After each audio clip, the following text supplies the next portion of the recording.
the 3 longest races of the calendar, and the 3 biggest opportunities to score points. Ladies and gentlemen, hello and welcome to the Logitech G True Force Endurance Cup and round 5 of the calendar for this evening. For the year, even.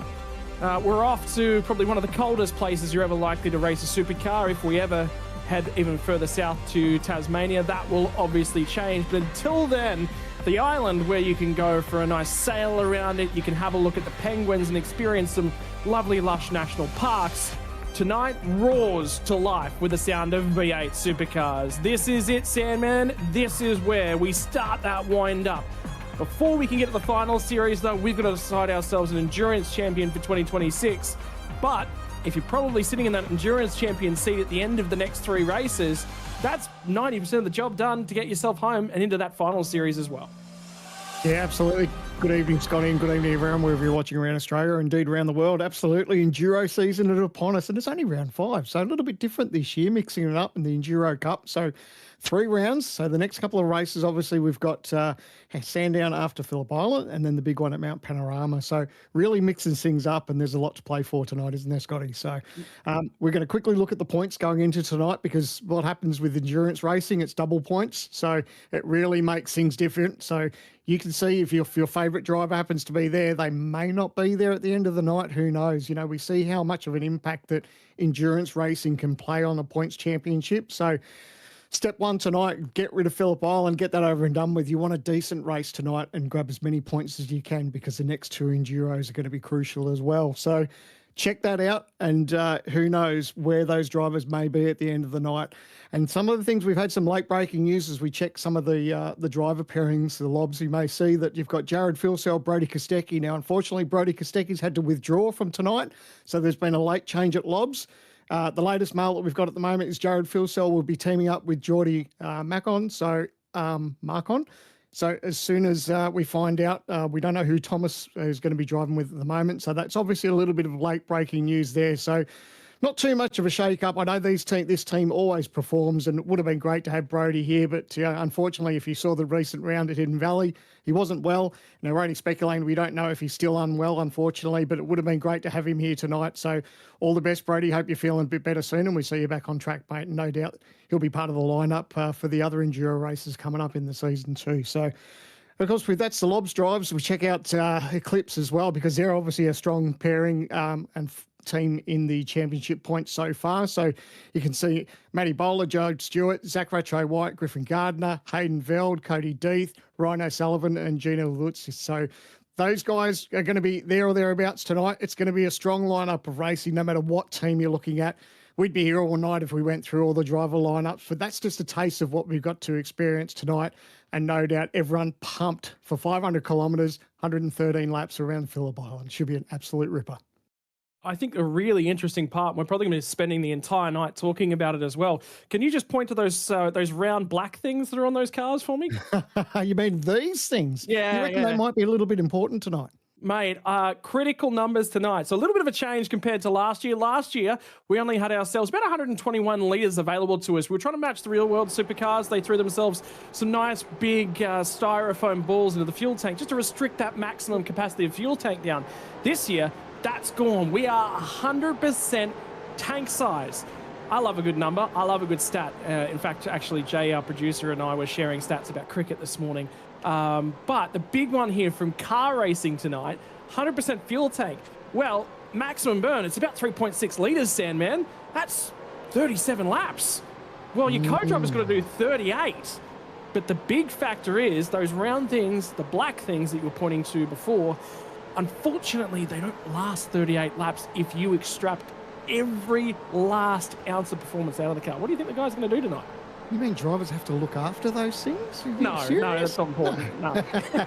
But you're right. That is playing on some of the team's minds, because obviously, you know, everyone's got different strengths with co-drivers, and your co-driver is extremely important come endurance time. So, you know, you try and obviously get your co-driver to get their laps over and done with, and then you put in your A driver or your seasoned driver. But yeah, looking after those tyres and going the distance, and then trying to mash it up with fuel and throw in an odd safety car that could come at the wrong time, it could make all sorts of drama.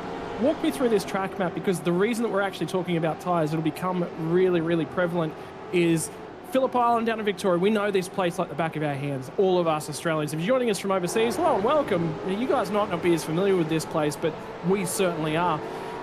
Opened on the 15th of December 1952, reopened in 1988. Used to be a massive lap out and around the island, Phillip Island itself, but these days it's locked into the nice little race circuit that we've got compared to what it used to be. But Sam, man, those big, long, sweeping corners in a car that, well, hasn't got all that much downforce. Yeah, that, and then you could talk about that key tonight where you're trying to look after the tyres. There's some corners that are brutal. Turn one, it's such a fast right-hander. You're putting a lot of pressure on that left front, and then into the southern loop, you're carrying that speed too, putting pressure on the right front, getting into turn four into Miller Corner. I mean, how many times, it's almost every broadcast we see that someone takes a little bit of a dive, maybe goes in there a little bit too hot, and always turns into a little bit of Calamity Corner. So they should probably change that to Calamity Corner, because I reckon we're going to see a bit of that tonight. But an amazing racetrack into Siberia, through the hay shed, Lukey Heights, so iconic, down into MG. And that's another point too, where we see a lot of drivers trying to get, you know, they might get a little bit frustrated and they try to get past the driver in front, make a late dive up the inside there, and there's always a chance for contact at turn 10. So absolute ripper of a racetrack. Glad it's on our calendar. A little bit sad, actually, that it's not going to be in the real world for MotoGP much longer. Well, yeah. Look, let's have our debates about MotoGP in a little bit. We might actually have some downtime on air. Whether or not MotoGP riders are actually going to survive around the Adelaide Street Circuit is a completely and utterly separate debate. Right. Top 10 in terms of the points championship, you talked about it. The big thing as well is that Gilliam actually opened that margin up last time out at Mexico City. But have a look at Ryan O'Sullivan. He had to claw his way back through, was co-driver to Ethan Grigalt last year throughout the True Force Endurance Cup. So he was second fiddle. This year, he's not. He's had to go searching for a co-driver, and, well, he's going to hope that all the stars align for him tonight. That will give him every opportunity to try and challenge.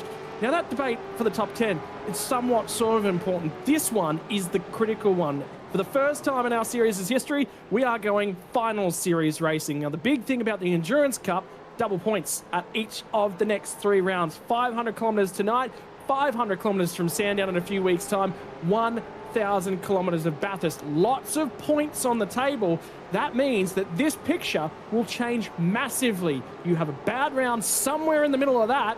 That could be the difference between the top 20 and a free ticket back into next year and being on the outside. But the thing is, that top 20 debate will go down to the last race. The debate that will not go down to the last race, if you sit outside of that bubble, is the championship picture. Why? Top 16, final series bound, a little bit of a championship fluster and explosion. But the thing is, we're going to be eliminating 4 drivers a race heading into that final series as well. We're going to be eliminating guys. So when we get to that last round of the championship, there's only a couple there to play for it. Don't you love it? The series is tough enough with some of the best sim drivers in Australia. And then you've got to throw in the mix that these guys have a bubble to race for as well. So that's going to be very, very interesting, and something that we'll definitely be keeping an eye on, especially through the Endurance Cup. But look at the outside, look at in Madison down P19, still trying to make that top 16 bubble. And notice that a couple of drivers aren't in. I believe Bradley Ratu, who's sitting currently P17, he's not in tonight. And Wayne Walker in 29th, he's not in tonight. So drivers like that who are going to miss tonight's round at a double points round, that is going to hurt just that little bit more. The critical factor is 75% race distance before you can actually score points. And a reminder, it's the minimum of 75%. So 113 laps by 75% is going to be 85 laps required to get home. Well, we've walked through a few of the driver pairings here tonight. How about some more of them? The Chiefs Esports Club, and a little bit of a different look to some of the drivers from this one. Reminder that Dylan Rudd and James Scott were a part of this Chiefs Esports Club last year. This year, they've been paired up alongside of Bo Albert and Robbie Gibbs for every of the main game drives, but co-drivers needed to be found for these ones. Ryan Mueller and Thomas Freeman will step in behind the wheel for Bo Albert and Robbie Gibbs. Will Buchanan will be there to be alongside of James Scott, although there was some chatter about whether or not that one would come together. And I believe there's a little bit of debate about who will be sitting alongside of Dylan Rudd here tonight. There's been a lot of shuffling today. I could tell you, Dylan Rudd's co-driver is not eligible to be participating tonight. It will be changed for Ken Latta. So that will not be Kobe Jones, it'll be Ken Latta. That was a very last-minute swap. I can't recall an endurance race that we've done over the last 3 years whereby drivers have changed on the day of, like this many, because there's been about 3 or 4 of them that have swapped today.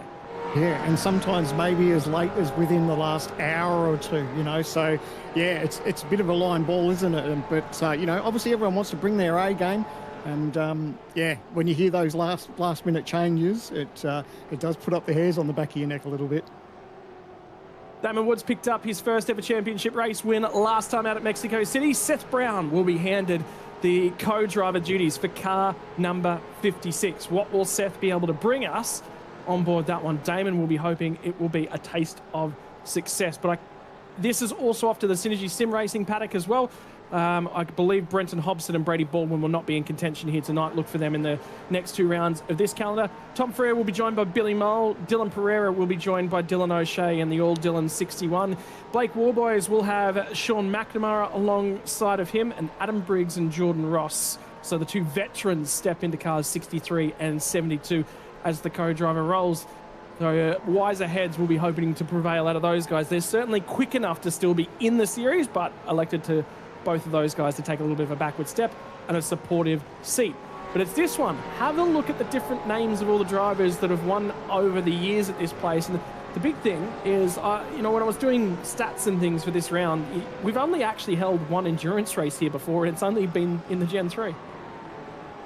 Well, there you go. But have a look at the names that we've got there over the last few years too. So one thing is guaranteed, though. Unfortunately, the pairings of Phil Sell and Kostecki won't be going back to back. So, but yeah, look at those names. Brady Myers, you've got Burton and Phil Sell back in 2023. Jake Burton gone for it in 2024. And then, of course, like I said, Phil Sell, Kostecki. So, yeah, it's a cracking race, and looking forward to seeing these cars on track tonight. It's going to be awesome. Righto, 50 seconds worth of practice remaining. If you're a main game driver, you're either out on the track having one final crack at doing a qualifying lap. Brady Myers has got it done in the practice session so far. Griffin Gardner's going to come through. Here comes the endurance liveries as well, Sandman. This is also the other part of the best part of the year, is the opportunity to have a look at some different liveries. The Eclipse livery, taking a little bit of that approach of the Chico roll entry that we've seen at Bathurst and Enduros in years gone by for Erebus Motorsports. And Griffin Gardner behind the wheel at the moment, having a big old stab. He'll be partnering off alongside of Zach Rattray White at the moment. Yes, car 17. Cracking liveries, mate. I've seen a couple that are going to debut for Sandown. I'm so pumped for a couple of them that I've already seen and can't wait to see them on track. But you're right. I think that's one of the exciting things about our series, is that we get to mess with our liveries and bring back some good memories of certain times have gone by. So looking forward to seeing what's on track tonight. And of course, when we head to Sandown. Here we go, ladies and gents. The results from practice are now in the book. That is what the times look like for now. But this is where push comes to shove. They're about to fire off 20 minutes worth of qualifying to come your way from the island, where the breeze itself blows off the Antarctic. It whizzes its way over the sea and finds its way into Phillip Island in Victoria. It will put the shivers down your spine. If the rain picks up, oh boy, does it get frosty. And at the moment, you have got to have yourself a frosty temperament to get this one done in these conditions at what is probably one of the most critical junctures of the year. Stuff this one up and you start the Endurance Cup on the back foot. Get it right, and all of a sudden a little bit of pressure comes off of that co-driver. There is no other sport anywhere across the globe in terms of motor racing whereby a primary driver has to hand over to a co-driver and rely on them. Endurance racing, well, it's normally endurance racing the whole year round. How many times anywhere else across the globe? NASCAR doesn't do it. They have to do drivers in the middle of the race. IndyCar doesn't have to do it. Porsche Cup racing, yeah, a little bit when they go to some of their endurance races, maybe the Nürburgring Endurance Challenge. But at that point in time, it's always endurance racing. These guys that are about to see in qualifying trim, they've got a co-driver that's sitting there, that's helping them, that's practicing, preparing with them. When else does that happen? I love it. I think it's so unique for the sport, and to put the trust that you've got of, a possible championship that you're trying to clinch in the hands of another driver, it can be absolutely nerve-wracking. I've done a little bit of endurance racing, and it's always heart and mouth stuff when you take a break and you're away from the sim, and you come back and the car's doing well or your car's not doing great, or unfortunately sometimes it's in the barrier and it's a smouldering wreck. So hopefully none of these drivers will see that tonight, but that's the chance that we take when we go endurance racing. Damon Woods now first bite at the cherry, fresh off a whole run of form last time out at Mexico City. The car 56 is looking nice, agile. Look at that front group of 5 that are all out there punching around together. I believe Andrew Gilling will be the next car that's in the queue as well, the Lobs Esports entry. Don't want to pinch a break, don't want to make a mistake early on. 20 minutes worth of qualifying, it will whip by in a heartbeat. Somewhere around about 10 to 13 laps you'll have the opportunity to try and do. Ryan O'Sullivan will be behind the wheel of car 74. What a standout performance on his return to the series as well. I think that was one of the ones that we had out there. Oh, and by the way, I was chatting to some of the Eclipse guys earlier on in the day. That cool temp on the back rear corner, that's Sully's business as well. So he has got a little bit more than personal pride and personal glory. It's the team he's supporting as well. That's brilliant. It's good to see. And there's actually a couple of, homegrown names that are in our sport that are being sponsors on cars, which is just brilliant to see. I mean, I think about it now, I think, we've been a popular series racing like this and we've got genuine sponsors on board. Just brilliant. First lap times in the bank. Damon Woods will put a banger in nice and early. Emily Jones will rocket to the top of qualifying early on. Gilliam's there and thereabouts. And Brad Newman surges up the order as well. The way that one's called. Somebody's an early diver back into pit lane. Didn't get the lap together first to the basket. On the inside of the 10. But we watch. We wait. But Jared Philsell's only been able to go second best. 500ths away. And at the moment, the in-sim time is just after 10:30 a.m. in-sim. So the track will continue to heat up from here.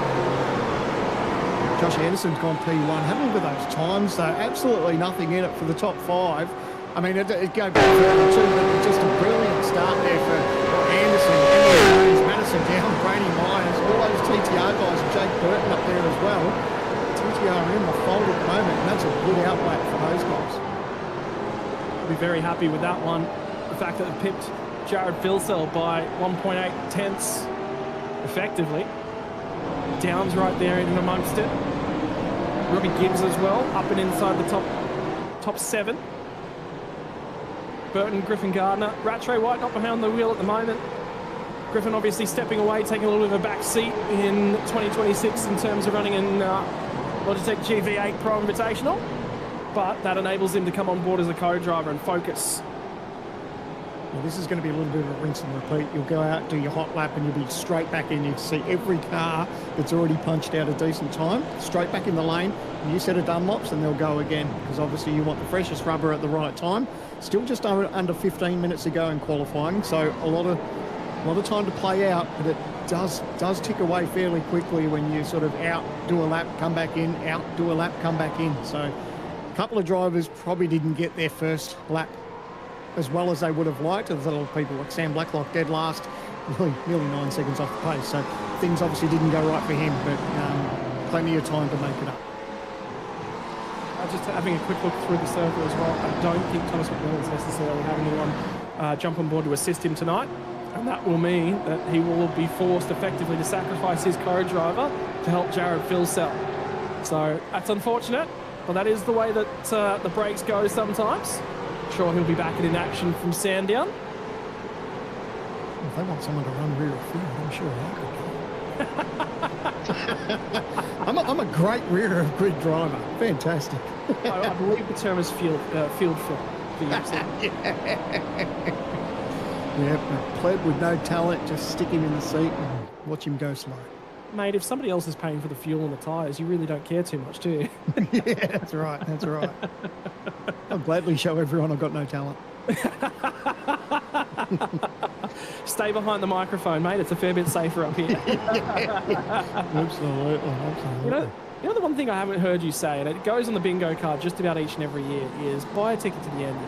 How long before we get our first buy a ticket to the end? Well, I guarantee it's going to happen tonight. We've already crunched some of the numbers. We know what our critical lap's going to be. And that's what these drivers will want to do. And like you said, the importance of these tyres here around Phillip Island, that's exactly what they're going to be doing. So I won't say it just yet, but it is coming. Don't worry about that. We might have to make a bingo card for Bathurst.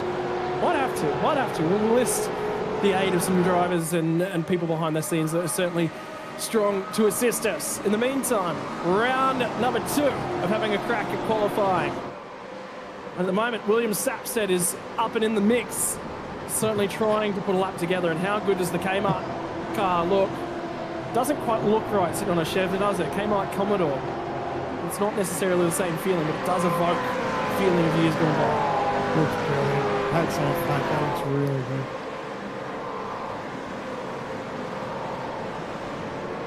Run down in here to the hairpin. I heard a brake lock up just in the back, and it was Emily Jones who skates wide at the hairpin in car number 51. You can see her off the track at the back of that shot. And that will be a second lap abort for Emily Jones. And at the moment, she is doing her best to absolutely jump right out of the way and not impede anyone else's laps, and that's what's required. For the meantime, for everyone else, they'd see her on the grass, and it just catches the edge of your vision. You've got to stay focused in that moment. Yeah, absolutely. She might not be on track or near you, but yeah, you're right. It's so easy to get distracted by seeing someone do the absolute right thing is get out of the way, and it can distract you. I think the good thing that she's got going for her, obviously she's P2 in the timesheets for the moment, so she's got that as a good backup plan. She'll bounce back. Well, for now, Josh Anderson led the way. On the first time of asking, track temps come up half a degree when they fire down the front straight away. Once more, second time through, but does Phil Sell improve? 31.176 was his first lap time. Sorry, no, that is going to be his second lap time. He will improve just fractionally. Jumps ahead of Emily Jones. One spot further up at the timing tower, but that first lap from Anderson looks phenomenal at the moment. Madison down, out of the second last corner, down to turn number 12.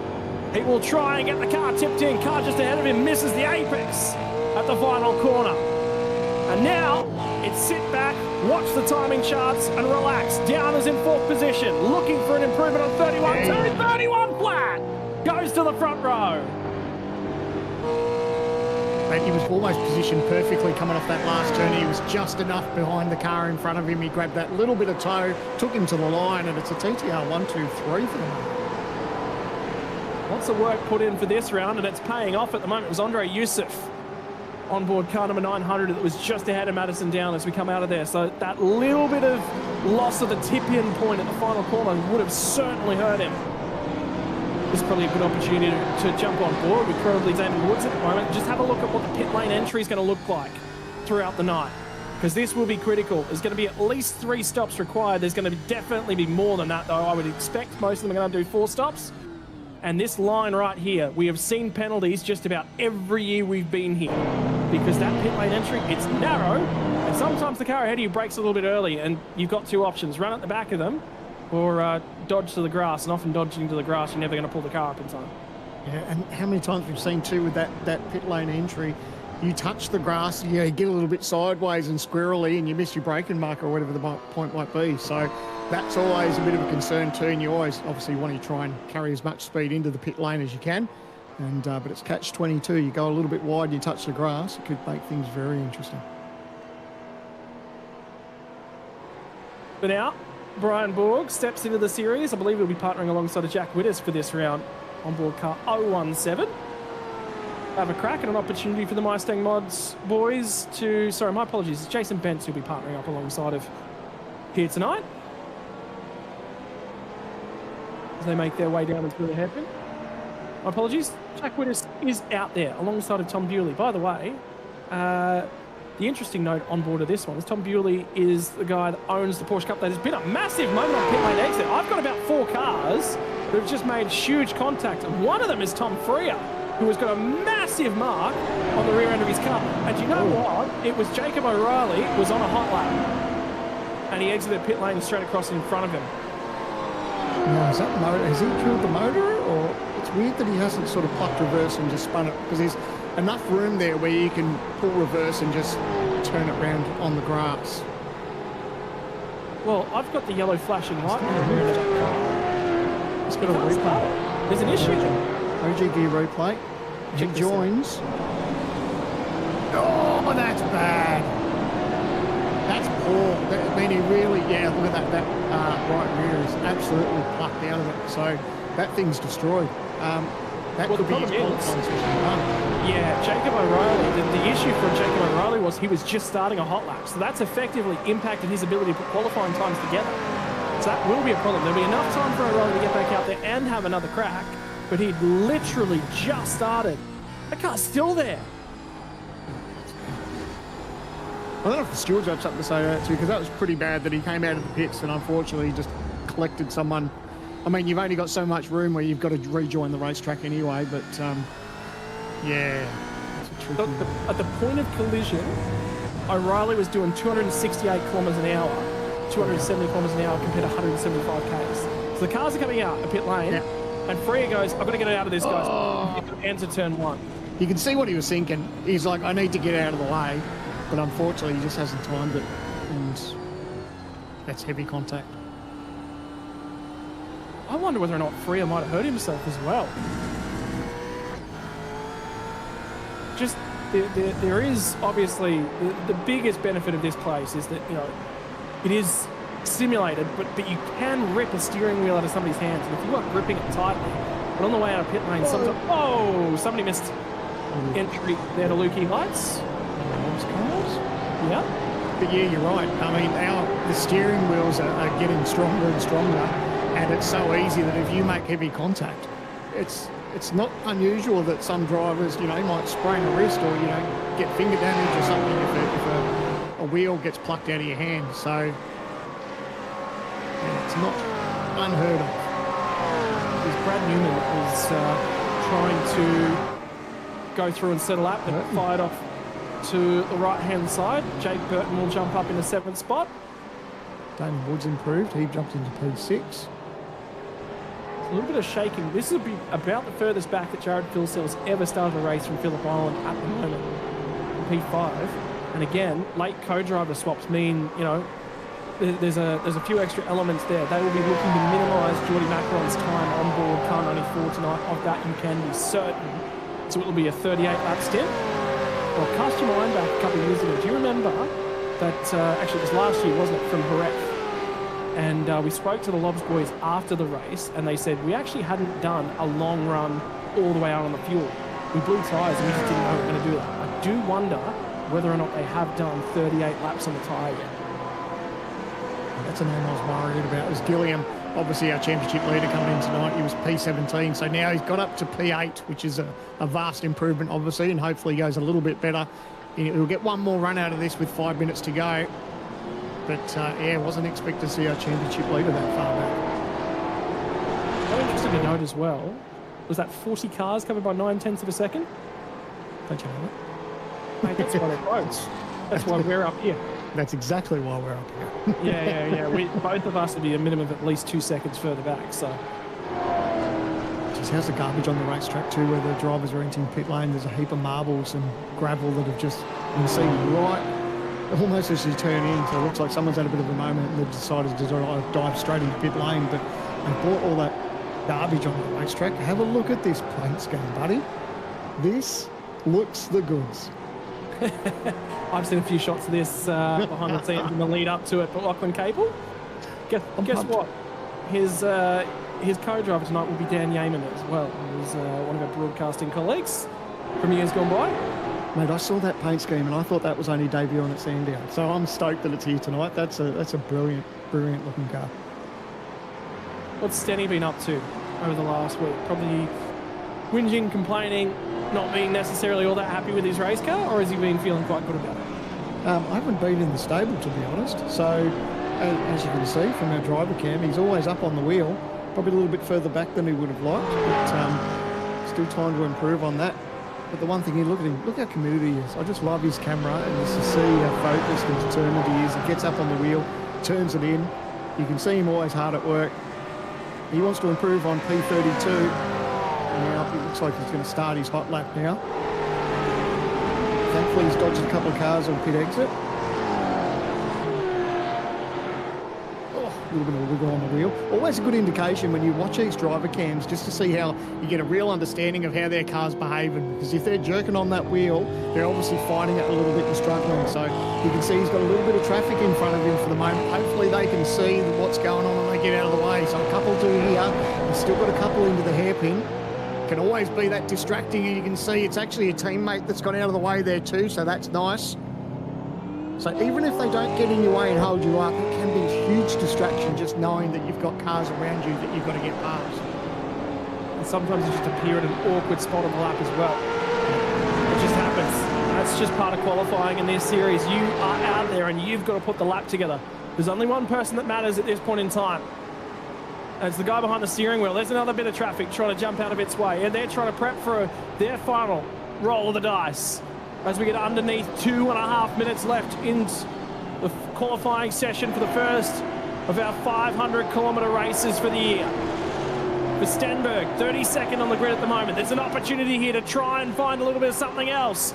Wiggles, crawls all over the road. There's enough time. If he bolts tyres on right now and gets back out there, he has just barely got enough time for one more crack. He wasn't up at that point of asking. Rick Kuznetsov will come through, settle up. Brady Myers is P4 at the moment. He will start his final flying lap of the session. Maloney is the outlier from that stable at the moment. How about Luke Rosella? He always comes to goods when we jump into in the Endurance Cup end of the year. Gilliam was coming off that last corner. And see, he's probably starting a lap now. Sapstead, he's moved into 16th.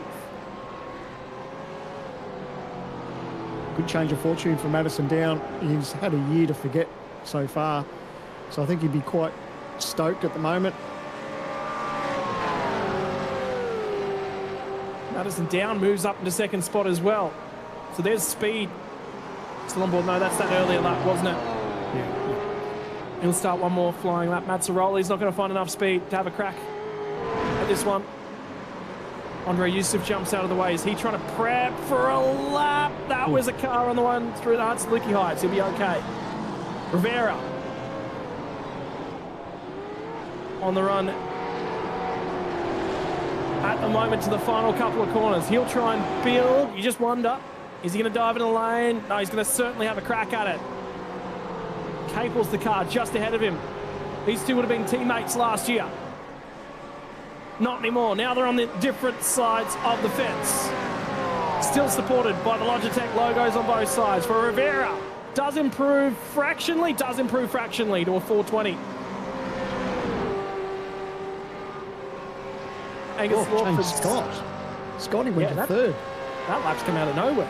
Yeah.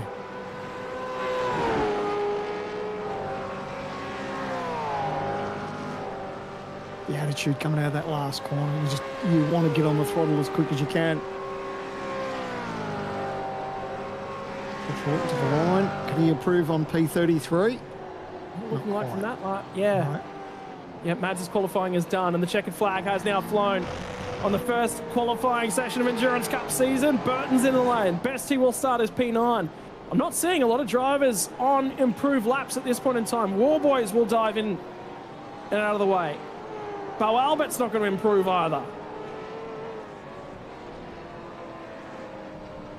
Jacob O'Reilly, after finding Tom Freer, whilst attempting to start a flyer,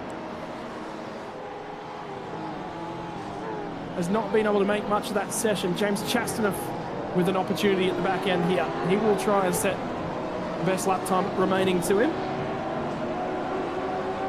But that's just about going to be it. Phil Selhunley good enough for 6th fastest. When was the last time you said that?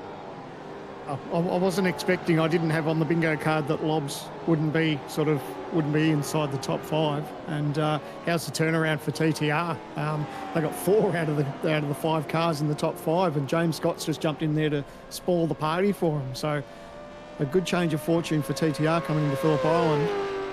But Jared Philsell and Andrew Gilliam, a little bit further down than they would have liked, but hey, it's endurance racing. Long way to go. 500 kilometres I don't think they're too concerned just at this stage. I think the tough thing is in this series and in this car and the package is how difficult it is to overtake. One of the best things about Lobs obviously has been their car pace over the longest period at the moment, but even more impressive than their raw speed has actually been their ability to look after the tyre as well. So you look at 6th place for Jared Phillip and you're just like, yeah, that's probably nothing to be concerned about. They'll be more concerned about their long run pace, I think, and getting the strategy right. And boy, didn't they get the strategy right last year as well. Righto, ladies and gentlemen, this is it. Confirmation of your starting grid. Just a hair outside of 1 minute 31 flat. Josh Anderson gets the job done for pole position. Boy, isn't he having a year to remember at the moment as well after a couple of big results from Mustang Cup in the real world as well. We apologise for the car images at the moment. They actually aren't the correct paints. We'll get those fixed if we possibly can. There we go. How good about that? So Anderson's going to get a job done for pole position. He'll be lined up alongside of teammate Madison down on that front row. Car 36 and 77 will be ones to keep an eye on throughout proceedings. It was Josh Anderson and Jake Burton that challenged Phil Sell and Kostecki last year for the win in the final run of the flag. James Scott improves and starting to find a little bit of a turnaround for car 088 at a P3. Brady Myers was only 1,000th of a second behind for P4 on the grid. Rehan Leonage is going to be on board of car 51 to start this race by the look of things. So they're going to go a little bit off strategy for car 51 and Emily Jones. Jared Philsell, only good enough for 6th spot. 125 thousandths of a second back from pole position. Again, another margin separated by 1 single thousandth of a second inside of that top 10. Damon Woods gets in for 7th spot on the grid. Jaden Ojeda will be starting car 201 alongside of him. We'll get back to the final row inside of the top 10 with Jake Burton manages to climb his way in there. Zach Rattray White for car number 17 will start as the last car inside the top 10. The top 10 covered by only 17 hundredths of a second. Moving back to Robbie Gibbs, first car outside of the 10 and 11th spot, and Ryan O'Sullivan will line up alongside of him. Two guys that'll certainly be keen for a little bit of speed and a little bit of a climb, particularly with two co-drivers starting ahead of them. Matthew Bowler will start at a 13th spot, and Jake Maloney will be off alongside of him, making Eclipse Sim Sports and Trans-Tasman row number 7. Blake Warboys returns to the series in 2026 for himself. He was one of the better co-drivers in the grid last year, but he'll be starting off alongside of Richie Stanaway. Will be starting car number 55. Again, another one of those cars that's looking to go fractionally off strategy. Hayden Veld will be out of 17th spot, and he'll be lining up alongside of William Sapstead on board for car number 81. Back inside the last row, inside the top 20, will be Angus Lawford as the main game car for his car. Car 83 will have Brody Sentence behind the wheel for car number 83. Sam Blacklock will position the car just outside of the top 20, and it'll be all Orbit Drop Bear stable for the 11th row of the grid, 21st and 22nd spot. Both the main game drivers starting there. Jordan Mazzaroli will line up alongside of Dylan Pereira for row number 12. We'll get back outside of the 25, which we will find Marcelo Rivera will be lining up alongside a teammate, Ethan Grieg-Galt, who will be jumping in for the first time ever as a co-driver. A little bit of timing not necessarily going Ethan's way, so it lines up alongside as a co-driver for this year. Jake O'Reilly will be lining up alongside of him on row number 13. Again, another one separated by thousandths of a second. How many margins have we seen so far through the grid? This has been incredibly tight in terms of qualifying. Row number 14 in 27th spot is going to be car 990 of Dylan Rudd. Will line up on the inside of this one. Ryan Bettes, the superstar back a couple of rounds ago in the wet, will be lining up alongside of him on that 14th row of the grid. And the last couple cars inside of the 30 are going to be car number 92 for Rain Campbell, which looks phenomenal in those colours alongside of Russell Pepperell in the Trans-Tasman 027. Bo Albert, a long, long way down the field, and I just get the feeling he's not necessarily enjoying sim racing at the moment, finding it a little bit difficult to get time in and get himself motivated. We'll line up alongside of Adam Briggs on board of the SSR number 72. Move a little bit further back to the 17th row of the grid. We'll find Josh Horton and Kurt Stenberg.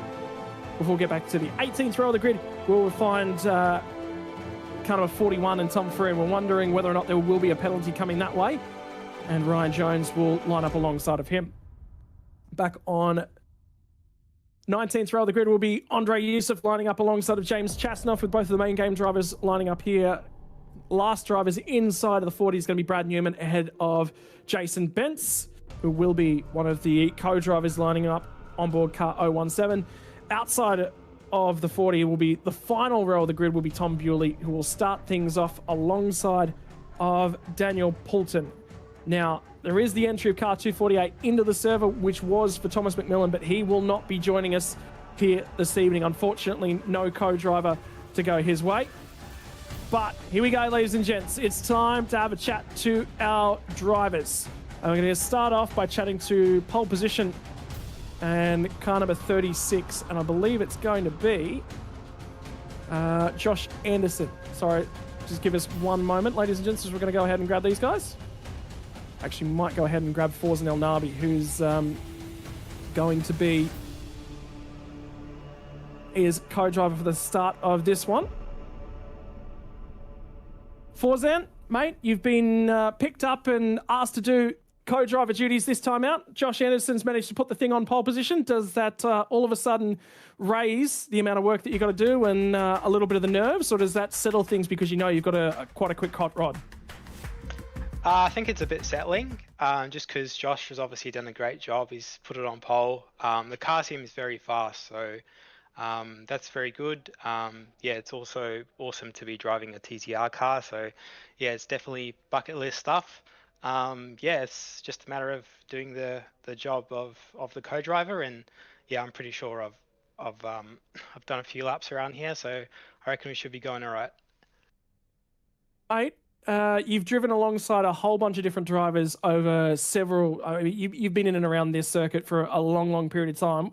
When you line up alongside of Josh Anderson, what's a few words that come to mind to describe his approach to everything? Yeah, he's pretty full on, which is something I appreciate because he's very passionate. So yeah, it's awesome to be driving with someone like that. Obviously, he's got a lot of real life experience as well, which is, yeah, it's a privilege to be driving alongside someone like him. So yeah, I'm sure he'll do a good job tonight, and yeah, I'll do my job as well, and I'm sure we'll come out with a good result. Mate, just grab Josh Anderson as well, mate, sitting on pole position, shortest run down to turn number one. Mate, first and foremost, how's the practice starts been feeling? Yeah, good, mate. Yeah, it's always like it's a pretty low grip track here at Phillip Island, so just be nice and gentle off the line and walk it away, and yeah, try and get a good start and control the race in the front. Obviously, the car's just feeling mega quick in terms of qualifying trim. Race trim, you guys were reasonably good, but only good enough for the second best last year. Has there been a little bit of tightening up, a little bit of improvement? And obviously, I'd say the confidence is quite high at the moment. Yeah, of course. It's good to know we're not fully washed after our performance at Mexico, which was nothing short of disgraceful. But yeah, we've obviously been putting in a bit more effort for Phillip Island. It's a track that we know and we love, and the Enduros sort of we all get on and do some more laps. It's tricky, right, when you got full-time jobs and you know all the things we do to pay the bills. But yeah, we're feeling fairly confident. Just try and have a good race. I've got a great co-driver. I've been a huge fan of Forzen for a long time, so it's cool to finally drive with him. And yeah, looking forward to a good race. Mate, keep representing us as well as you keep doing out in the real world, and I'm looking forward to giving you a high five when we get to catch up at some point in time. So go hard, thanks, have fun, and hopefully we'll be chatting to you in 500 kilometers time. Yeah, thank you. Thanks, boys. Righto, Sandman's taking the very short walk down to the second row, still the front row of the grid, but the outside, and having a chat with co-driver on board car 77, Lee Ellis. Lee, mate, TTR certainly picked up their game as we were just hearing from Josh. I mean, it's so good. The top five, we got 4 cars in the top 5 and sitting P2 at the moment with Madison down, buddy.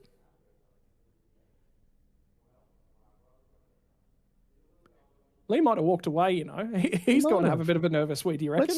Let's grab his boss in Madison down. Madison, we were trying to have a chat with Lee, but I think he might have taken a little break. We're going to be quick because we know we've got it just over a minute and a half to go. But P2, good bounce back for TTR, mate, here at Phillip Island.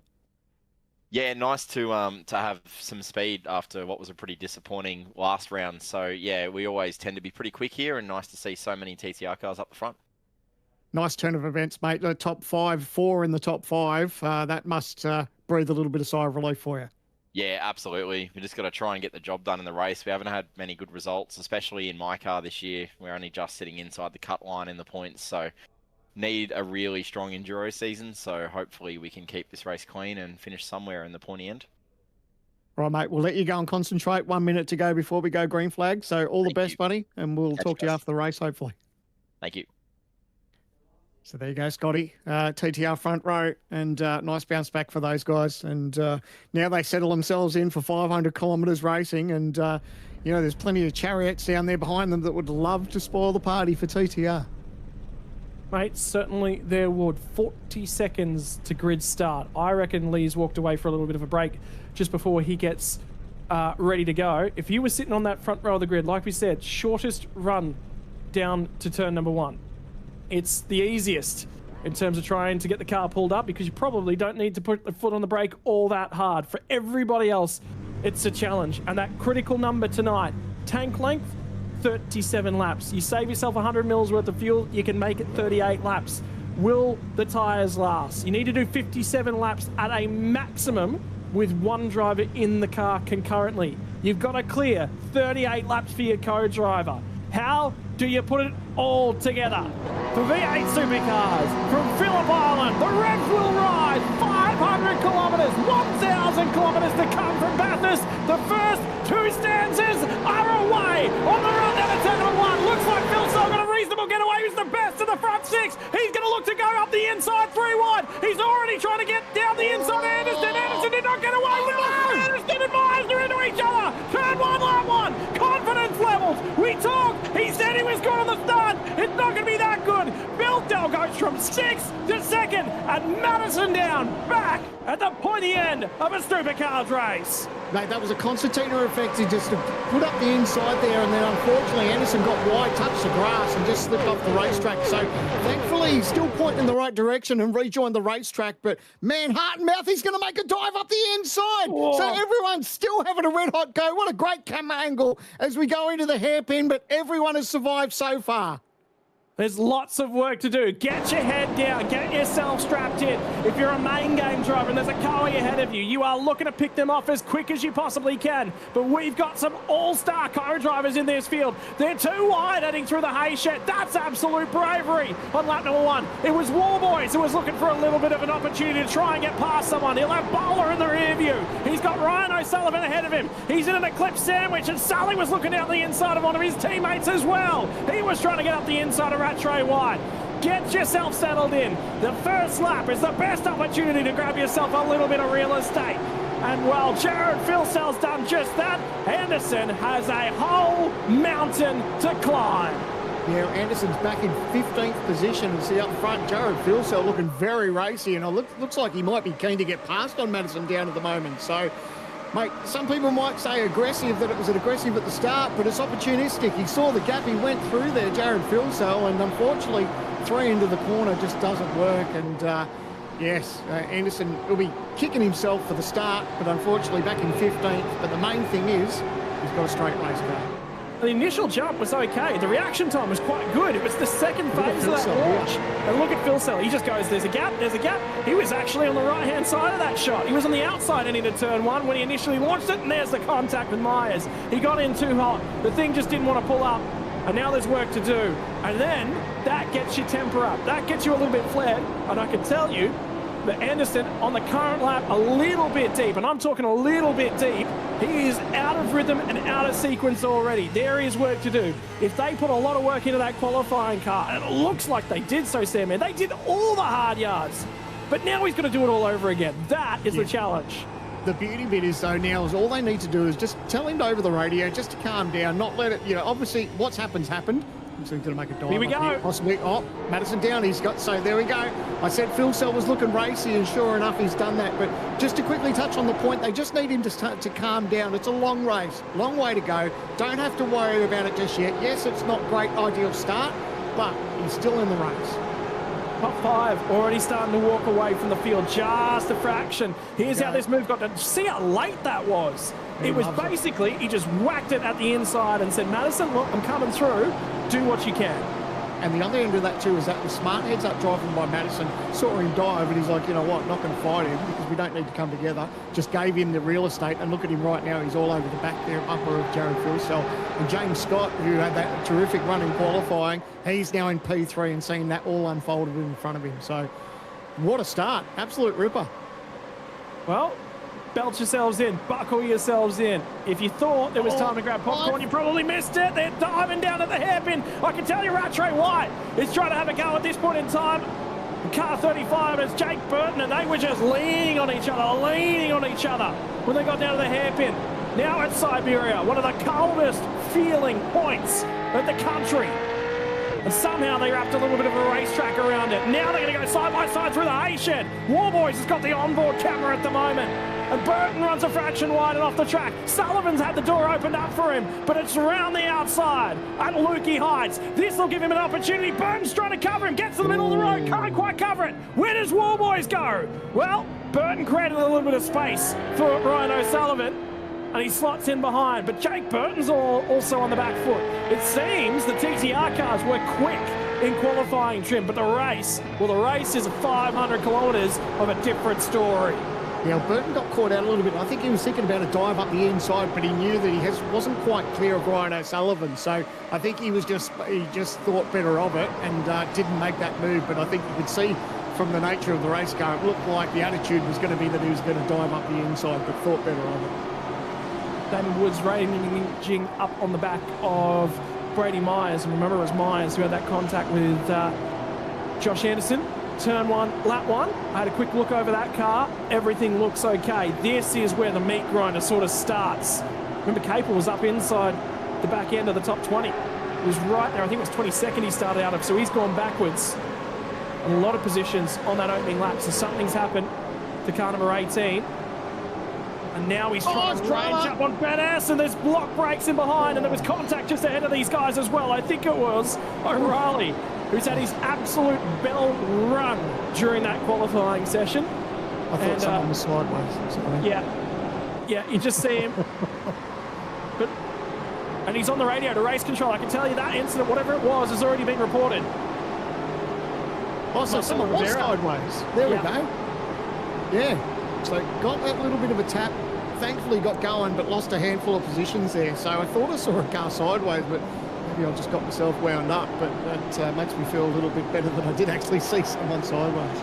You reckon as a school teacher he gets to hand out the line a lot of the times? I'm not mad, I'm just disappointed. Because I think he sounded pretty disappointed on the radio reporting that one in. Mate, you like doing commentary with me. You never know what's going to come out. No, it's good. It is good. Well, one thing I'm liking at the moment too is up front. These top 3, or top 5, they're all just together. I think they're ready just to settle in. Down's not too concerned, but Philsell might be pulling away at the moment. Philsell, we always see that he sort of stays true for a little while until it's close to pit stops, and then he puts the hammer down. So I said it was Marcelo Rivera. I'd be wrong. It's Ethan Green-Galt on board car number 21, and I just saw him have a little bit of contact with Sam Blacklock over at the Southern Loop in turn 2, and that opened the door for Jordan Mazzaroli, and that's going to open the door for Dylan Rudd to get down the inside as well and try and challenge for something. No, not going to work for him, unfortunately.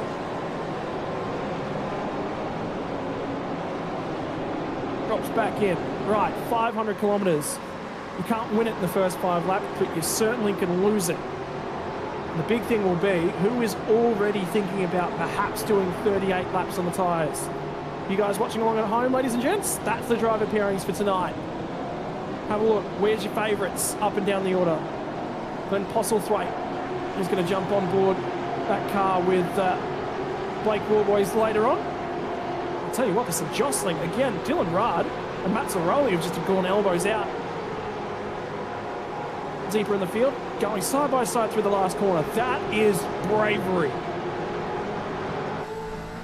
And trust. Oh, no! No! Rudd thought he was clear. Now Jacob O'Reilly's going to be the guy that gets a little bit of a hand and a freebie. Oh, now that could have turned to custard so easily. Down the front straight away. Wasn't clear. Some overlapping and unfortunately made a little bit of contact. But thankfully everyone's lived to see another day. But Man, that would have been a high-speed incident, and that could have been very ugly very quickly.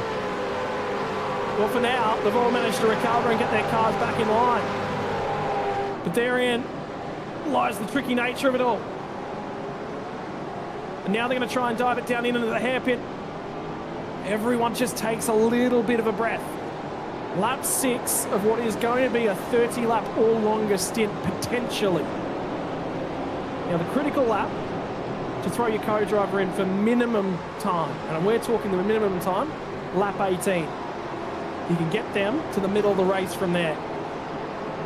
From the middle of the race, from the end of lap 56, your main driver can do 57 concurrent laps to get to the end, if that's what's required. If you've got a pairing that's pretty even on pace, they're quite close together, and the Car 21's one of those pairings, that you can agree on board at the moment, well, then you can get a little bit tricky with the strategy. You don't have to extract every last millimetre of the surface of your tyre. One of the things I like about endurance racing, mate, is that there's so many factors that come into it. You know, how far can you stretch your tyres? How far can you stretch your fuel? How many laps has your co-driver done? How many laps or minimum laps or maximum laps has the other driver done? Like, it's just, there's so much that plays out behind the scenes. And, you know, you think you can have the best game plan coming into a race, and then, you know, you could get a yellow flag or an incident that you get caught up in, and your world just goes upside down. But I just love that there's so many different factors, and we are so far away from knowing who's actually going to win this tonight that it just could be anyone. Well, James Scott just about got into the back bumper of Madison Down, and Emily Jones is actually going to be the car that comes off second best in all of that. And it was a lob from Andrew Gilliam down the inside, and he pitched a front brake. Yeah, and ready to ride. I'm thinking, why does Gilly not just give that one back? Because he's going to get a penalty for it, for sure. So somebody would be saying to him, just redress it. Here, we're going to replay this. Watch, Gilliam's down the inside. I can tell you there's a front brake that's pinched about now, elbowed wide. Yeah. And Lienage definitely left more than enough room than was required. I think he was willing to give it up. Wasn't willing to fight it all that hard. So I just wonder if he redresses the position, well, he's not going to get a penalty. But if he doesn't redress the position, I'd say he's probably going to get one. Yeah, it's one of those. Yeah, you definitely, for the position that he's in at the moment, Gilliam, he's inside top 5. He's leading the championship coming into tonight. There's a lot to play for, obviously. It's early days, but yes, just roll out of throttle. You'd hope that his team sort of gets in his ear and says maybe that's what he should do, but I guess we'll leave it up to them. But as a driver, you always think you're in the right. So he's just knuckled down. He's going, nah, that was mine. I had plenty of position. I had track position. It's all mine. So he just goes eyes forward. So the team will decide whether they think that was on or not. If you go and check out an OG replay. Oh, how's this? A little bit of Rubbins racing. I think that was appropriate with Rubbins racing. Yeah. And now he parks it up on the nose. It's on Korea. And now they're going to get into each other a little bit more. All we can hear from the producer in the background is just wait, because it just goes on and on and on, and eventually Freya will manage to slot back in. But boy, they were trading paint. By the way, update, Gilliam's redressing. This will be the redress. Smart. Love it. That was brilliant. So with Gilliam or the Lobs team, that was really great management. They were just like, you know what, let's not risk it. It's lap 8. You know, he's obviously got pace on board, and he can get Rehan a little bit later on. So I love that he readdressed. Well done. Yeah, and I was just about to check. I've just gone across. I wanted to have a look at what was talked about in terms of the incident reporting. Ethan Griggold's going to pick up a penalty for contact with Blacklock.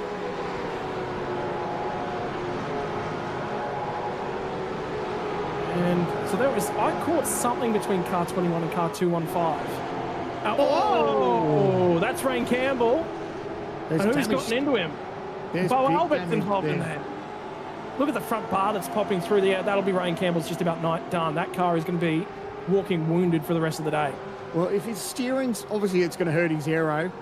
He'll be trying to see what his steering's like at the moment. It'd be interesting to see if we can go on board and see his steering, whether it's left hand or right hand down. That'll give us an indication. It looks like it's got some damage to the rear as well. So obviously aero-wise, it's not healthy.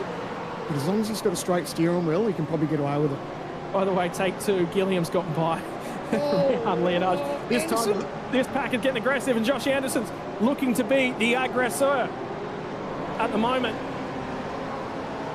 trying to make up for some lost time. Brady Myers has gone backwards like somebody's deployed a parachute outside of car 22.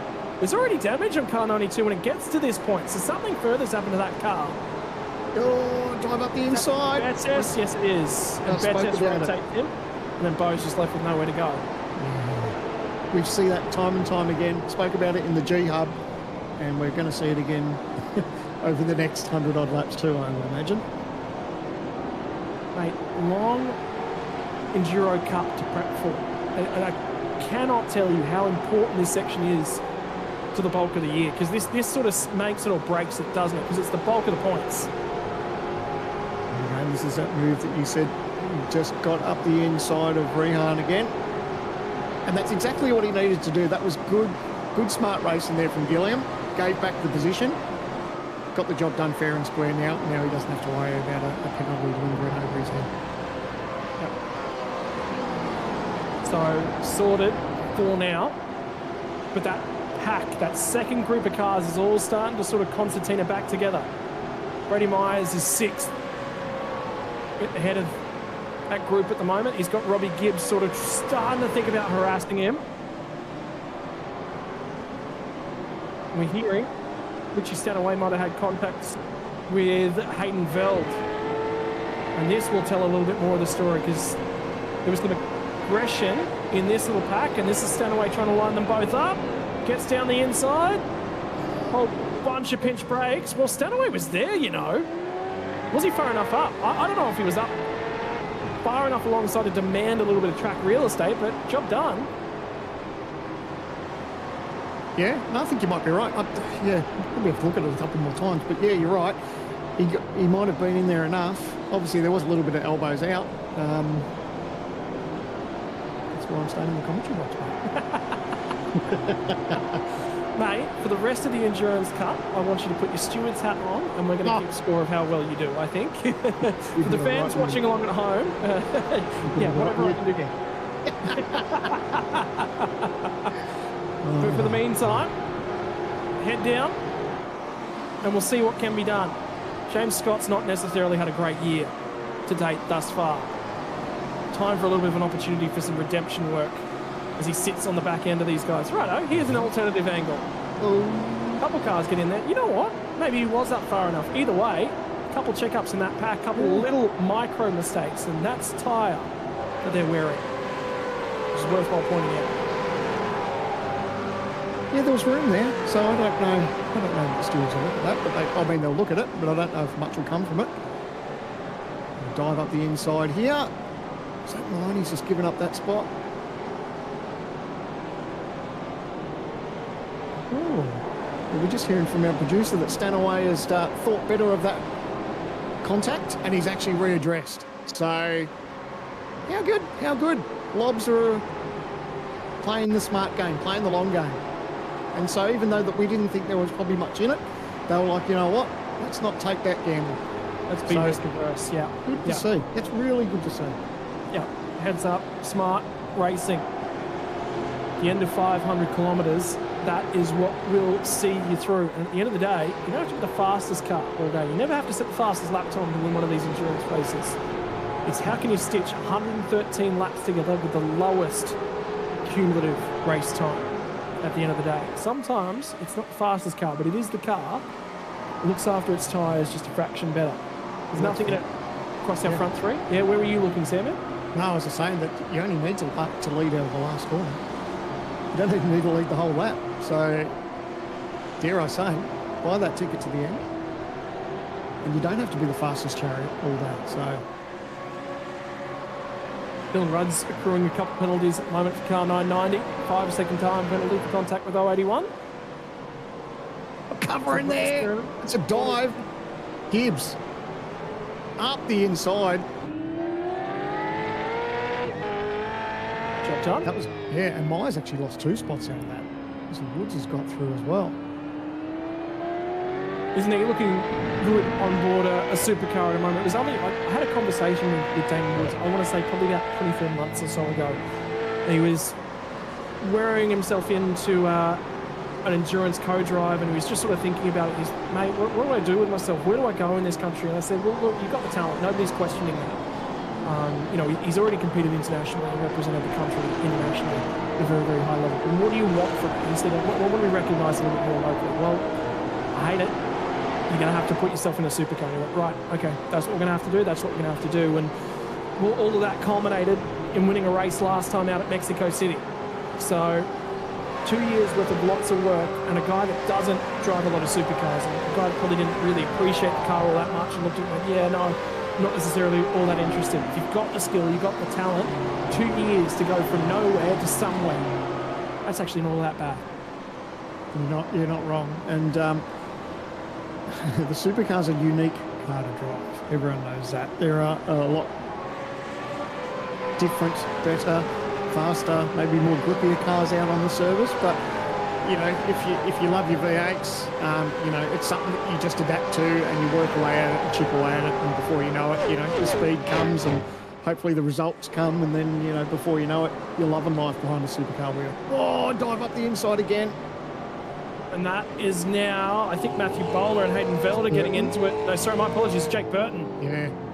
Velder's having a war with at this point in time. The off-board shot will tell a little bit more of the story. There is paint being traded. I think the thing that we're seeing tonight is that these boys are not afraid of using the elbows at the moment. And Burton, for the second time tonight, I can't believe we're saying that already, in 13 laps, was forced to the outside through the hay-shed. The first time he hung around the outside. It was a trip to the left-hand side, eyes of the dirt. Here comes Stanaway. Gets to his inside, and now he's going to get the elbow. And they're still landing on each other. Stanaway's gone! See you later, mate. See you later, mate. Oh, Burton wasn't having any of that. I think Stanaway was trying to close the door. He's in a bad spot here. Pulls reverse, gets out of the way. But he made that dive up the inside of Burton. There was that little bit of contact, and unfortunately, Stanaway's gone round. Well, the pressure cooker didn't take long to boil and bubble over. I cannot, but the amount of contact. Normally, we see a fair bit of biff as the race goes on. We see guys looking to lean on each other a little bit more. Tonight, I think, I don't know if the tempers are a little bit shorter, but they're just more willing to have the elbows out. Paint has been traded, not from lap 10, not from lap 15. It's been from word go.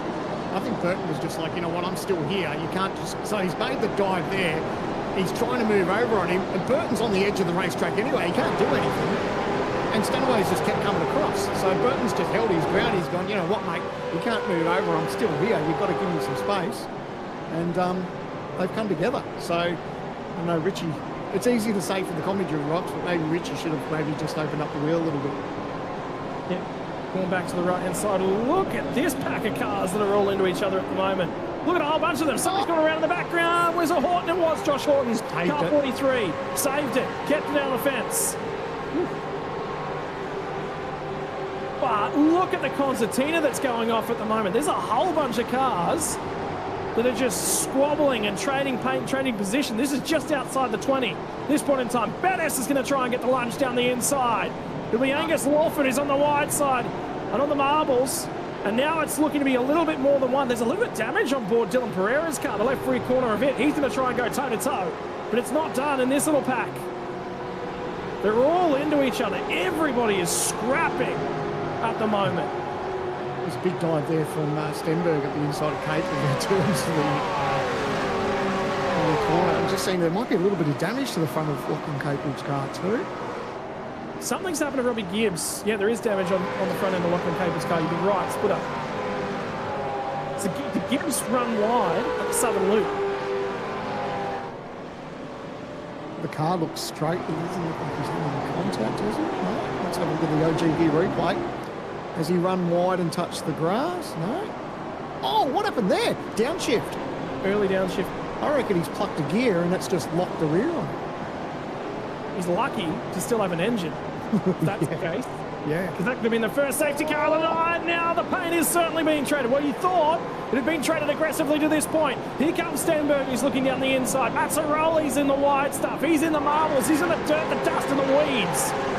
At this point in time, or at least what's of it on the racetrack, manages to hang onto the car. And Stenberg finds another spot. So qualifying speed was not good. Oh, there's contact in the background. Adam Briggs has gotten into Lachlan Capel, and now he's in the dirt. Get the camera a couple cars further back. They are all over each other. And now Brad Whitman's lunged it all the way down the inside. There is paint being traded everywhere. Everywhere. I cannot believe it. Has somebody told these guys this is an endurance? I think they're racing like it's a super sprint, mate. No, I'm not kidding, though. You're right, because I was expecting the race to sort of calm down a little bit. Everyone just set into a rhythm, but it's not the case. They're still racing with elbows out, still giving each other just a little bit of rubs here and there. And they're fighting like we're in the closing stages and not the opening stages. And Tom Freer was just having a little bit of a look at Capel, and Capel could be struggling with the damage on the front end of that car. Struggling for turns, struggling for straight line speed. Struggling everywhere at the moment. And don't forget where the drivers are at the moment. They're about halfway, depending on how they've been looking after their tyres, they're about halfway through that tyre life cycle at the moment too. So they're going to be starting to get a little bit skittish. They're obviously getting hot. And dive. Capel got very, very wide as they were heading down through Stoner and the sweeper. Now he's going to go side by side as they got down to the hairpin. Horton's to the inside of Freer, ends up backing out. The critical window is approaching. Oh, dear. Oh, somebody else, Andre Yusuf, going around. I don't know if he had a helping hand. There was a bit going on back there. But did you see where he's rejoining from? It was very odd. It's like it got sideways on him, or whether he got a tap or not, and then it's sort of nosed in, and then he's had to turn out from the inside of the racetrack. We'll see. We'll catch a replay shortly. Yeah, helping out. He's out of hand. Yep. And so he's got real sideways, and it's just him rejoining. So once he plucks the gear and gets going, he's right on the inside of the racetrack. So that's what I'm R18's definitely got damage and definitely showing battle scars on the front end of it. At the moment, he's going to become a little bit of a victim, and there's not much more they can do. That's main driver on board for now. Have a thought in the back of your mind for Dan Yeaman, who's going to climb on board car 18. Perhaps as soon as next lap.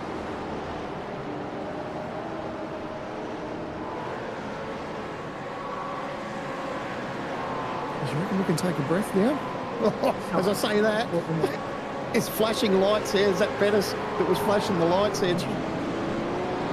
Dylan Rudd's got penalties, and in the meantime, Ryan Bettis got down the inside, and he has given him just a little bit of a toucher. So Bettis will grab one spot. He was flashing the lights, letting you know. Hang on. A bit of smoke there too. Hold on. And Jake Merton was the car that was crawling away from the scene of the crime. Oh dear. This is wild. They should be settling down. Well, okay, I'm going to go ahead. It is absolutely worthwhile going and having a look back at what happened at Bird and what's going on there. That was another downshift. Wide. It's catching a few people. It's easy though, if you're downshift and if you accidentally double shift, the car will lock at the rears. So again, another driver lucky not to detonate a motor too, because I don't tend to like that.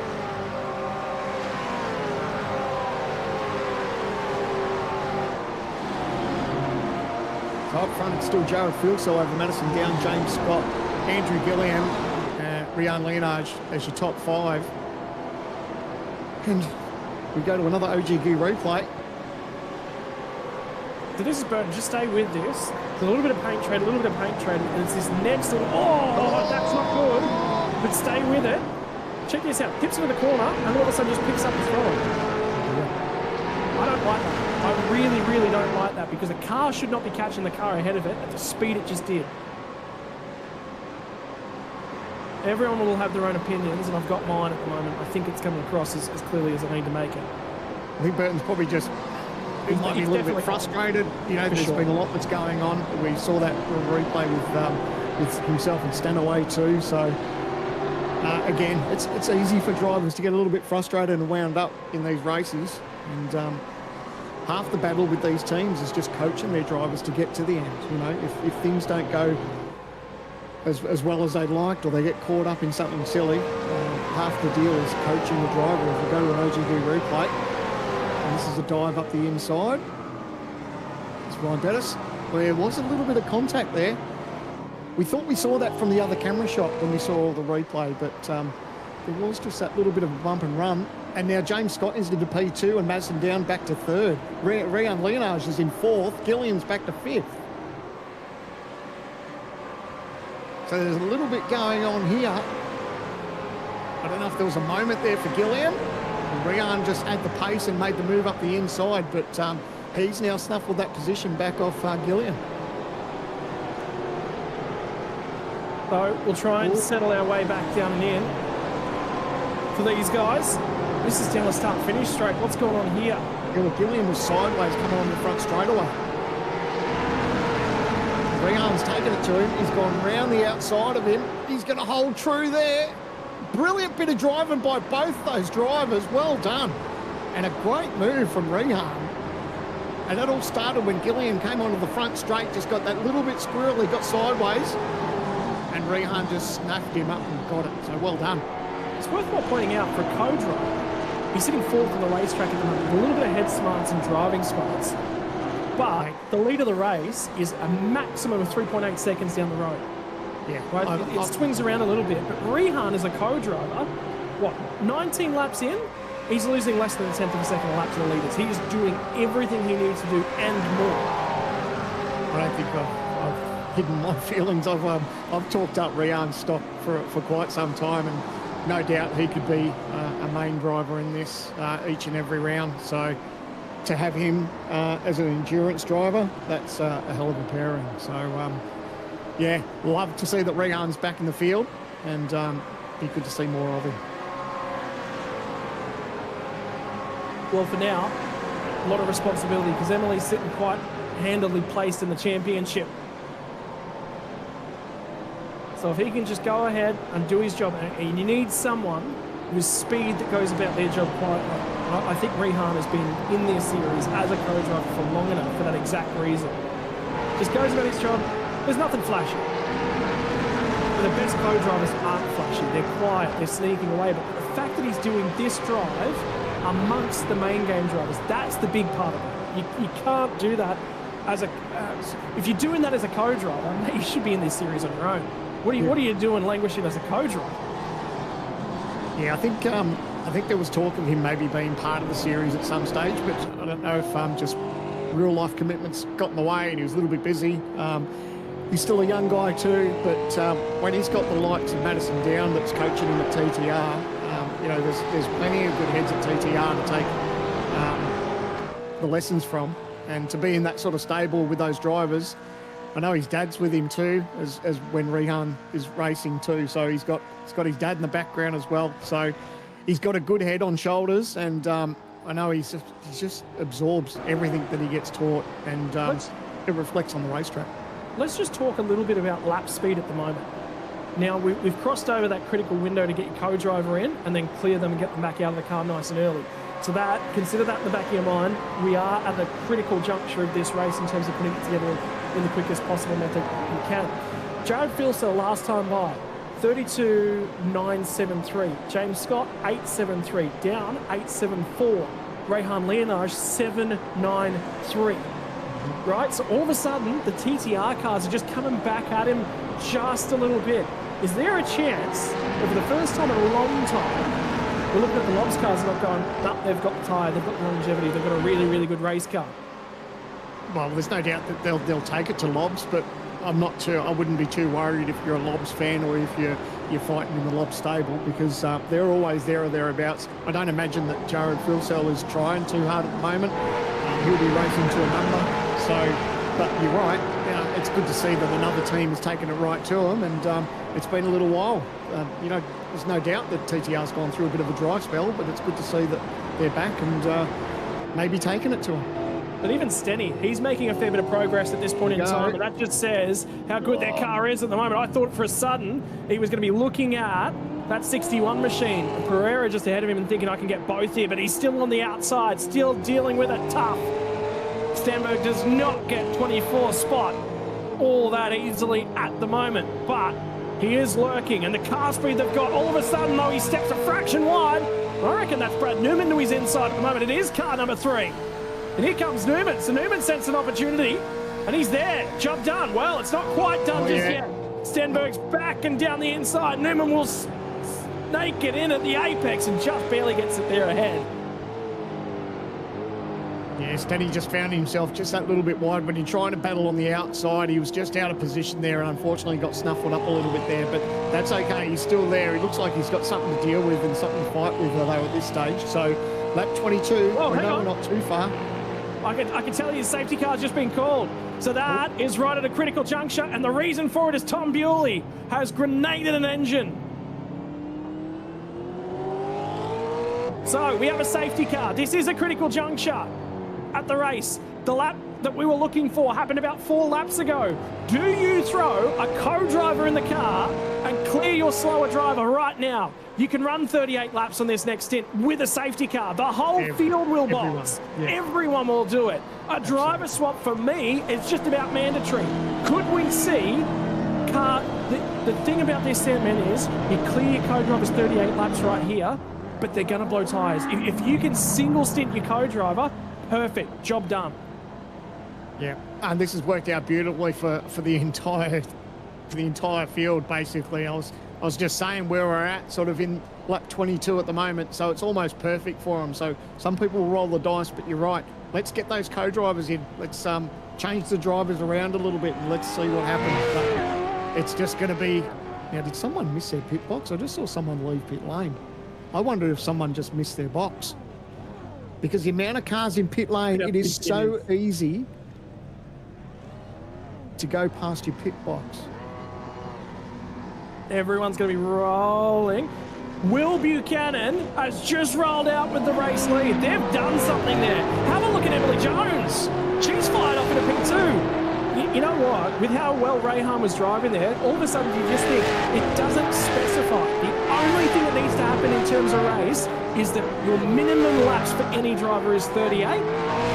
It doesn't specify if your main driver has to do those 38 laps and the co-driver can do the rest. For a pairing like we've got on board car 51, Rayhan Leonage looks real good at the moment. I reckon he's their A driver for tonight. You've got 3 or 4 cars that are almost inside of each other as they go to rejoin the racetrack. So we're going to let the field play out and see who's where, but didn't quite catch who missed their pit box as well. Someone had to go around. From a car 18 as well, just for that damage that was on board the front end of that good-looking, what was it, the really old-styled HRT car for Orbit Drop Bear. Well, they stayed in the pit lane. The front end of that thing did not look all that great, so they've taken an opportunity to get the front end back to ship shape for Lachlan Capel and Dan Yeaman. So you'll see them restart this one from the rear end of the field. You make me feel old, buddy. That really old paint scheme. For me, it didn't feel like it was that long ago. It was 20 years ago. That's the problem. It's from 20 years ago. Shush. Black flag, Brian Borg. I reckon he might have been speeding in pit lane, you know. He's going to have to come back down. Ooh.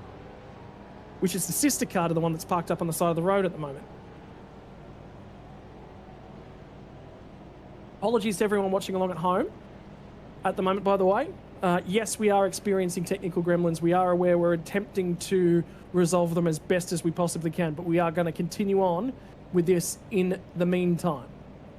And the beauty is that we're not missing much at the moment. Everyone's behind safety car. So as we just briefly get some of our pictures back, but it's going to be interesting for these teams and drivers now. Everyone will have a chance to reset. And here we are. We were thinking that a lot of those drivers were going to get into a little bit of a preservation mode and just sort of settle in a little bit. But it was pretty wild for those first 20-odd laps. It was insane the way that they were going about it. Well, you thought it was aggressive there. What changes now? Because remember, you're going to have a fair few guys that are co-drivers that are a little bit out of sequence. Yeah, well, that's the beauty, isn't it? Mixing things up a little bit. So we're going to be on the safety car to the end of this current lap that we've just started, and then we'll be going back green flag racing. Why that is important, that'll be 2 laps. So remember, we said you've got to burn 3.5 litres a lap to go green flag for 38 laps. Needed to say we've got 100 mils. I reckon of the lap of fuel that's required to save, you've probably saved about 90% of it under this safety car period. The problem will be now you've got to do 36 laps effectively on the tyres. So you're still got to be gentle to them. Yeah, absolutely. While we're sorting through these technical gremlins, we're going to go through, obviously, the positions that we see on screen are not the ones. So we've got Will Buchanan at the moment leading over Emily Jones in second. Geordie Marcon in third for Lobs. So he jumps in the seat and takes over Jared's seat for a little bit. Lee Ellis has jumped into the 77 in P4, and Griffin Gardner is in P5 in the Eclipse Sim Sports number 17. So those will sort themselves out as soon as our pitches get resolved. But it's been an absolute cracker. I love Phillip Island. It never disappoints, and I think it's a great endurance racetrack. Remember how I said Brian Borg had a penalty? He just did a drive-through, which would clear an iRacing penalty. He's still got a penalty, so I don't know what went on there. Update as well, Ross Rizzo came back to pit lane for some reason. He's gone to the tail end of the field. Ross is co-driver to Kurt Stenberg, so something else went on there. Car number 92 also went to the back end, which is Rain Campbell. Now remember, there was a lot of damage on board car number 92. It looks like they're back to ship shape as well.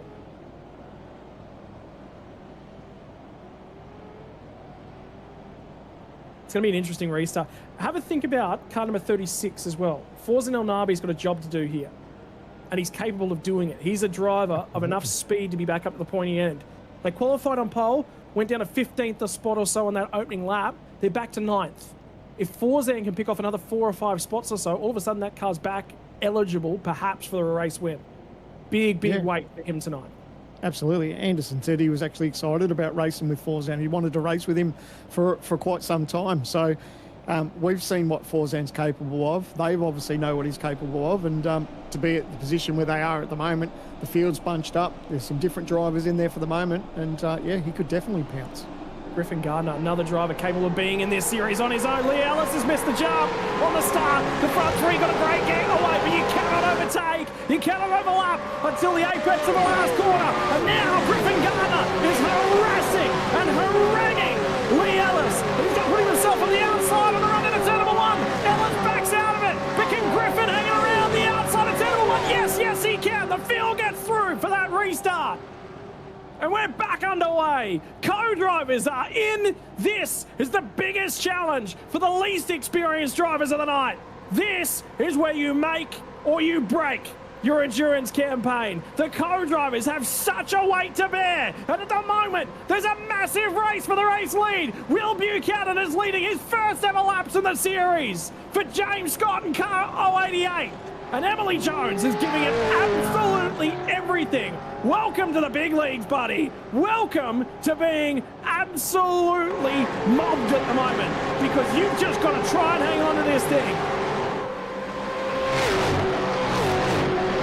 At the moment, Sandman, could you imagine being a co-driver? You've climbed on board the car. Do you reckon the heart rate's gone through the roof because you've got the race lead? That is nearly one of the worst ways to start your campaign in this series. You dream about it though, don't you? But boy, oh boy, when it happens, the old heart rate, you know, if you had a heart rate monitor there on him, it'd be going through the roof. But yeah, look, that's what they get their drivers in for, and they need to hold up to that pressure. But you can see Emily Jones is right there, putting the pressure there to Will Buchanan. Making the most of this early charge at the moment. So that clean air. Oh, it's going to be a dive up the inside. Emily's looking racy. She is on the run into turn number 1. Will Buchanan has earned his laps in the lead at the moment. And for now, Emily Jones will try around the outside of turn number 1. Gets to the outside, gets the nose clear. Car 51's got its opportunities to lead. And for Emily, she will want to put the field in the rearview mirror. In the meantime, Griffin Gardner's gone to third as well, up the inside of Geordie Marcon. Geordie's had a tough run here tonight as well. Late substitution on board car number 94. Here comes Will Brown, who's going to dive down the inside for car 22 as well. He's starting to make some moves. Lee Ellis is in free fall for car 77. Madison Down will be sitting there and just going, hang on to it, buddy. I know it's tough at the moment. You've got to ride through it. Johnny Wutsu's got a lot of opportunity as well at car 74. Here comes the co-drivers. And mate, like I said, mate, that opening stanza, we saw paint traded. It could just detonate here in just a few moments. Yeah, well, you'd like to think that a couple of these teams would be in their drivers' ears, especially if they've just started to jump in. Oh, that was the 36. Forzan Olnabi looked like he ran a little bit wide, but he didn't go off the racetrack. But you'd get in your driver's ears and just say, let's calm it down. Let's bring it down a level a little bit because it's still very early stages. And what they want to do is just get themselves into a rhythm. But they just seem so racy tonight, especially in the early stages. Well, for now, it's try and pick up where you're supposed to be. Try and keep yourself together. Try and keep the thing on the island. Lee Ellis is getting harassed again. This time, sorry, my apologies. I thought it was Lee Ellis. I think it was Will Brown who just went down the inside of Jordy Macron. So they're going to try and hang on to it. Griffin Garner's got through to P3. Will Buchanan still at the pointy end of things at this point in time. Ellis is back to 7. Forzan Elnabi will be the next guy. He's going to try and line him up and have a crack at him.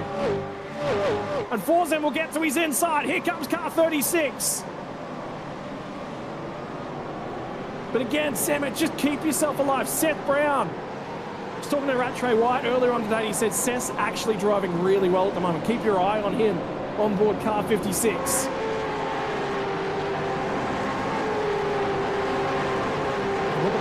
Too, is the field is starting to spread out just that little bit too, so that will make all these drivers just breathe a little bit of a sigh of relief. But there's obviously people back there that want to sort of make up for maybe not one of the greatest starts, but get themselves into a rhythm. And is that at the inside? Is that Forzan Olnabi? Looks like he got the job done there.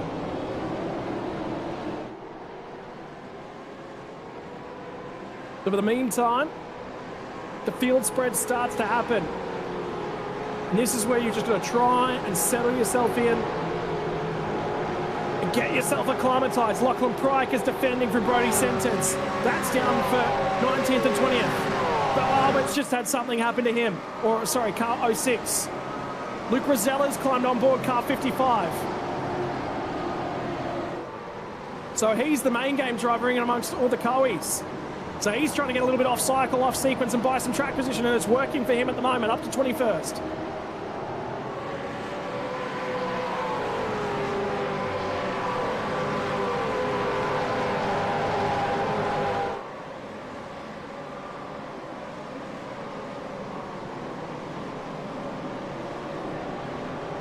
Going to move up the inside there. Jeez, I love how people are aggressive in that hairpin and make the dive, and there's been a few people that have pulled it off. There's always that little bit of contact, but geez, when a driver makes a dive and they pull it off and get the job done, it's pretty impressive. Oh, it's getting racy back here. This is all happening behind the 77. I think the trouble is where do you go? Because if you've got a co-driver on board with speed at the moment, you've got to try and grab whatever you possibly can. Glenn Postlethwaite's on board for Blake Warboys, and he's trying to grab spots just ahead of him. You just see the cars and the queue up, and there's a little bit of contact now for Marcelo Rivera. He actually just escorted Seth Brown wide, and now Jaden Ojeda is going to go toe-to-toe with Seth Brown. For Kobe Williams, who's just in behind these guys, he's trying to line up and have a crack at the pair of them as well. He'd love to get on down the road and get his job done.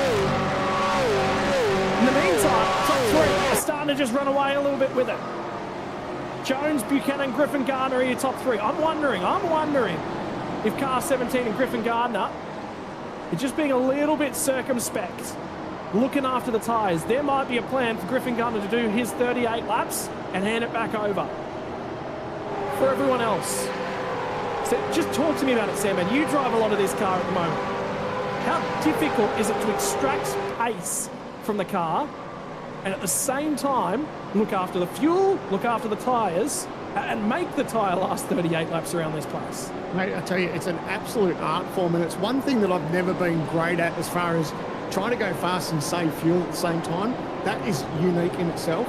But looking after the tyre too, it's one of those catch-22s where you want to be fast at the start of the stint, but you don't want to go too hard on that tyre, because what you want to do is stretch that rubber. If you use it and abuse it all in those first couple of laps, it's going to go to custard real quick, real fast. So it's a fine line, and this is exactly why I'm in the commentary boxes, because I don't have the skill set to be fast and save fuel, or to be fast and save tyres at the same time. So it is an absolute art form, and when you find a driver that can do that, you hold on to them for dear life, because it is an absolute skill.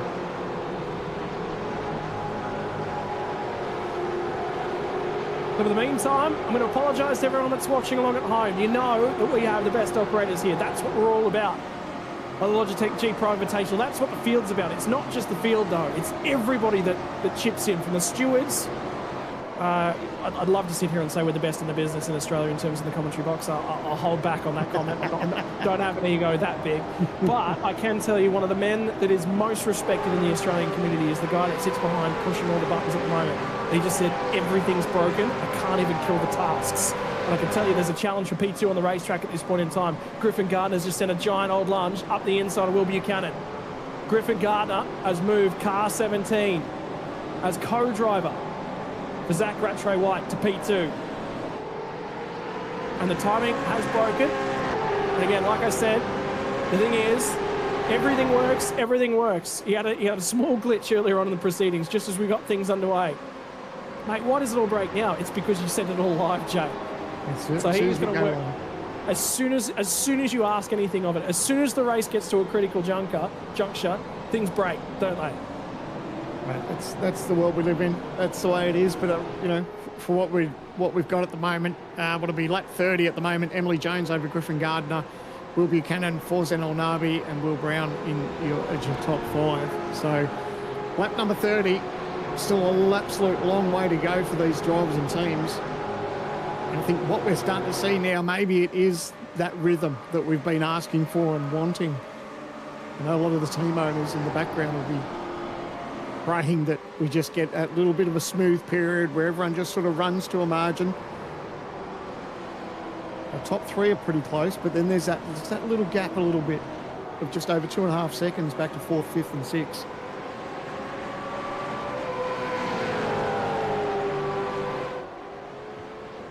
Right, so for the meantime, everyone's trying to settle back in. What do you think Emily Jones is thinking? I think she's thinking it's about time. We know she's got pace. We saw her in the quali series, and you know, we know that she's got talent, and she's obviously got a good team behind her. So when everything clicks and lines up, she shows that she's definitely got the pace, and took it to everyone in qualifying, which was brilliant. And yeah, I think for the moment she's just quite content to hold position. She doesn't need to do anything outrageous at the moment. It's early in this stint for her. And she's got a great co-driver for today too. So, you know, things are looking good at the moment. Righto, get your notepad and pen out. I know you grabbed one earlier on in proceedings, Sam, man. For those of you watching along at home, like we said, apologies, timing has broken. I'm going to run through the order for you at the moment. 6/10 of a second cover the top 3. Emily Jones from Griffin Gardner from Will Buchanan. We're on lap 7 of the stint since the safety car. From there, it's back to car 36. Forzen Olnabi behind the wheel. He has climbed that car from about 10th at the restart back to 4th at the moment, about 2.3 seconds back from our race lead. Will Brown on board car 22, partnering for Brady Myers. He sits in 5th spot. They're about 3 seconds back from the lead. Charlie Lutsu's harassing him at the moment for 6th. Another little break. Geordie Marcon and Job Stewart are going at it at this point in time for 7th and 8th. Job's on board for car number 12. Matthew Bowler is the primary driver on that one. Gianni Lutsu on board of car number 90. My apologies. Geordie Marcon on board car 94 for Jared Philsell.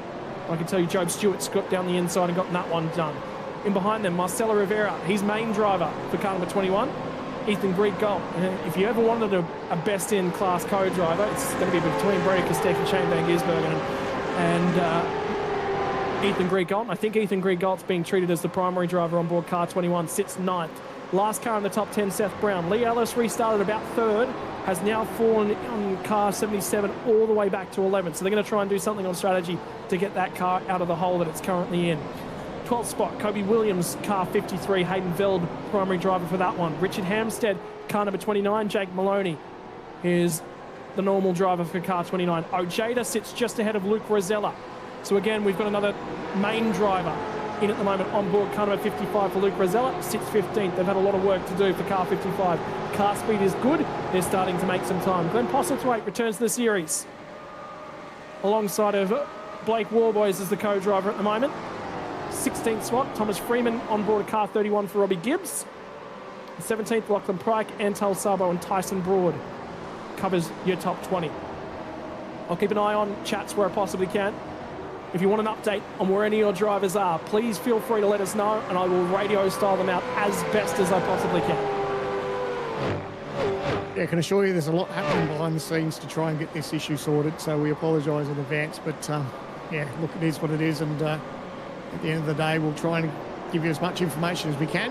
Hopefully we can get this rectified towards the end of this race, but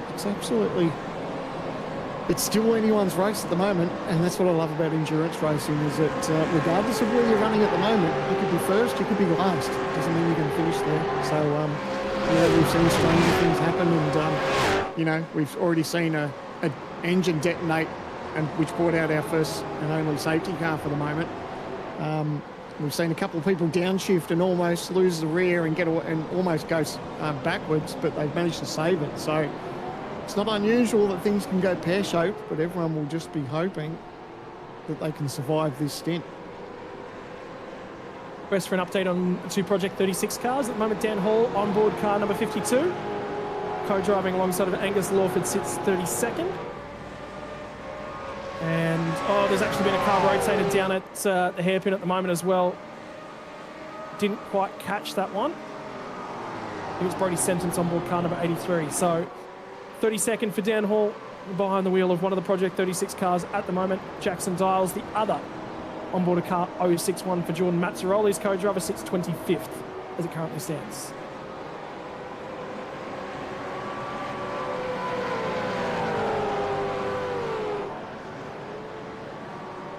Always an interesting part of the race, isn't it? When you're getting sort of halfway through the second stint, everyone's obviously got a bit of a game plan and what they want to do as far as when they're going to pit. It's always the unknown of another safety car. But for the moment, something else has just happened. We just had another safety car. So we are going to get frozen once again. And I tell you what, I reckon we'll see the whole field pit once more. Because I'd say the main reason is that will clear 10 laps on the tyres, will clear what they needed to do in terms of tyre longevity. And I think you'll see the whole field pit, and then they'll do a 28-lap run on the tyres. Boom, there's your co-driver done. Yeah, yep. Absolutely, you're going to take the chance, especially under safety car. If you don't pit, so exactly what you said, every single one in the field will be down pit lane. It's the perfect chance, isn't it, for some of these teams to get that co-driver stint over and done with. And the whole of the top 10 have already pit, and I think the whole field is... I haven't seen a single car. Nah. You know what? If you're at the back of the field and having a torrid day, but you've got a quick driver at the moment, would you stay out? Why not? Yeah, look, you know, who knows? It could work. It's one of those things, though, when you find them... Tires.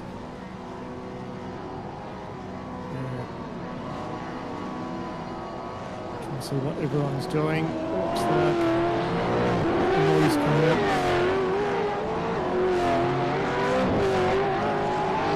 So I'm imagining that the cars that have come straight out of the lane, they haven't done the driver swap. Obviously, you do hold a little bit longer than you do a driver swap.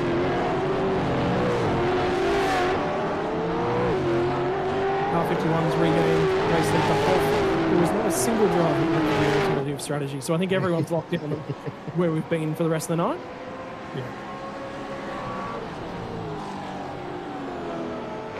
Because it's been, what, 10 or 12 laps, I think, maybe, since out that first safety car. So, you know, you're approaching halfway through a tyre cycle.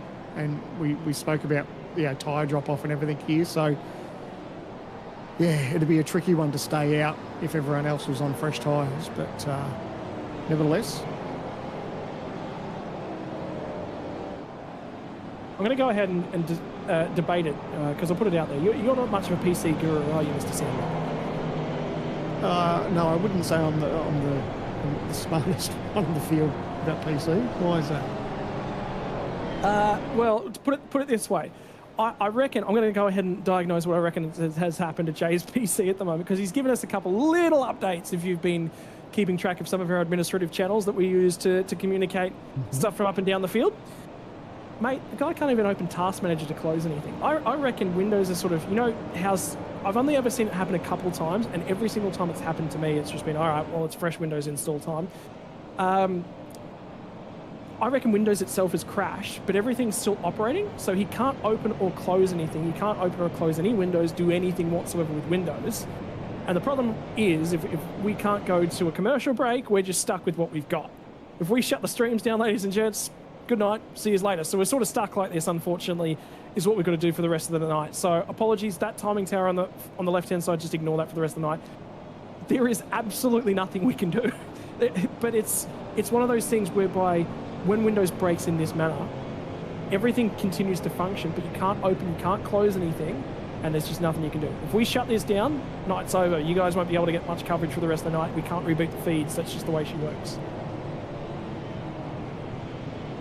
Anyway. Like technology, hey? Don't you love it? When it works, it works. And to be fair, it only ever breaks when you need it the most. You've worked with Jay a heck of a lot longer than I have, by the way. Did I just make you feel old again? You're good at it, I tell you. But I've only ever seen it happen once, something similar to this to Jay. How many times? So, you know, you go, oh man, it's disappointing it's happened on the biggest stage. But yeah, because it's the biggest stage with the most cars. It's catch-22 though, is it? When you, like I said, you can't do Task Manager, you can't close down what could be, you know, upsetting things in the background. Your hands are tied, and without actually turning the entire PC off, then losing all our links for our live feeds, it's catch-22. So I'd love to say I can get up, stand up, walk around, and have a loo break maybe at this juncture of the race, but we can't even do that at this point in time, ladies and gents. But I can tell you, our boy Sandman at the moment, he's watching exactly the same feed that you have. He has only got that feed and what you guys have got. So you're doing a cracking job, mate. Well, yeah, it's for people behind the scenes, we do have communication between commentators, and I've been telling him, unfortunately, I just don't have the vision that he has. He's lucky that he's got his iRacing running in the background, so he's keeping an eye on everything. So you'll get to hear more of his dorsal tones throughout this evening until dorsal things tones. change. Mate, you're making it sound like I'm a fish at the moment. The dorsal tones, that's a new one. How's the weather actually up in Brisbane, in your part of the world? You just bought a whole bunch of new motorcycles and whatnot. Are they getting much use in the middle of winter? They are when the sun comes up. It's a bit fresh in the morning, I don't even tell you. But even though when you've got your leather jacket and your gloves on and everything else, it's still a bit fresh. But makes me glad that I'm not in Victoria or all that, because fresh mornings in Victoria are nothing like fresh mornings in Queensland, I can tell you. Oh, mate, I've ridden a motorcycle to work a bunch of times when I was living for the 3 years that I was down in Victoria, and I tell you what, I am so much gladder I'm so much further north these days, because you're 100% right. 0 degrees in northern New South Wales feels nothing like 0 degrees in Victoria, and then Victoria gets colder thereafter. So the debates about where the best part of the country are to live will range right throughout the chat, right throughout the night. Again, I'll put the post out there. If you guys want to hear about any of the drivers up and down the field and where they're sitting and what their positioning looks like, I will endeavour to do my best. In the meantime, Sandman, we're about to get back on the racing. I'll leave it with you for a few moments so I can just catch my breath.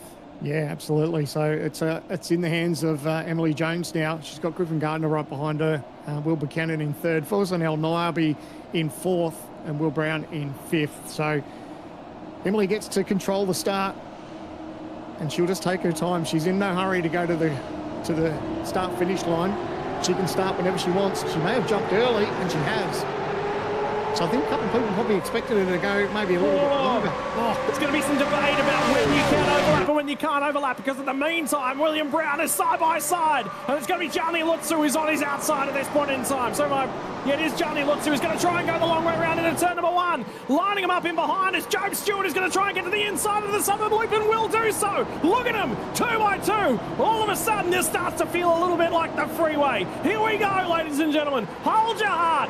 Hold your hand on your chest. Grab a mouthful of popcorn, because Luke Rosella's starting to surge towards the top 10 as well. All of a sudden, this race has come alive. Co-drivers, tyre saving, all of that factors into all of this, and then you got to get the elbows out. You got to sit down, you got to feel comfortable and do what you possibly can. I can tell you there's damage on the rear end of car number 53 for Kobe Williams, who's working with Hayden Veldin tonight. In the meantime, car 81 and Lachlan Pryke has got the elbows out for Lee Ellis, and all of a sudden Jade is going backwards as well on board car 201. That's your championship leader.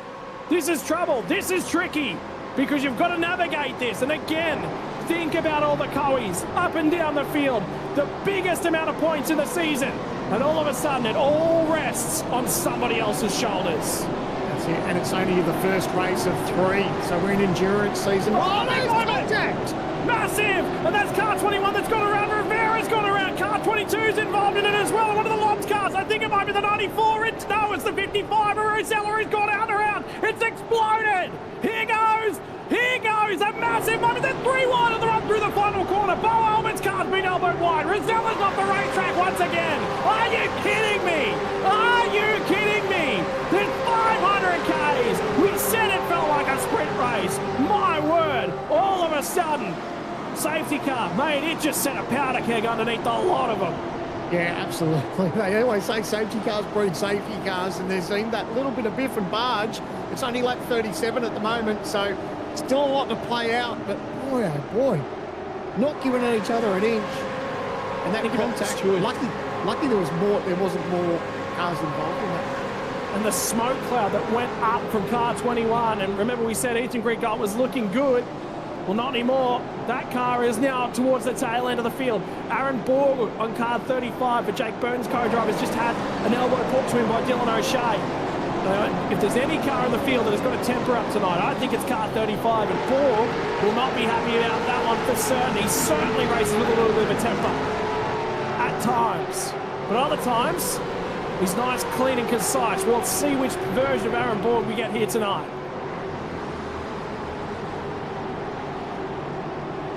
Oh, I just cannot tell you how nail-biting this is at the moment. You're only getting the half of those pictures.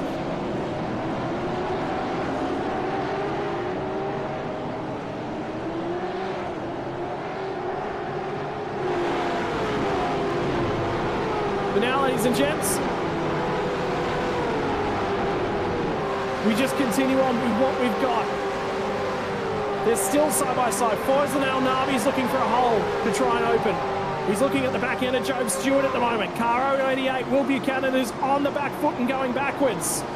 So he's starting to struggle. He'll fall back to 6th spot as El Nabi gets down the inside of him. This is deeper in the field you guys are looking at the moment.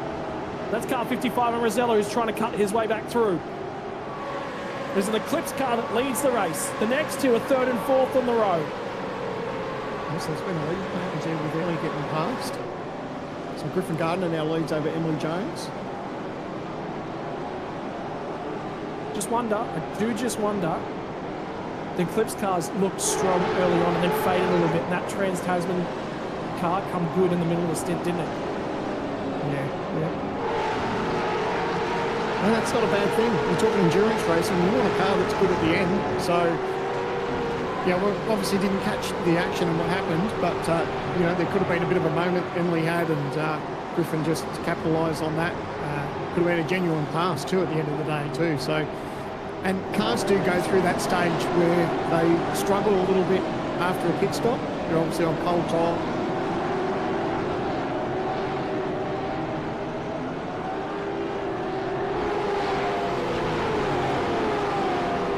Inside, it's out the bottom of the hill. It was car 36, I think. Yeah, it was car 36. It was Forzan El Nabi. Forzan El Nabi's gone around. Something's happened to him. I think he might have lost it on his own, I'm going to be honest with you. Try to get on the inside, car 12. Just on the exit of MG. Sorry, yeah. And he's just gone around and into the barriers, stuck it in there. And unfortunately for Forzan El Nabi, he's gone to the tail end of the field. He is the last car running at the moment in 39th spot.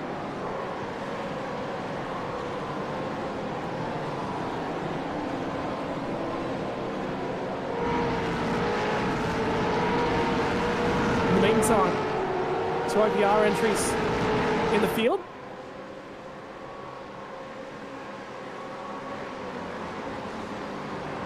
Currently sitting 28th and 29th, Dylan Shepherd and Reese Wakefield on board for those two.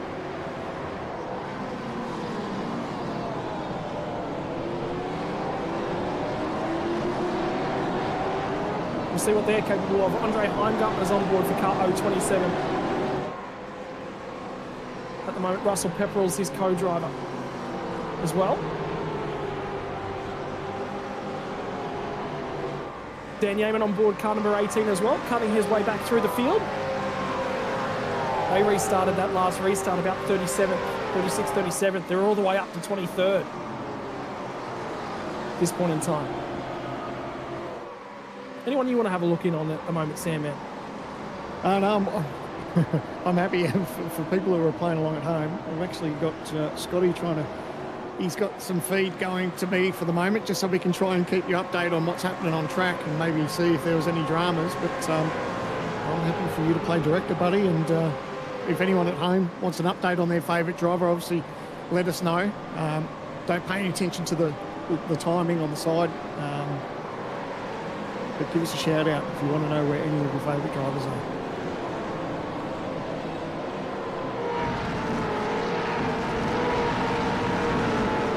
For the meantime, car 56 we're looking at the moment. Seth Brown's got a drive-through penalty. That's just come through from race control. Ooh. Contact, car number 56. Damon Woods, pit lane penalty, contact with car 36, Josh Anderson, lap 39, turn 10. So that was from the corner exit a couple laps ago. Remember you said you saw the TTR car backwards and we said it was Josh Anderson and Forznell Nabi. Well, race control indeed, car 56 at fault for it. They've got to come through the lane now. Wow, yeah, well there you go. Look, at the end of the day, it's not great to get a penalty, but it's still early on enough where they can bounce back from this. So there's a couple of cars in pit lane too that have obviously struggled with damage and everything else, but still plenty of time to bounce back. Not ideal.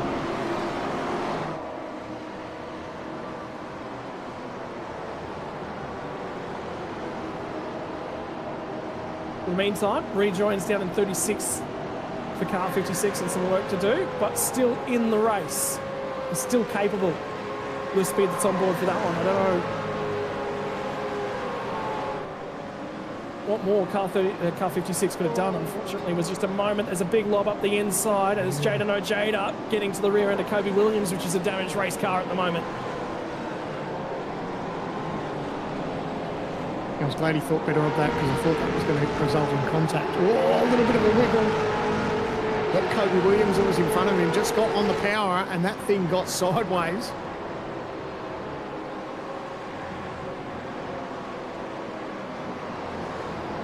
Have a look at Glenn Postlethwaite's up the range up on these guys as well. Well, he's quick at the moment, Potty. He's going to have a crack at Ojeda. Ojeda's also trying to have a track up the inside of Kobe Williams. Hasn't worked for the pair of them, and now they're vulnerable to Ken Latta, who's lurking in the background as well. Yeah, I thought he was going to stick his nose in there, but thankfully he closed the door. Glenn thought about it, trying to make a move up the inside, but thankfully they all got away with it. And now look at this run that he's got down the front straight away.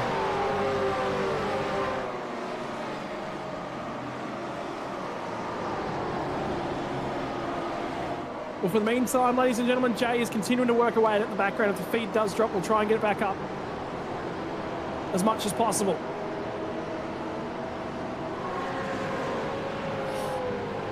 Latta just sideways on exit there.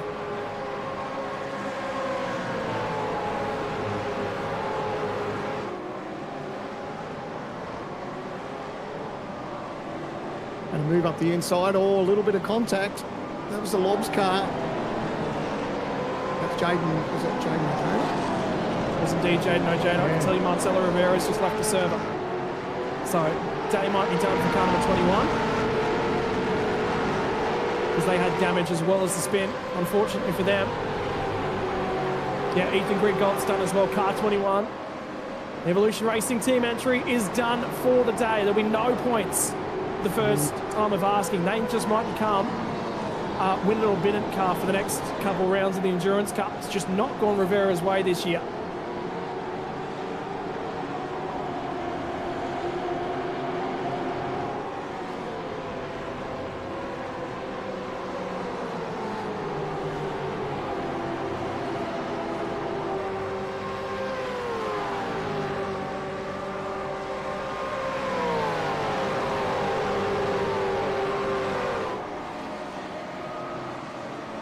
What are we like, 43 at the moment?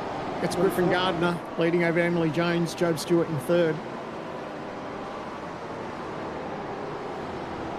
Looks like he's got a little bit of real estate over Emily Jones too at this stage.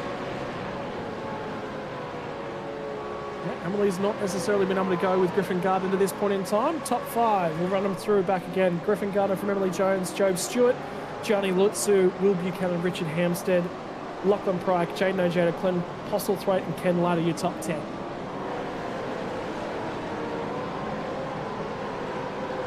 If I give you my time wing, Sam, man, I absolutely would.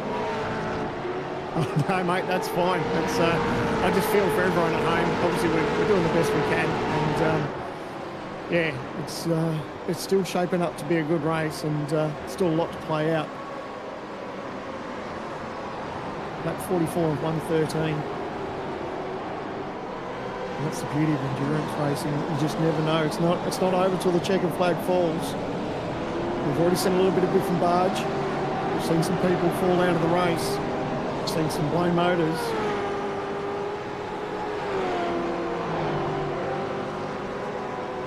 Still anyone's race at this stage. Another penalty coming the way of Ryan Bates for car number 13, which will not have Bates behind the wheel at the moment. It'll be Dylan Shepherd. Contact with car 52.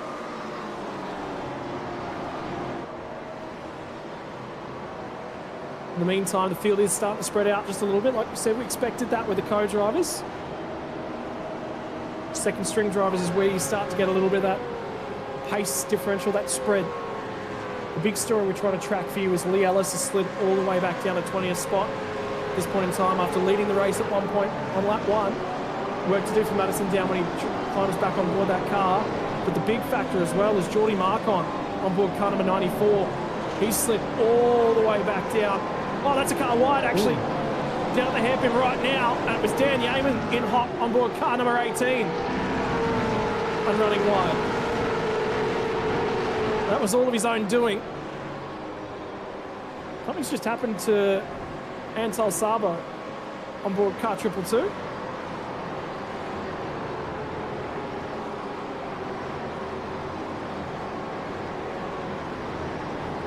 That was from car 06. Ryan Mueller's on board that one at the moment, trying to get down the inside at the hairpin. Yep. Fair call. Obviously let the race control node have a look at it. So we'll see how that plays out.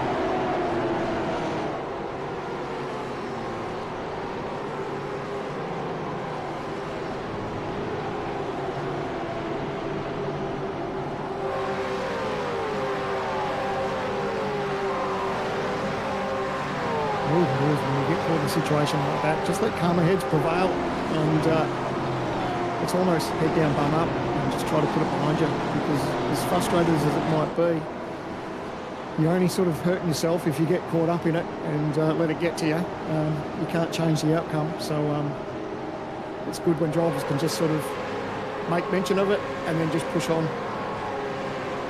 Ken Latta's been a driver in this series that's been registered for co-drives. He's been in the series, I think, once or twice, but he's also been a stable co-driver over the last couple of years.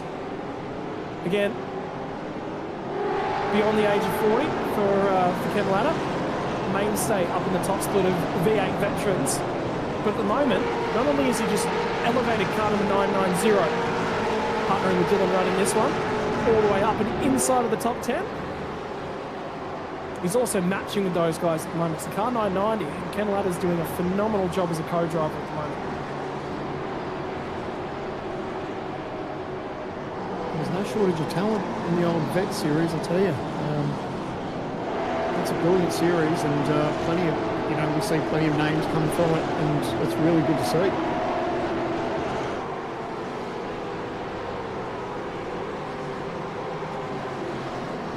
Emily Jones is just a fraction faster than Griffin Gardner on that last lap, about 600ths of a second. So fastest car in the field at the moment. Car number 51. At their long car pace or their long race pace. That's probably where it's at. Lap 10 in the stint looks like is just where car 51 seems to switch on. The Trans-Tasman guys. Tell you what, Richard Hampstead's not doing a half bad job at the moment, sitting sixth. Is this an omen to come of all the endurance races? Well, think about this for Bathurst. I'm looking up and down the field and I'm sort of sitting there and going, this is probably the weakest in terms of co-drivers I think we've seen over the last couple of years. And, obviously the strength of co-drivers we've had. But look at the disparity in the field. The last couple of years we've been blessed with a lot of big names that are eligible to make the series on their own right. To be co-drivers, we're not seeing that strength this year, which has actually made the racing probably better. Yeah, and it will fluctuate a little bit. Obviously, there's some names that aren't racing tonight that will be back for Sandown or whether it be Mount Panorama. So, but yeah, you're right. It's always interesting come co-driver season about who's going to be put where. And it's one of those catch-22s, isn't it? You think you've got some of the best drivers and you might have a 4-car field or something, and it's like, oh, who do we team up with? Jordan Ross is on board car number 72 at the moment. He's sitting at a 13th spot, some would say unlucky. But attempting to do something about it at the moment. That's definitely the best that car 72's run thus far today. So they're right amongst it. I think that is the best place Synergy Sim racing car as well. No, my apologies. WKMP Sim Sports / Synergy Sim Racing entry of Blake Warboys and Glenn Postlethwaite sits inside the top 10 and 9th. So we get another strong rounded combination. There's been a fair bit of support for Will Buchanan at the moment as well. Very, very unlucky to miss out on making the series, but he was one of those drivers that lurked around that qualification level. Bucky, as he's known to his friends, sits 5th at the moment and is doing a mega job for James Scott. That's the beauty of the qual series, is that, unfortunately there'll drop some really great drivers that miss out that have to try and qualify each year. But I know a lot of the teams will watch that qualifying series and have a bit of pen and paper out and maybe jot down a few names that they see in press. And even if they don't make the field, they're like, well, beauty, they could definitely take up a brilliant co-driver role. And it's almost like a breeding ground of new talent.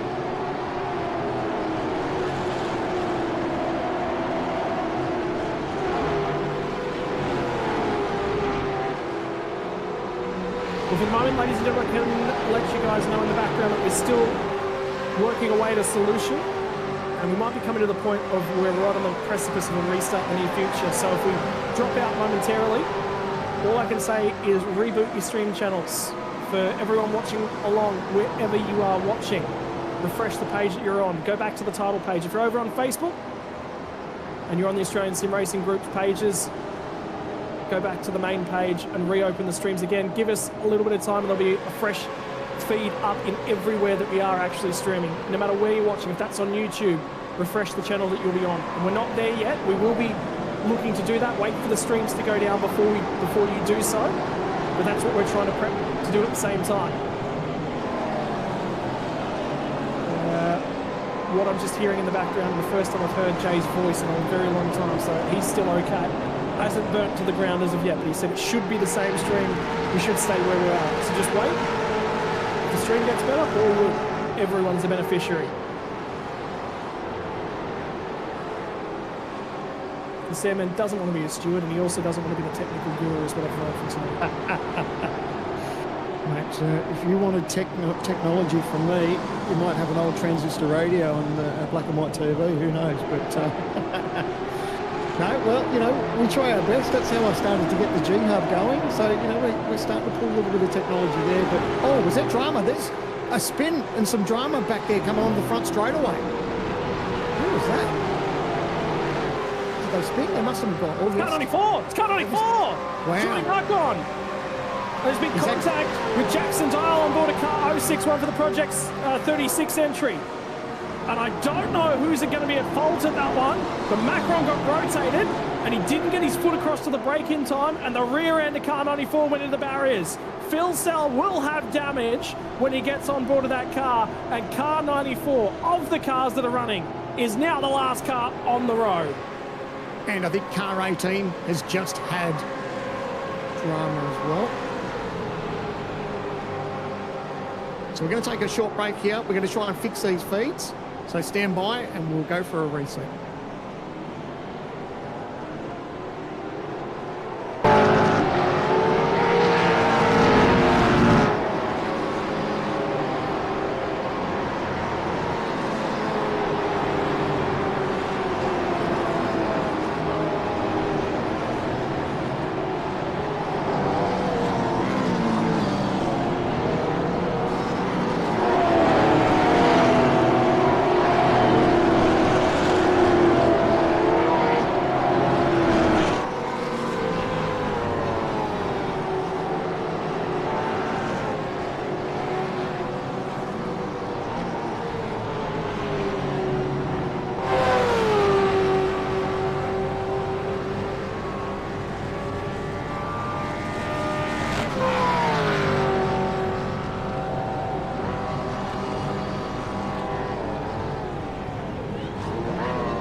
Opportunity that lurks in the midst.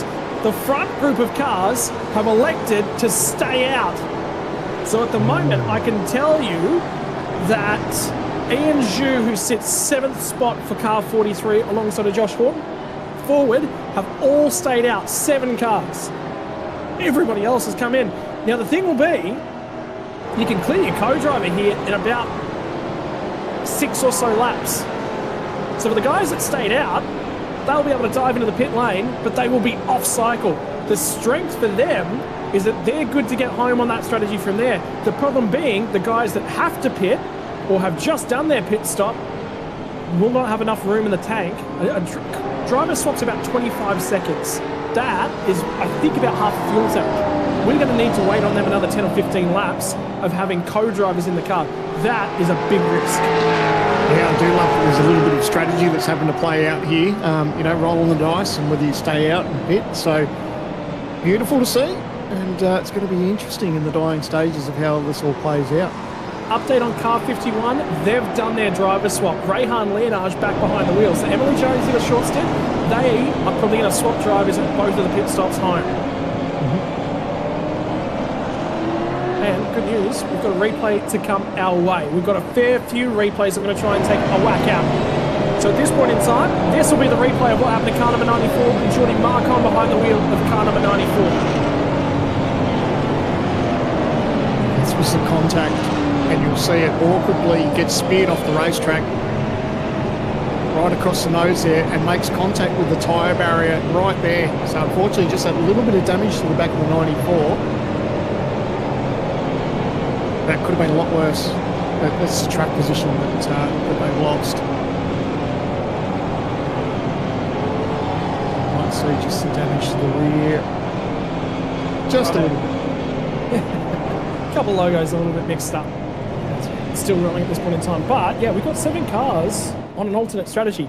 Will Buchanan is the leader of the cars that are on that fresh tyre strategy. The problem being, they may be reasonably quick for the next little while. by the way, their pit stop was about 3 seconds shorter than Rehan Leonard. So even the drivers that did just pit, that wasn't enough time to get a driver swap done. By the way, that wasn't enough fuel required to get a driver swap done. We'll be going back green flag at the end of this lap, Sandman, and a lot still to come. And the critical factor is co-drivers not clear. Now, we had a similar situation last year, but the safety car come about 2 laps later. Guess what? All the Lobs cars pit to clear their co-drivers out of the car and run their main game drivers to the end. They started about 20th on that occasion. Phillip Island, 2 years in a row, strategy, the numbers, and maximum stint length and minimum co-driver times, the critical factor.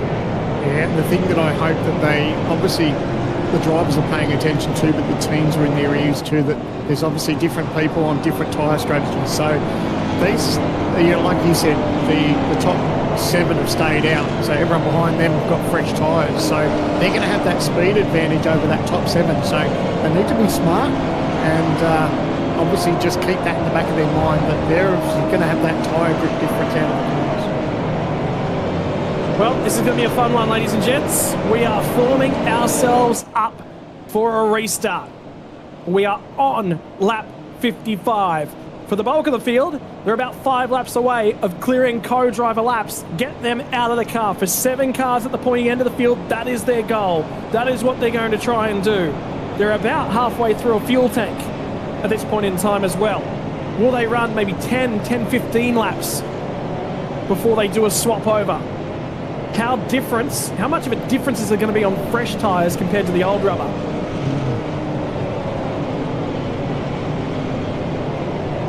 Look at the build-up just on the exit there, the outside of that turn, all the marbles there that the drivers have to contend with. So that's becoming a factor here, lap 55 and 130. Not going to be going green. It'll be one more lap on a safety car.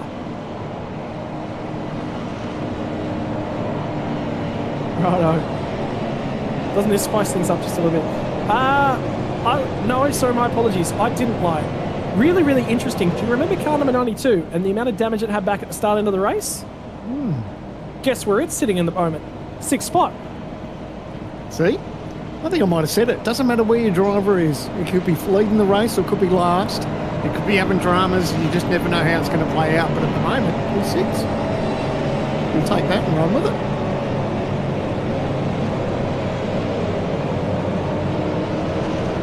And while we've got a moment, and a big shout out to Jay, working frantically behind the scenes to get our pictures back. Massive shout out. Awesome job, Jay. It's never easy when things go pear-shaped, especially with technology and trying to keep the stream alive. So well done in the background, mate. And to be honest, you haven't missed too much at home. We've brought you up to speed with the dramas of car 94. But other than that, everyone was basically cycling through. And now the beauty is the stream's fixed and we get to see a great finish to this Phillip Island Enduro. You know what was a great quote? I think it was last year's, the 2025 Coke 600. And it was the crew chief of Kyle Larson. He basically pulled his driver aside at the halfway point of the race, which is basically where we are at this point in time. He said, mate, we've been terrible today. We've been at the front of the field, we've been at the back of the field. We've been the worst on the racetrack, we've been the worst on pit road. We've had tyres go down. The race has gone terrible. Mate, you've got a lap. At the end of this lap, we're going to be at the halfway point of the race. At that point in time, everyone down here is ready and reset and ready to go. Everyone in pit lane is backing you. The guys in the spotting tower know that you can do it. You're allowed to mope about it for the next lap. At the end of that lap, we're going to go back green, we're going to go racing again, and I'm going to get you to restart the race and the second half of the race. And that's what we have right here. And on that time, on that occasion, Larson went through the field, got to the front, tried to go off in the sunset and win it. Who will grab the opportunity by the horns here tonight in our Logitech G8 Pro Invitational? Who wants to leave here from Phillip Island and the first 500 kilometers of our endurance campaign with half a hand on the True Force Endurance Cup, Sandman? There's 7 cars at the pointy end of this thing right now that are on an alternate strategy. Could that play out in their favour?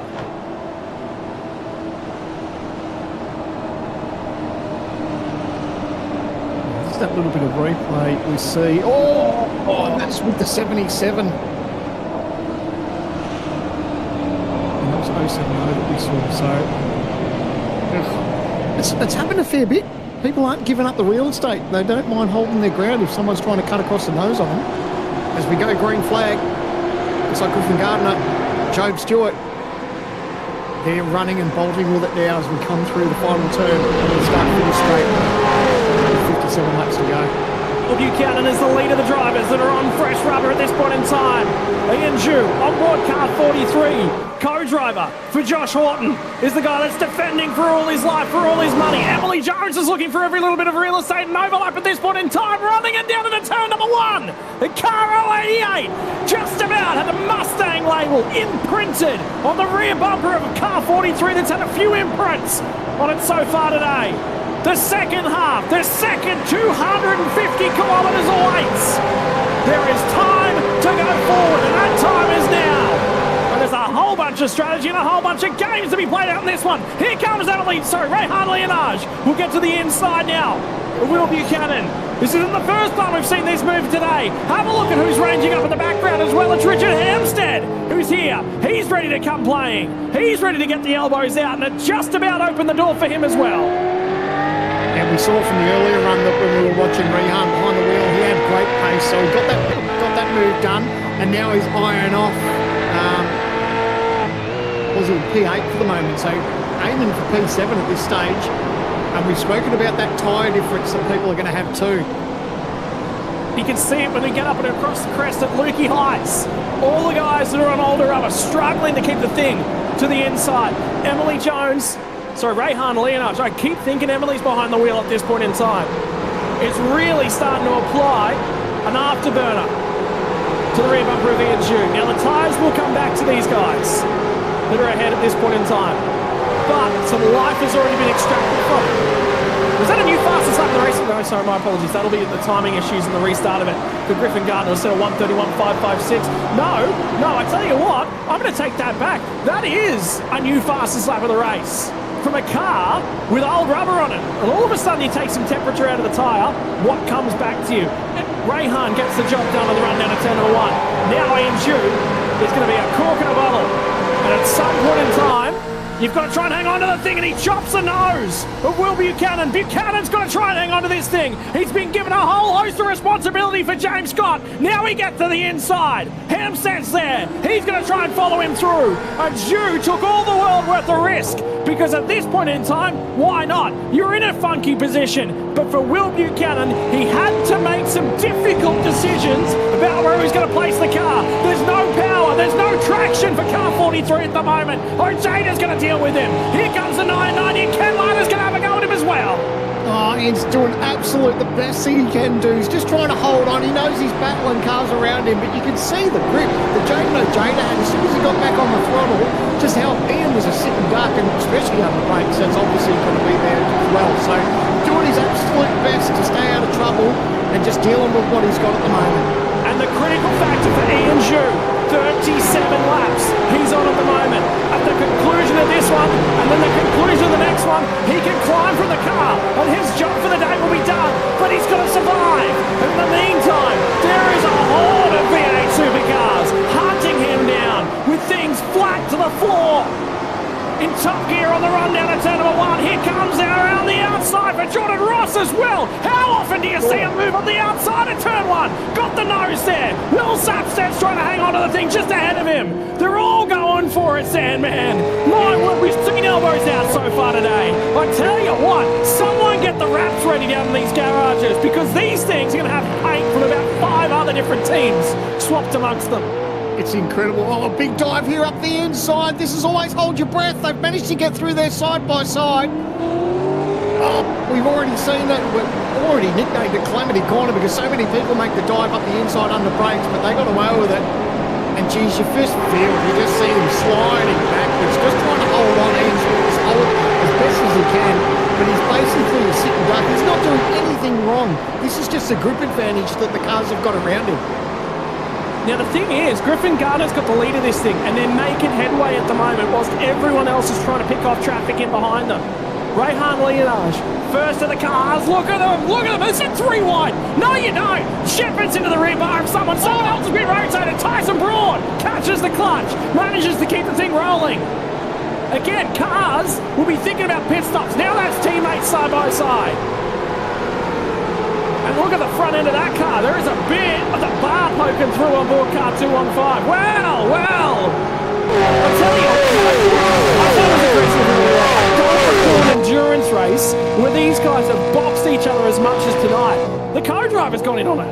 Yeah, and there's still a long way for this to play out. And you look at the top three, they've got themselves that little bit of a margin. Looks like Andre Heimgartner just hasn't quite got up to speed to run with that top three. So that's causing a little bit of a bottleneck, and that's taken the pressure off the likes of Gardner and Job Stewart and Gianni, because they know that they don't have to be worried about it. Now, as I say that, Heimgartner's been passed. Oh, no, and now Heimgartner's got the job. So they're all having a good little tussle back there, and that's what's helping the top three run away a little bit.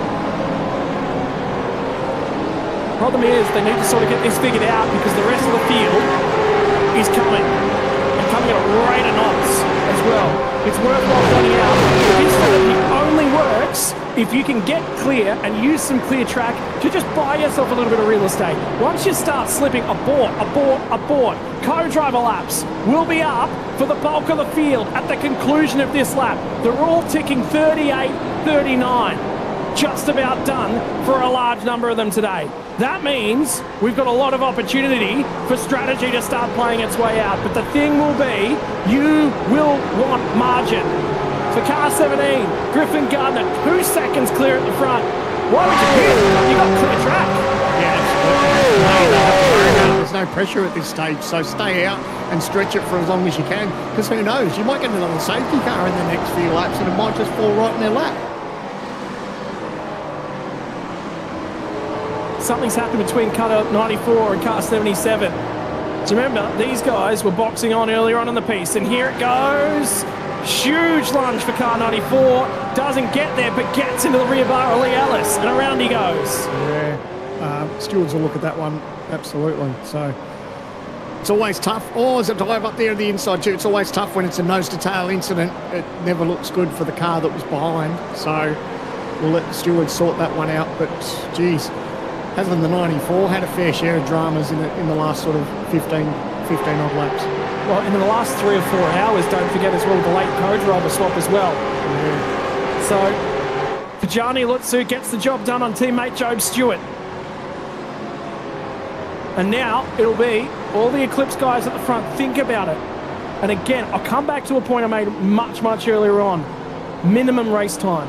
What it is about is the first car across the line at the end of lap 113. There are a couple ways to stitch that together. There's a couple ways to stitch that together on tyre life. But for now, Gardner's doing well. The big question mark now comes from car 51. How much headway can he make? He's ranging up on the back of teammate Andre Heimgartner as well. So there won't be too much fighting going on between them. Car 027 is just looking to improve its position on the day. And the strategy they're on will certainly do that. This is Ian Zhu. Remember, restarted 7th. He's now 21st. And that's what tyre life will do to you. Yep. And now he's got Anderson, who was our pole sitter for tonight. He'll go right around the outside. Obviously, that fresh tyre advantage. Oh, no, there goes Zhu. He's going to hold on to it. Unfortunately touched, they came together, he got sideways, and as soon as he touched the grass, he was a passenger. Lucky not to loop it round though, but just contact between him and Anderson on the exit of the corner. Time to abort. Car 43, it's not worked. They went for something alternate. It's time to get Zhu out of that car. He has done his minimum laps. He's now up to 41 complete, so there'll be no question marks about that one. Oh, there's massive drama! Massive drama! Jamie Dyke. And the other one is Aaron Ball. Oh, look, I'll tell you what, hasn't car 35 been in the wars today?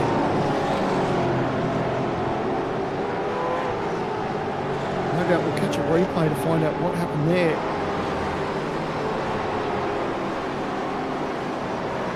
I reckon. Yeah, we did. Because that's off the 5-second penalty after contact with Stenny Rubio.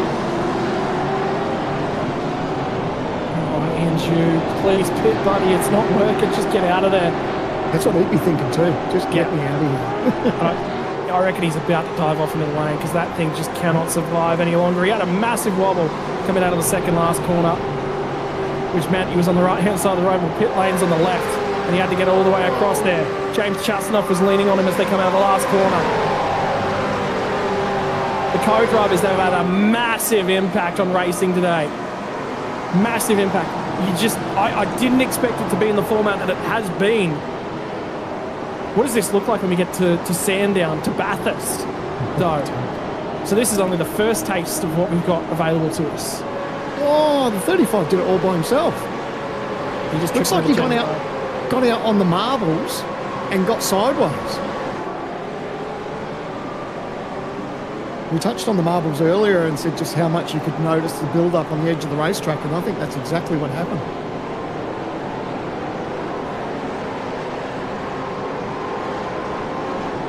Gee whiz, 51 laps left to go. More than 200 kilometres.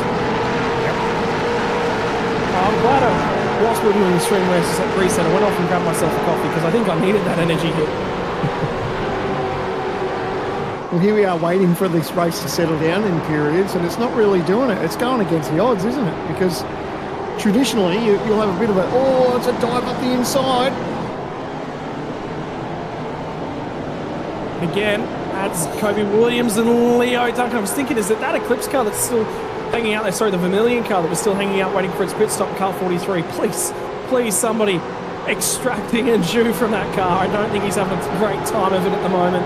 He's going to soldier on for a lot more of the race just yet. They might just be stuck on their strategy at the moment. Will Brown's going to try and get down the inside of Kobe Williams. Job done for car 22. And just looking up front, looks like Seth Brown, Leonard got past Andre Heimgartner. But Griffin Gardner got that margin, 3.2 seconds. And the field is starting to bunch up behind him for second, third, fourth and fifth. So he's running while he's got the chance, which is great to see. You know what's really interesting? Car 36 have thrown Josh Anderson back behind the wheel. I heard you say it earlier on, and I went, no, before there's no way they go off cycles. They did.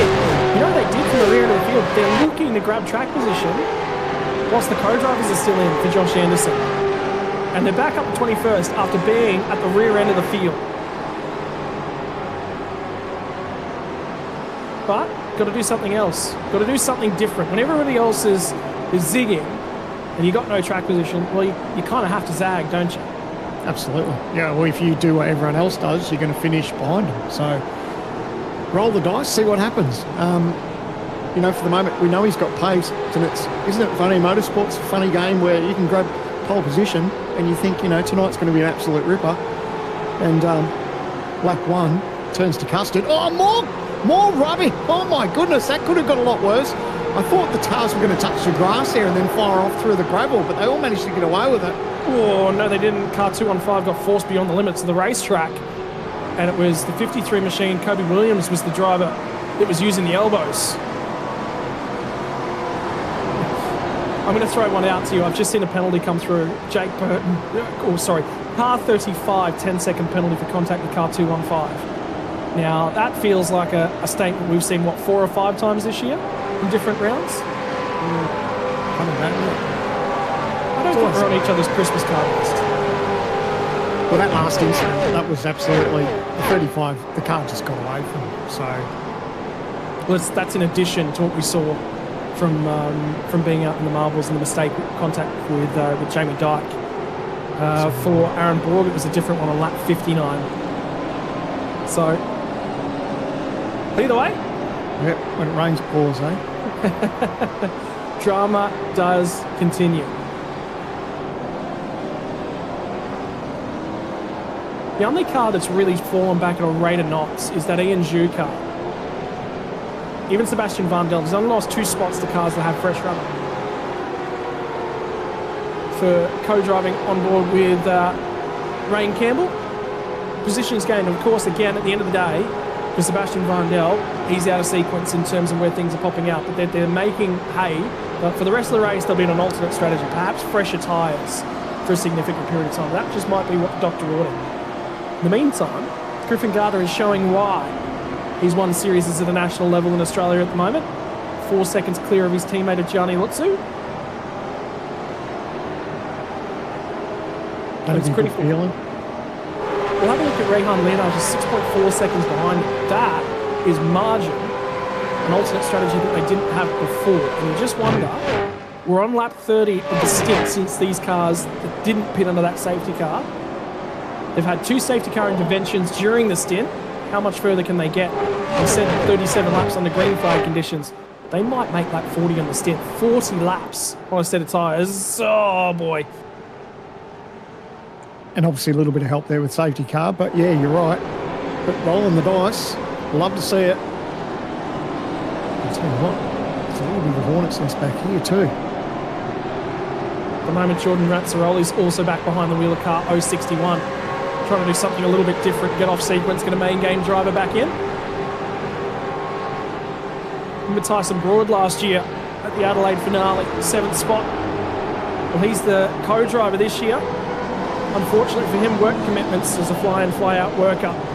Oh, what's happened to Joe Stewart? Joe Stewart, something's just had a no. Stewart's jumped in the lane, so that'll be Joe Stewart's laps for the day done, which means that everybody else might be touch and go on fuel. You might start to see people pull off. In fact, there goes one of them, Kobe Williams, onboard car 53. I've just seen jump into the lane. That was a short stop for them. They've cleared their co-driver laps and the hole in the tank. They're coming in. You're about to see co-drivers jump from these cars for the last time today. There's the first of them. I saw his name plummet down the piling and I was like, oh no, something happened, but then he's gone straight to pit lane. Here we go, ladies and gentlemen. Strategy from the island playing a massive, massive part.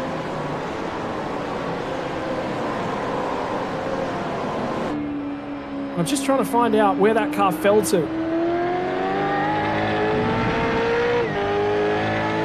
This car 12, Matthew Bowler's just come from the pit lane. He's now the last car running. And that sort of gives you a little bit of an understanding. They're about 22 seconds from the rear end of the field. But Bowler is back behind the wheel and will be to the end of the race. 47 laps left to go. They'll slice it up into 2 slices of 2. So it'll be 24 laps to a stint to the end. They can really lean on the tyre there. That's not much a tyre saver. They might have even underfueled that car, you know. Short splash. Only fill it back up to 80, 90 litres. Not all the way up to 133. You'll be a quicker car right the way through. And, you know, let's not rule out another chance of a safety car too. So who knows how it's all going to play out. But it's not bad. And you're going to see a couple more drivers that have tried that ultimate strategy as well. They're still yet to pit, as we see. Field's in. By the way, it's worthwhile pointing out as Jason Newman's about to climb from the car number 3. Brad Newman and Jason Newman, brothers driving together. That's cool. I haven't even spoken about Jason Newman at all today. I noticed the name at one point in the middle of all the broadcast drama. Didn't get an opportunity to bring him up.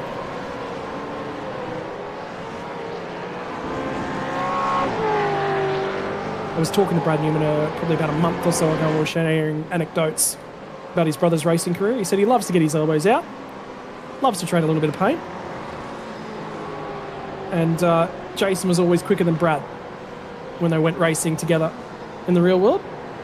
Well, Brad's quicker than Jason on the sim, so he gets that one back.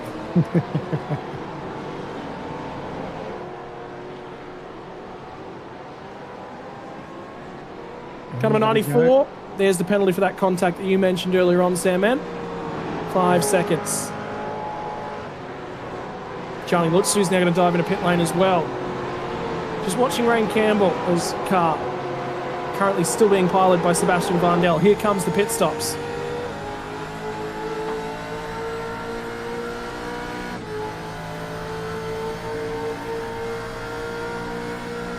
Have a feel. Gets interesting. Sorry, mate, cut you off. Go for it. I was just about to say, have a look at Josh Anderson. I can tell you Forza El Nabi's just done a PC restart. He's just rejoined the session. Adam Briggs has just done the same. It's never a bad idea when you're in an endurance race. You just reset the session, reset the PC, as Jay's done here tonight. So do some of the drivers. Some of them drive on VR, and then spot for their co-driver from a regular PC screen. And then they've got to reset that to VR before they jump back in to go for their drive. But I have a feeling for Forza El Nabi. I mean, Josh made a mistake with the getaway run down to turn number 1. But both of those guys, and realistically, when you talk about Josh Anderson and Forza El Nabi, they're clinical. That's not been them today. Yeah, but it wasn't really a mistake too. Unfortunately, he just got caught 3 wide, and yeah, he was just had nowhere to go. So, you know, it probably wasn't obviously the most ideal start, but nevertheless, still time to bounce back. It's just gut wrenching, isn't it? You know, you claim pole and then it disappears for you at lap 1 or turn 1, I should say. It's just it's like a kick in the gut. Seth Brown now is going to abandon ship as he dives into the pit lane for some fresher rubber for car 56. We'll see what Damon Woods can do when he gets back behind the wheel. The other benefit of going onto this strategy is it'll be main game drivers versus Coes for a while, so there'll be some massive inroads. Everyone is squabbling for whatever track position they possibly can. Co-driver versus co-driver. Those laps are disappearing behind us right now. So if there's an opportunity to get something done, and Will Sapstead will grab one on the run down to turn number 1.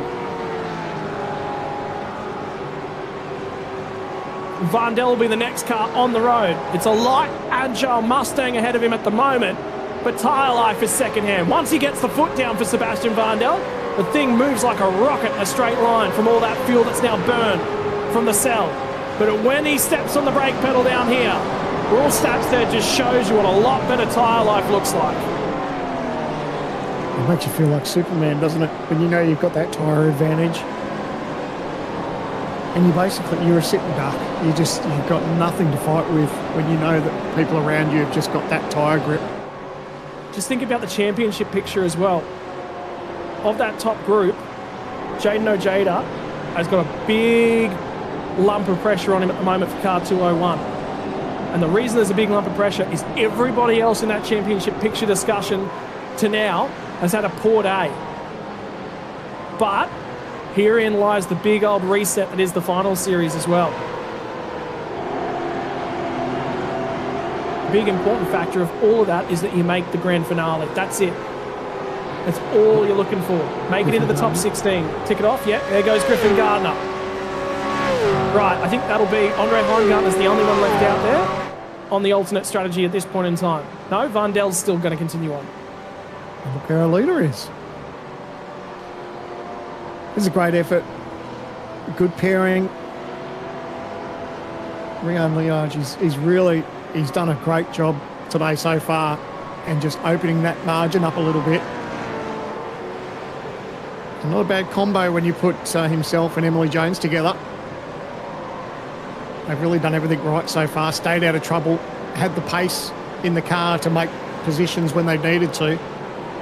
This car hasn't led all day, but it's been up the front most of the day, and there or thereabouts, and showing the pace on board at the moment. Good to see. Something I'll just put to you, Sam, man. 10 laps from now is about lap 26 of this stint. Guess what? Pit stop window to make it home. It'll be about 32 laps to the end. This is a little bit more dramas for car 215, and Tyson Broad's going to get an elbow from Jordan Mazzaroli as he gets passed down into the hairpin. But yeah, so the biggest benefit of the guys that did pit under that safety car is, yes, the co-drivers have to do more driving, but that gets you to the strategy window to get you home. You know, he's going to pull it up. Oh.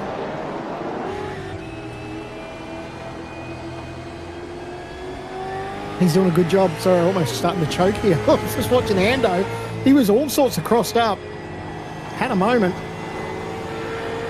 Look at him, so keen to get back on the power. And he's got pace now here at the moment. This Mustang is hooked up. He's going to go to the outside, or possible plate. Aussie didn't make that one difficult at all.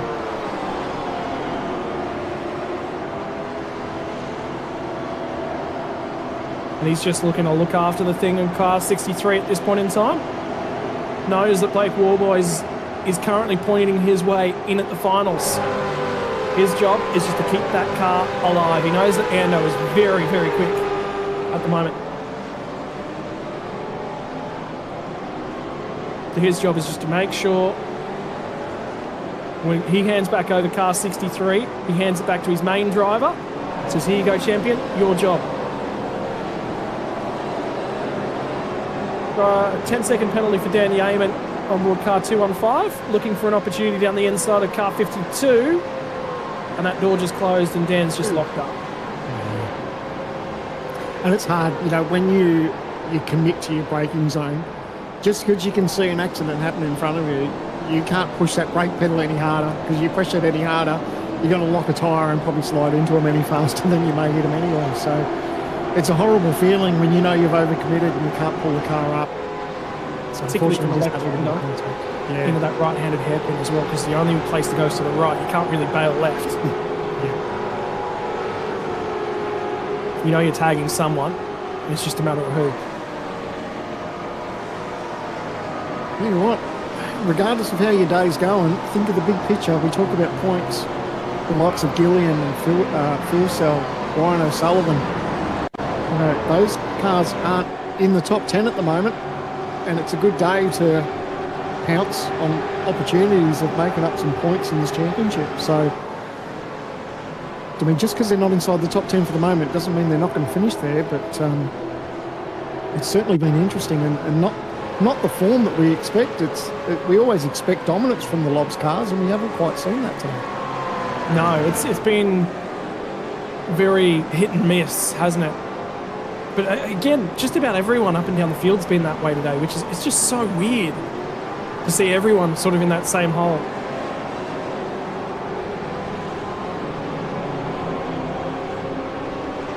Just having a quick look.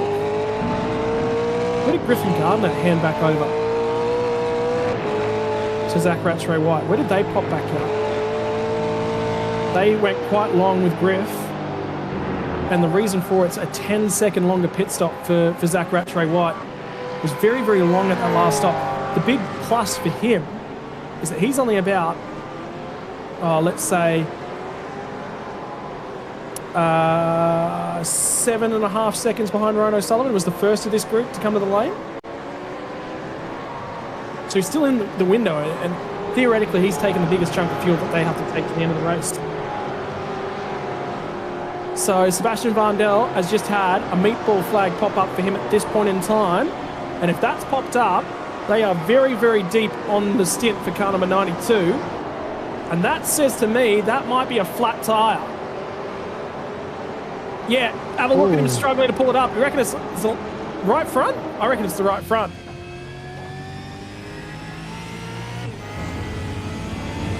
Just watching the wheel work. You can hear it. You can literally hear the car, and there is a tyre down for that car. So now he's got to try and survive back round to the pit lane. 38 laps. That's how the tyres went. It's not doing too bad if it's flat. I mean, there's probably not much left on it, but it's still carrying a lot of speed.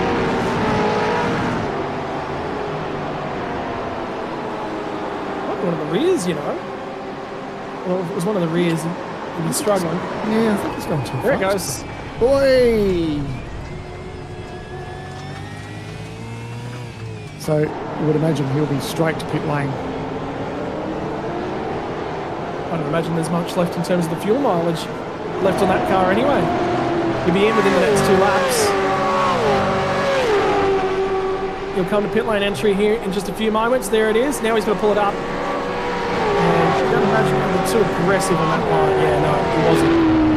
That's safe.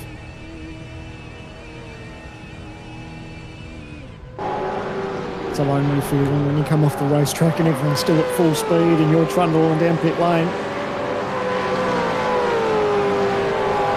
40 laps to the end of the race from there. So the pit lane window to get home opens up in about 3 laps. Yeah, and that's what everyone's doing.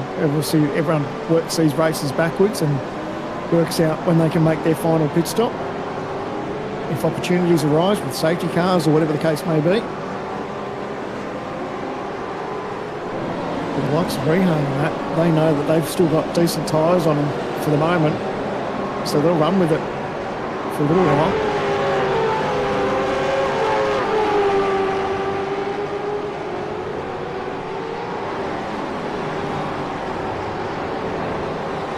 How good has car 51's day been so far? A lot of laps led. Lot of laps led.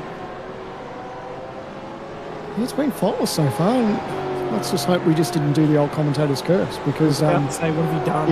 Yeah, I'll blame you because you brought up talking about 51.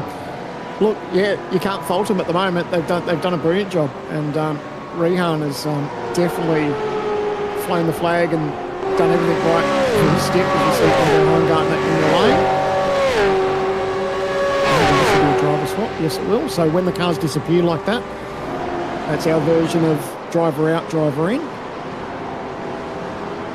Just looking at that, he went 40 laps on the field with 2 safety car periods. Now, the problem is it's 39 laps to home, but Andre Heimgartner did not have a meatball flag pop up.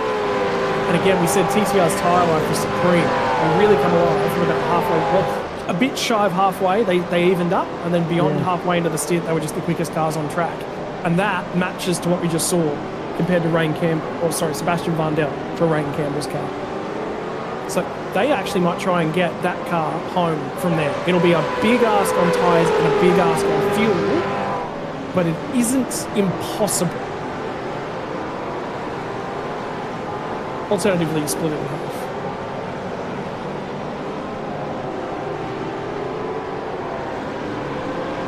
I'm just looking at the time. So last time round, Rehan, fastest car so far on track, 32.8. Hempstead 32.9. Will Buchanan in third, 33.3. 33.3 for Jaden Ojeda. And then Thomas Freeman in the 32.9s as well. So, And Josh Anderson, 32.9. Jordy Marcon in a world of trouble. He's been going backwards for car 94, but might be coming to the pit lane at the end of this lap because they, again, will be able to get home. It's just whether or not the tyres will get there. is that Jordan Ross is in the lane as well. Glenn Postlethwaite.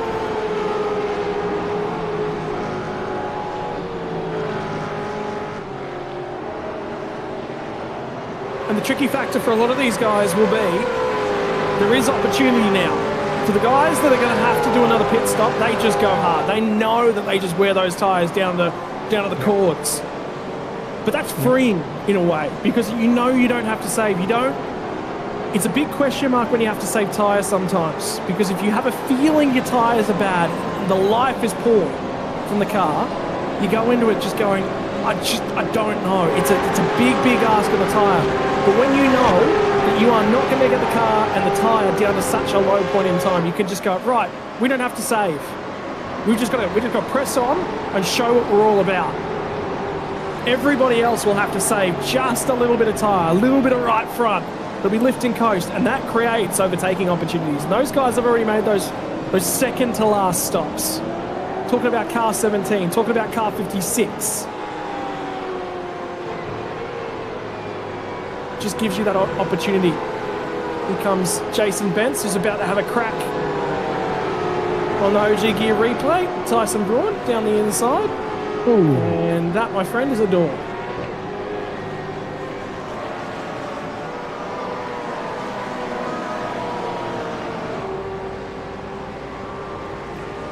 So Jada in the lane. The cars, Duncan back there. 36 laps to go.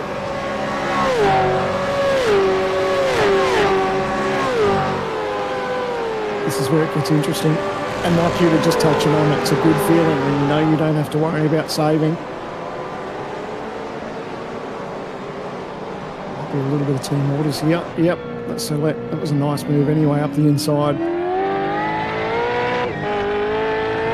But when you've got that opportunity where you're not going to trip over each other, if you know your driver is just maybe that little fraction better, it's always handy to swap them round. You can already see just that little bit of margin. But he's managed to open up already, so.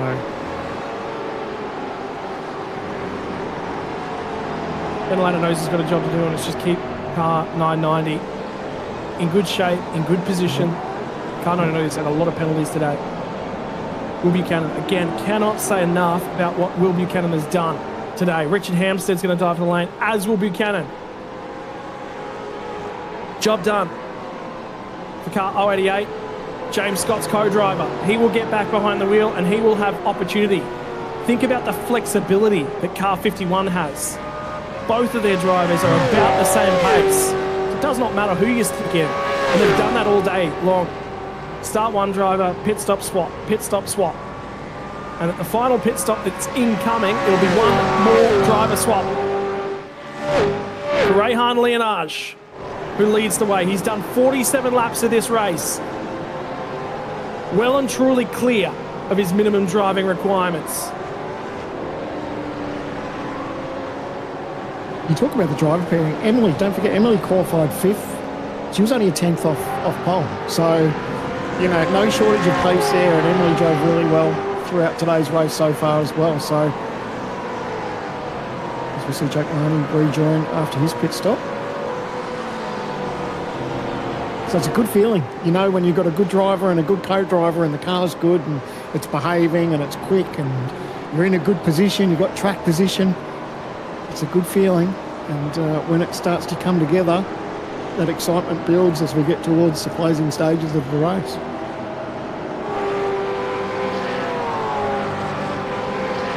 Robbie Gibbs back behind the wheel. Again, just opportunity, and we're just lurking at the moment.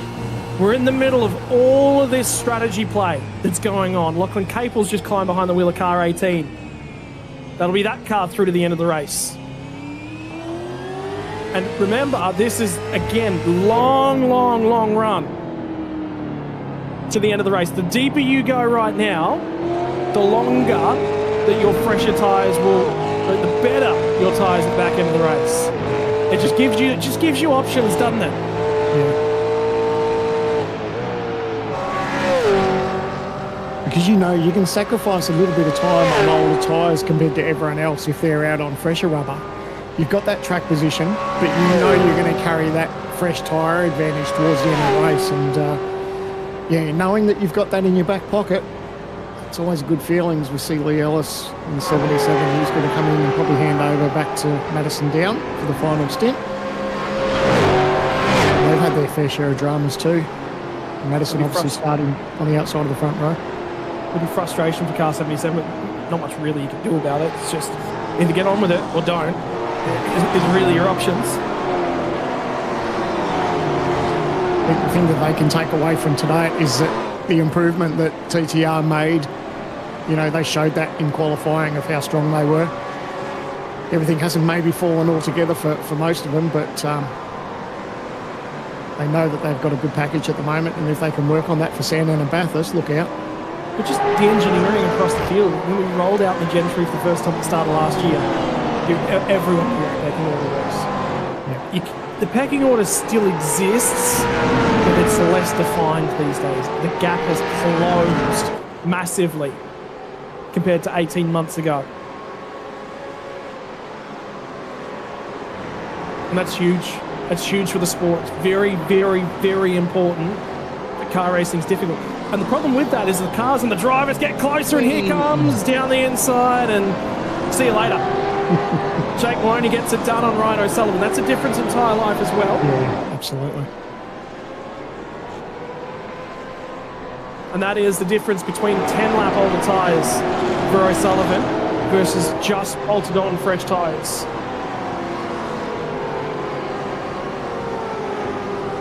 So, but like I said, the big thing is the pecking order. Look, it exists. It is. We're not going to sit here and say it's not there. It definitely is. Yeah. But the margins are close. And I just wonder what we saw at the start of this race. Does that say to you, Sam, a little bit of, well, now we have to trade a lot more paint than we used to because there's so fine margins between us. It's now how you put the race together. And aggression, well, it doesn't always pay off. But you'd rather be on the front foot with a little bit of aggression. Here's going to be an overtake potentially. Damon Woods is on all the rubber at this point in time. Makes it look easy. But you're right, and it's when drivers have that opportunity to, you know, especially at the start of a race, obviously all the cars are bunched up, you've got an opportunity. We saw that start that the 94 Phil Cell made. I think he passed 3 or 4 cars or 5 cars or something going into turn 1. Like, he had a great start and a little bit of a concertina effect. So sometimes it's how some people take those opportunities too. Some people cope well under pressure and some people don't. And we know that Jared Philson is brilliant under pressure.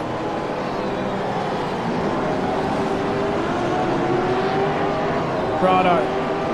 drivers who completed their stop. The first of them, Jake Maloney, on board car 29. Rayhan Leonard has gone through for another lap on those tyres. 27 laps into the stint, and pace is still good on board car 51. This lap will be critical for Jake Maloney. What's the pace look like?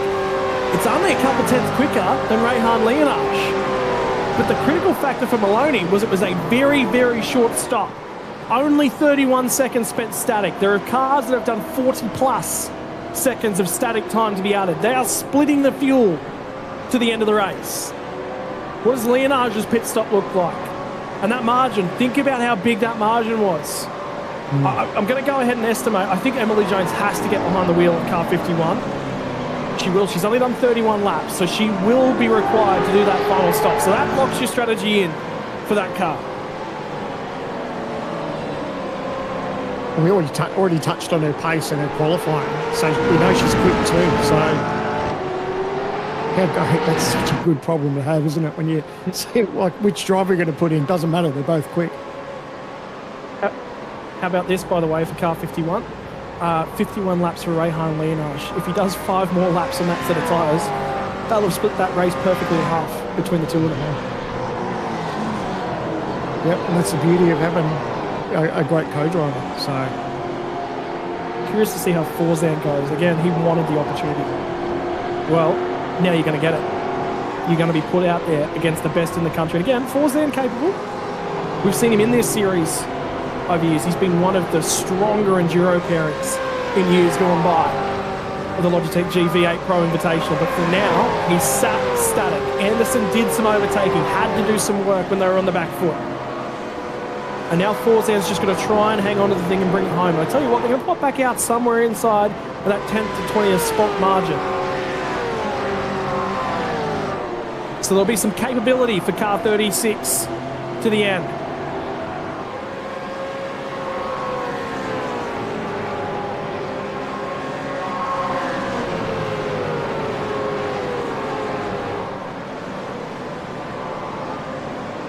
Going up the inside, nice. The inside of bowler. So Gillian now eyes forward.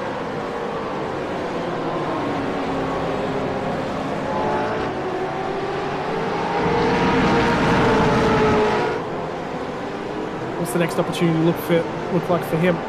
Sullivan's about 3.5 seconds down the road.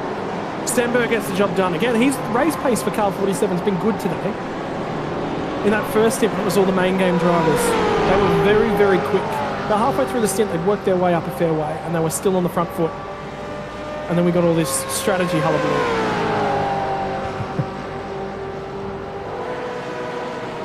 Jason Bentz on board car 017. Started from the rear end of the field today. The last row, all the way back in 40th spot. Up to 4th. Good. Yeah, up to 36.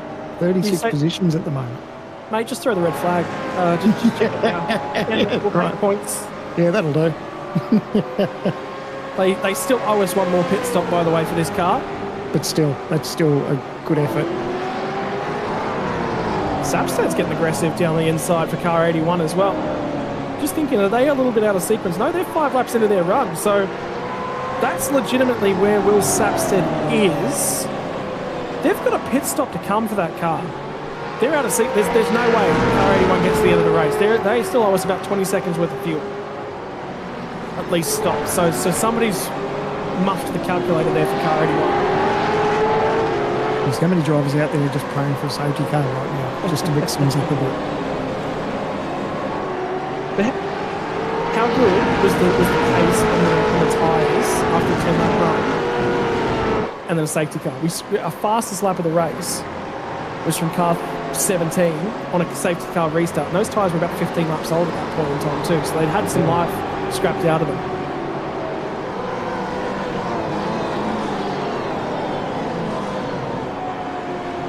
It's always a favourite of Jay Kennedy's and myself when we see Robbie Gibbs on screen, car 31.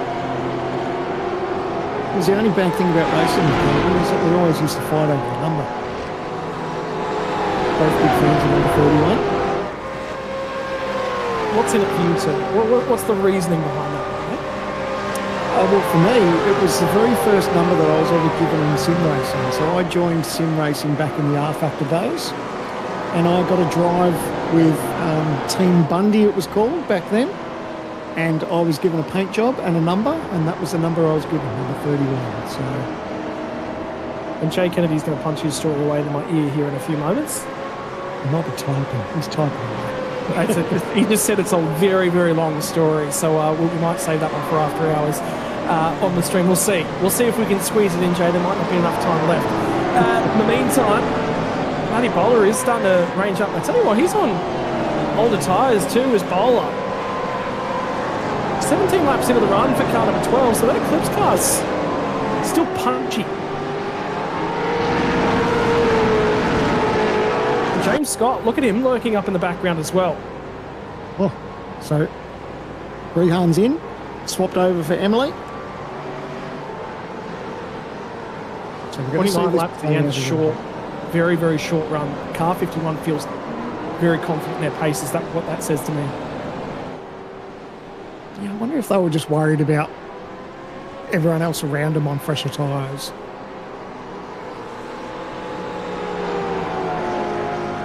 So we see Maloney coming onto the front straight away. Emily's underway. You can see she's already rejoined the racetrack. Gone. See you later. So she's got margin, and she's got a fresher set of tyres at the moment. 6-lap fresher tyres for Emily Jones over Jake Maloney. At the moment, pretty massive margin, you've got to say.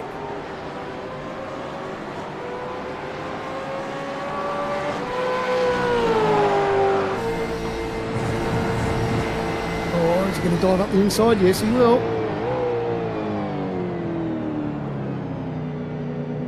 I know Emily would have liked Jake to hold up Ryan a little bit there as well, as much as he could, but... That's curious there, man. That's very, very curious, because that's Ryan O'Sullivan, 10-lap older tyres, and he's just gone sailing by Jake Maloney, like he was standing still. What lap did Jake... I'm trying to think what lap Jake pitted. Only about 6 laps ago. The pace on that Eclipse car is really, really good. And again, we've said the Trans-Tasman cars are probably the best on the long life tyres so far today.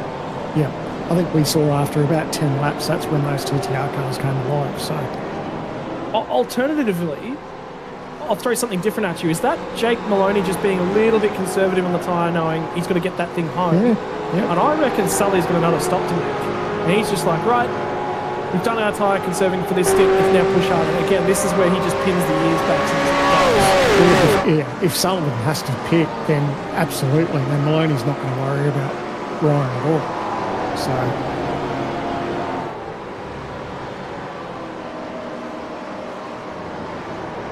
this one's not quite done yet. 7 or 8 cars still with one more stop to come our way. and you would imagine that if we happen to get a late safety car, even that there's a couple of drivers that don't need to make any more stops, you'd probably see the entire field maybe pit for tyres, just so they can go hard at it. I don't know they will. It depends. It really, really does depend. Car 51 won't pit again. Absolutely will not pit again. There's no point. They've got reasonably fresh rubber on them. They're just going to conserve them. They're not going to go hard on these tyres. They're just going to cover off what they need to cover off. And it's not much. Here's Ford's down on Marby, making moves on makedown tyres. Job done for car 36. Again, just eking back out what they've lost throughout the day. And that was on Blake Warboys.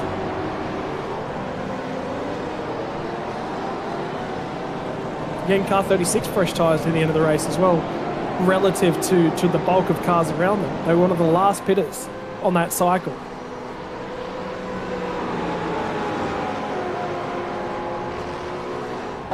Like riding a bike, isn't it? Get back behind the wheel. Brian Borg's in to the end. I'll fall off the lead lap, unfortunately, for car 017.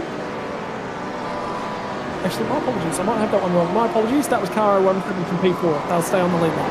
We're right up to the 28.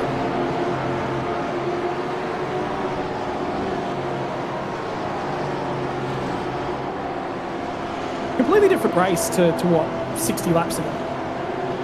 Everyone had settled down now.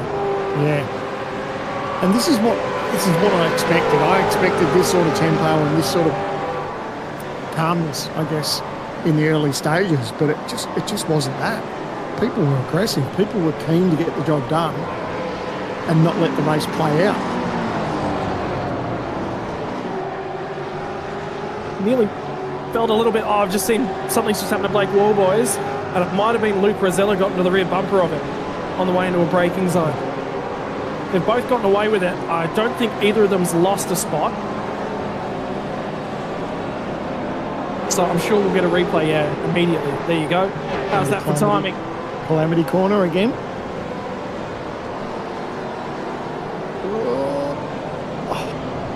And again, you're on that braking threshold. You can't do anything about it.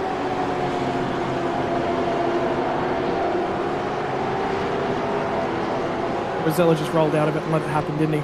Yeah, what can you do? You know, it's just like, there's no point trying to snaffle a position that way. So you just wait, let everyone gather themselves up and just push on.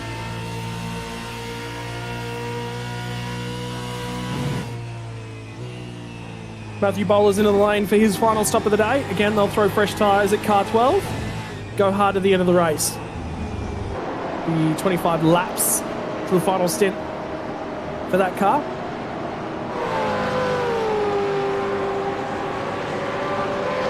James Scott will be very happy with the way car 088 has recovered throughout the year. They've struggled, haven't they, the Chiefs Esports Club guys? Think about the journey as well for James. Dylan Rudd is another one there as well. Felt on top of the world at the tail end of 2024. Really, really strong car pace. Was working with Lobs Esports, and then all of a sudden, that's it. Dream's over. They went out. They made something the Chiefs Esports Club and invited an esports team into the arena last year. And then again, turned a little bit to custard, a little bit to steal the vernacular of you, Sandman. But he's back on top. He's looking pretty reasonable. And don't forget, Scott qualified P3 tonight too. So the car's got pace. And yeah, maybe just everything's starting to come together for him now. I wonder whether or not how much he's enjoying the partnership with Robbie Gibbs, because Robbie Gibbs likes to be on the spanners and working behind the scenes in generating extra speed out of these cars.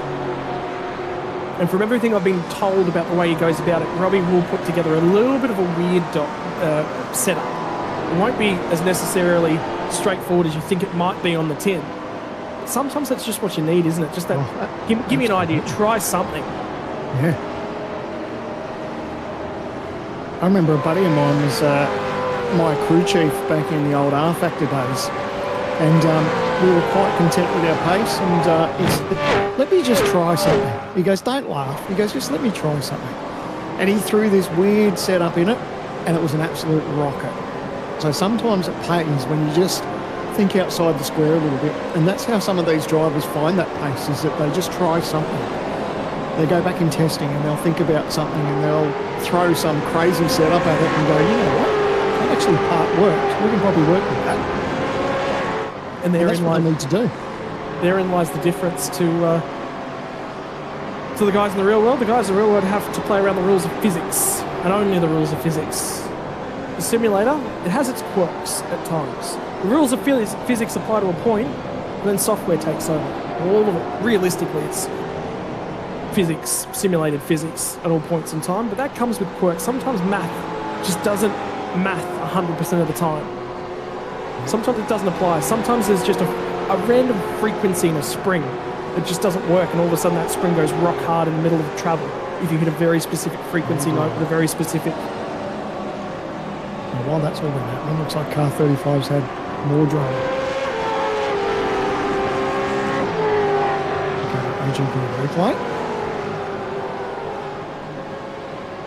In a bit of a sandwich. Oh, a little bit of a tap, and off he goes. Jackson Dye was the driver behind the wheel. Jake Project 36 car. He's had enough. Well, it could be opposite ends of the spectrum with Jake running how he's running and Emily running and how she's running. Totally different stories tonight.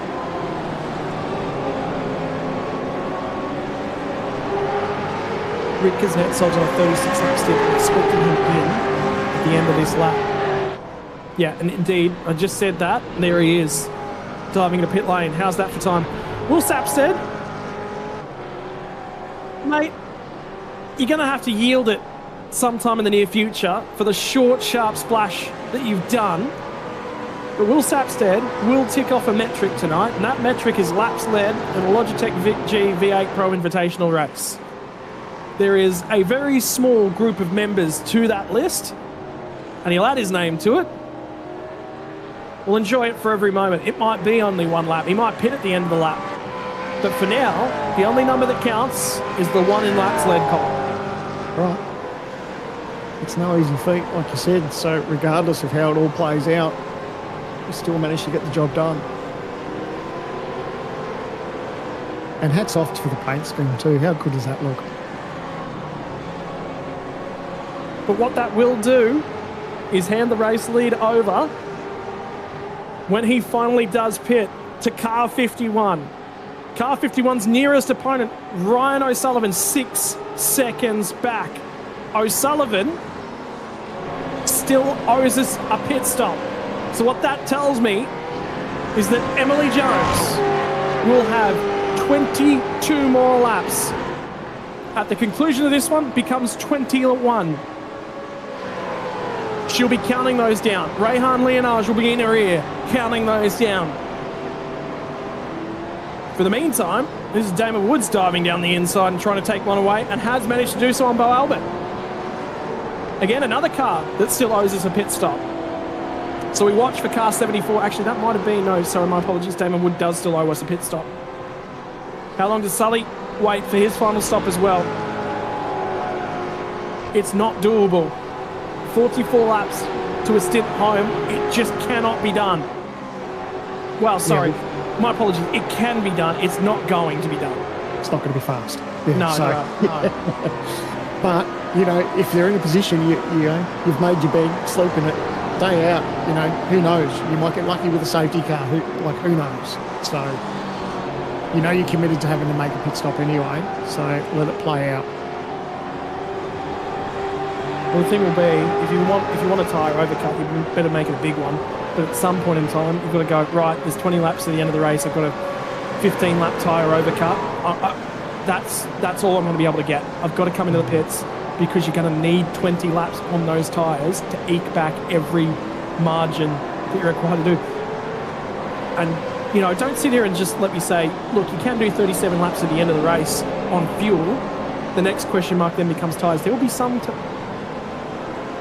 cars in here. Oh no! Oh no! Car 36, left front, damage for Forza El Nabi. And again, I'm just going to say it again. Oh, he's lost it on his own. Oh, he's made contact with the tyre barrier. Lucky that didn't get a lot worse for him, but his steering might be plucked. I think that's where the tyre barrier or the tyre wall. I was going to say, I think that's the divot. Oh, it's not happy. Did you see that? The car did not want to pitch in there at Lukey Heights.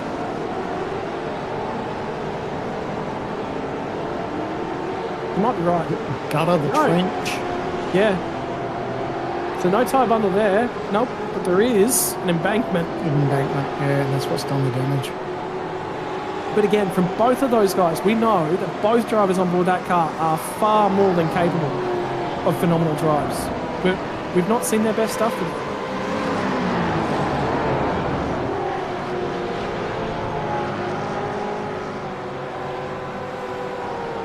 Oh, sorry, I'll take that back. We have seen the best event, Josh Anderson. But it was in the one session that doesn't matter at the end of 500 kilometres. It's qualifying. Qualifying helps. It certainly helps. But there's no point putting it on pole in qualifying and then not stitching the race together.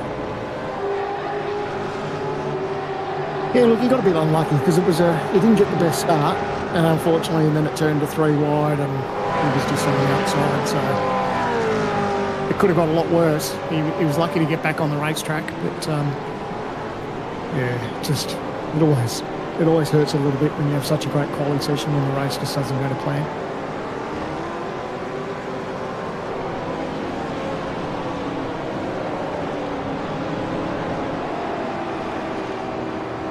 One of the trickiest things to do at the back end of a long evening like this is stitch a final stint together. Because generally, and what we're starting to see at this back end of the race is that the field's strung out, not many people are racing each other. Sometimes one of the worst things that you can do is leading at this point in time. And the reason I say that is Emily Jones has got no one to really measure herself against. It's right, 19 laps left to go. Right, 18 laps left to go. What do I need to do? Well, you need to just keep driving the thing, driving it pretty accurately, pretty smartly.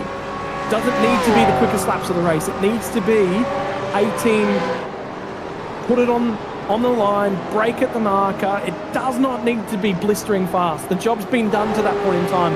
And sometimes you get to that marker, if you had a long day at work, the brain might switch off. The fatigue just creeps in. It's a Friday night.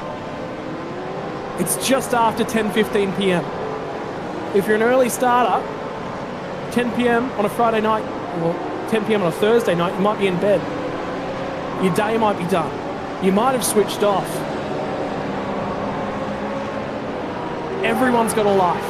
What is that life taken out? Who is going to manage that fatigue to the back end of the race? Perhaps that's a decision, something that's been spoken about. Perhaps that's why Rehan Leonage did the first and the third stints on board that car, is because Emily Jones is up a little bit later. The differences between sim racing and the real world, Sam, it's something that doesn't really get talking about. At the end of the day, a lot of these guys are gamers. They like to get on, they like to have a little bit of fun, and they like to race a little bit deeper into the night. But there is still lives that happen outside of that. Yep. And also, you do get that little shot of adrenaline when you're leading a race. And, regardless of what time it may be, you know how much hard work you've put in through the week. You know that everything is going to plan as such. So that will perk you up and sit you up in your seat a little bit. So, and the beauty is it's not Emily's first rodeo. And herself and Rehan, they haven't put a foot wrong. And I think the beauty that they've got at the moment is that they have a teammate in Jake Maloney. Obviously, Ryan O'Sullivan still has to pit. But Jake Maloney there, to have a teammate behind you, taking a little bit of pressure, I think that definitely works in their favour. Also worthwhile pointing out as well, Emily Jones didn't get into this series. And I'll put an air quote around that. I'll say on merit is that we actually saw Rosella, I think it was, just get the job done there. And Blake Warboys will now have to defend from Brady Myers off of Siberia. Deserves to be here. Does Emily Jones? I think we've seen that today. I think we've proved that today. Will Sapsted's into the pit lane. His final stop of the race. Job done. Ryan O'Sullivan's actually going to come to pit lane this time by. New race leader. Car number 51.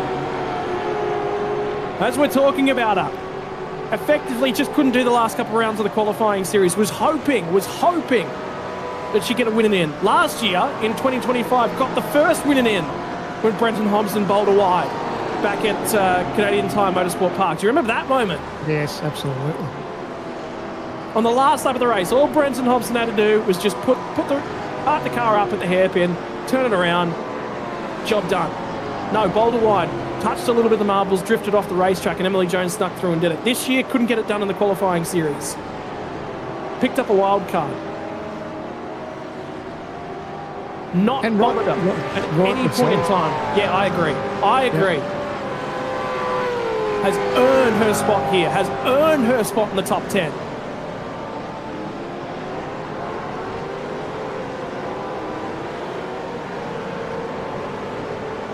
And there's been an issue for Blake Warboys. Something's happened to car 63.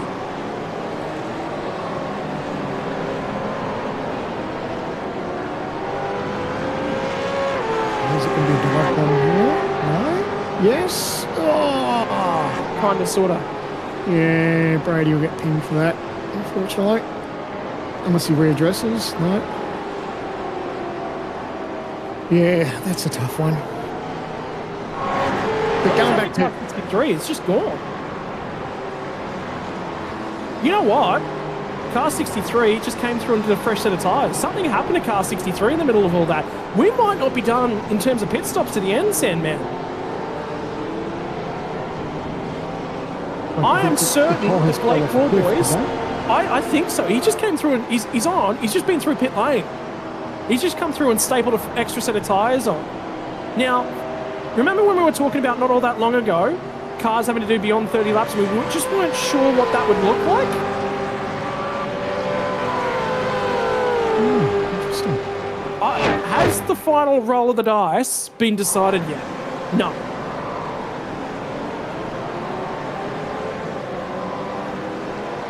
Just looking at that totem pole down the left-hand side, I see Jared Philsell 13th, Madison down 14th. So those two cars have had absolute shockers tonight. Guess what? Somebody else just came to pit lane. Car 222's just come in for a set of tyres. Car 72 has just been through the lane for a set of tyres as well. Those cars did not owe us a pit stop to the end of the race. On fuel. On fuel. Synergy Sim Racing and Vermilion, by those metrics, owe us pit stops. Remember Ryan Campbell before? His co-driver, Sebastian Vandel, right rear tyre. I got a message from one of the guys at Vermilion. They said it was a right rear tyre that went down on car 92. Now this is Warboys getting down the inside, Lachlan Capel. And again, that's a difference in tyres. Were some of these cars only geared to go 30 laps on a stint? They just could not do any longer than that. Good Lord.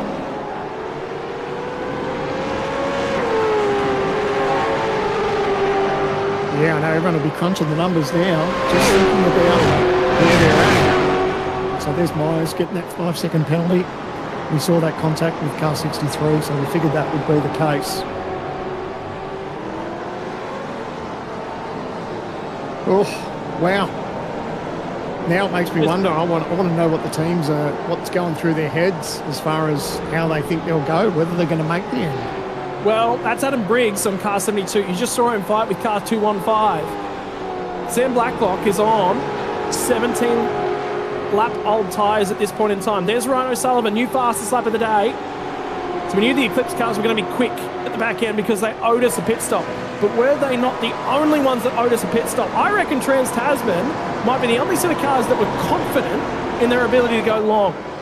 Have a think about Andrew Gilliam to the back end of this one. He's moved up to third now. We started to see those Lobs cars just ail as the stint went on.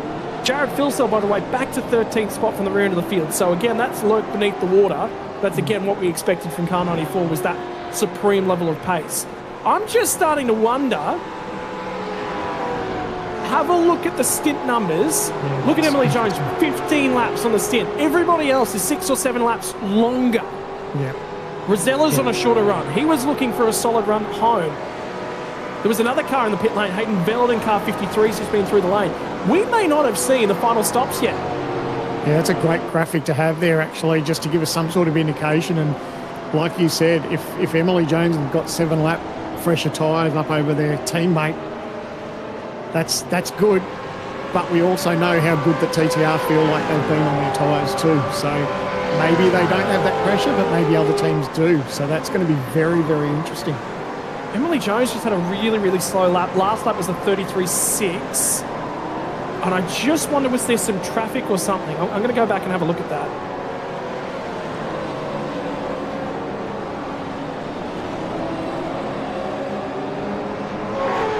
So what looks calm on the surface, it might be brewing underneath. We don't know yet still whether some people might have tyre dramas. Don't tell me car 51's saving fuel or something. Sure. They would have been. They would have been in a position where they pitted earlier when I think they still could have gone longer. So I went back and had a look at what I thought was the slow lap, and there was nothing on that lap, but it just wasn't quick. Again, is she just sitting on the tyre? Maybe. She's got 5 seconds over a teammate. So why abuse the tyre? So if they're thinking that they need to maybe look after it, what's the harm? They've got themselves a nice little margin. So pace has recovered for Emily Jones back to 32.8, which is about where we expect. Was faster than Jake Maloney on that lap. Gilliam was quicker again though. Yeah, 32.7 to a 32.8. So, but the problem that Gilliam has is he's 8 seconds behind. So It's not going to matter. No, that margin's not up for debate. Yeah, a tenth a lap. Is Gilliam extracting from that car what he can now, and in the last few laps he's just going to block like hell.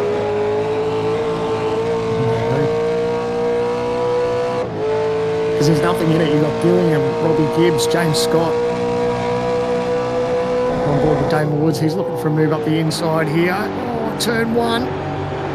They both give each other plenty of racing room, but he's going to get the job done.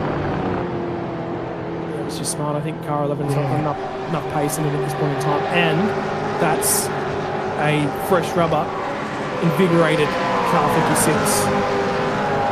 Have a look at him. He's looking at Ryan O'Sullivan. It's this car that's next on the road, and O'Sullivan's like, I've got fresh tyres. I'm coming! Whoa! Yeah. Nearly into the back of Andre Youssef, and Sullivan is getting aggressive. He wanted 2 for 1 if he possibly could. He was on the table, and then all of a sudden he's thinking, oh no, what have I done? What have I done? But he's managed to pull it up.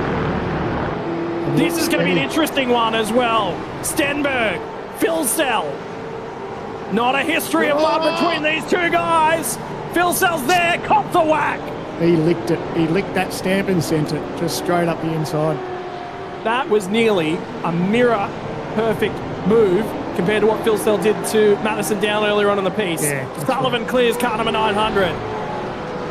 And ladies and gentlemen, grab your paprika, grab your spices, grab some chicken salt, grab whatever you've got available to you. Because this race, I thought we might have been done. With 12 laps left to run, again, just a little bit of something lurking in the water. This is critical for Phil Sell, by the way. Absolutely critical. Because this is a lot of opportunity for car 51 to go to the points lead. Or, no, sorry, not to the points lead, but perhaps climb to 5th. Gilliam's going to extend the margin. The thing is, it all gets reset when we get to the finals, but there is, for every spot you finish ahead, there is an advantage. If you enter the finals with a championship win, that's a points margin you hold over your rivals. They have to come and overhaul that. Doesn't guarantee you a spot in the grand finale, but it certainly helps. It gives you room for error.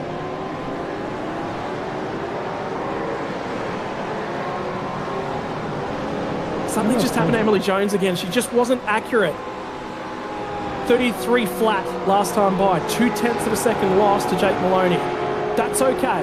Yeah, she might be just looking over. It's still 5.3 seconds. So I'm just going to pose that fatigue question again to you. Yeah, I reckon she's probably just taking it easy, looking after the car. There's no pressure, and especially when you've got a teammate behind you too, that helps. I understand that, but if you know, all of a sudden there's a run off track and it gets down to 4 seconds, the heart rate comes up a little bit.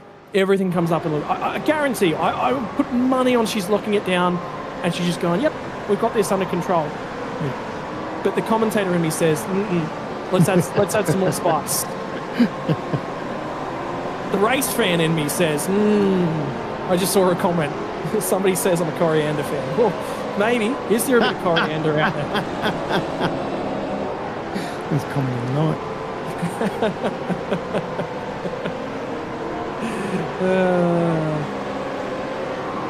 Yeah, no, I think for the moment she's just cruising. I'm so stoked to see how they perform tonight, both of them, herself and Rehan. And for me, I'm stoked a little bit too, because I had a little bit to do with getting Emily to TTR, and yeah, to see her, the way she drives and the way she goes about it, and the clinic that they put on so far tonight, it's been really good. And Rehan, everyone knows how I feel about Rehan. I reckon he's a champion in the making. So they've both just driven so well tonight. I don't know. And again, I will also put a comment out there. Josh Anderson's left the server. He's done. He's out of here. He's disappeared. Oh, he might be up the back, and there might be a pair of gloves thrown or some frustration vented. Definitely could have done a lot better with his job today. Or again, also could be another guy that's got an early start, got something on tomorrow morning, and could be disappearing from the server. But if there is something I know about that car 36 and Josh Anderson, he wears his heart on his sleeve.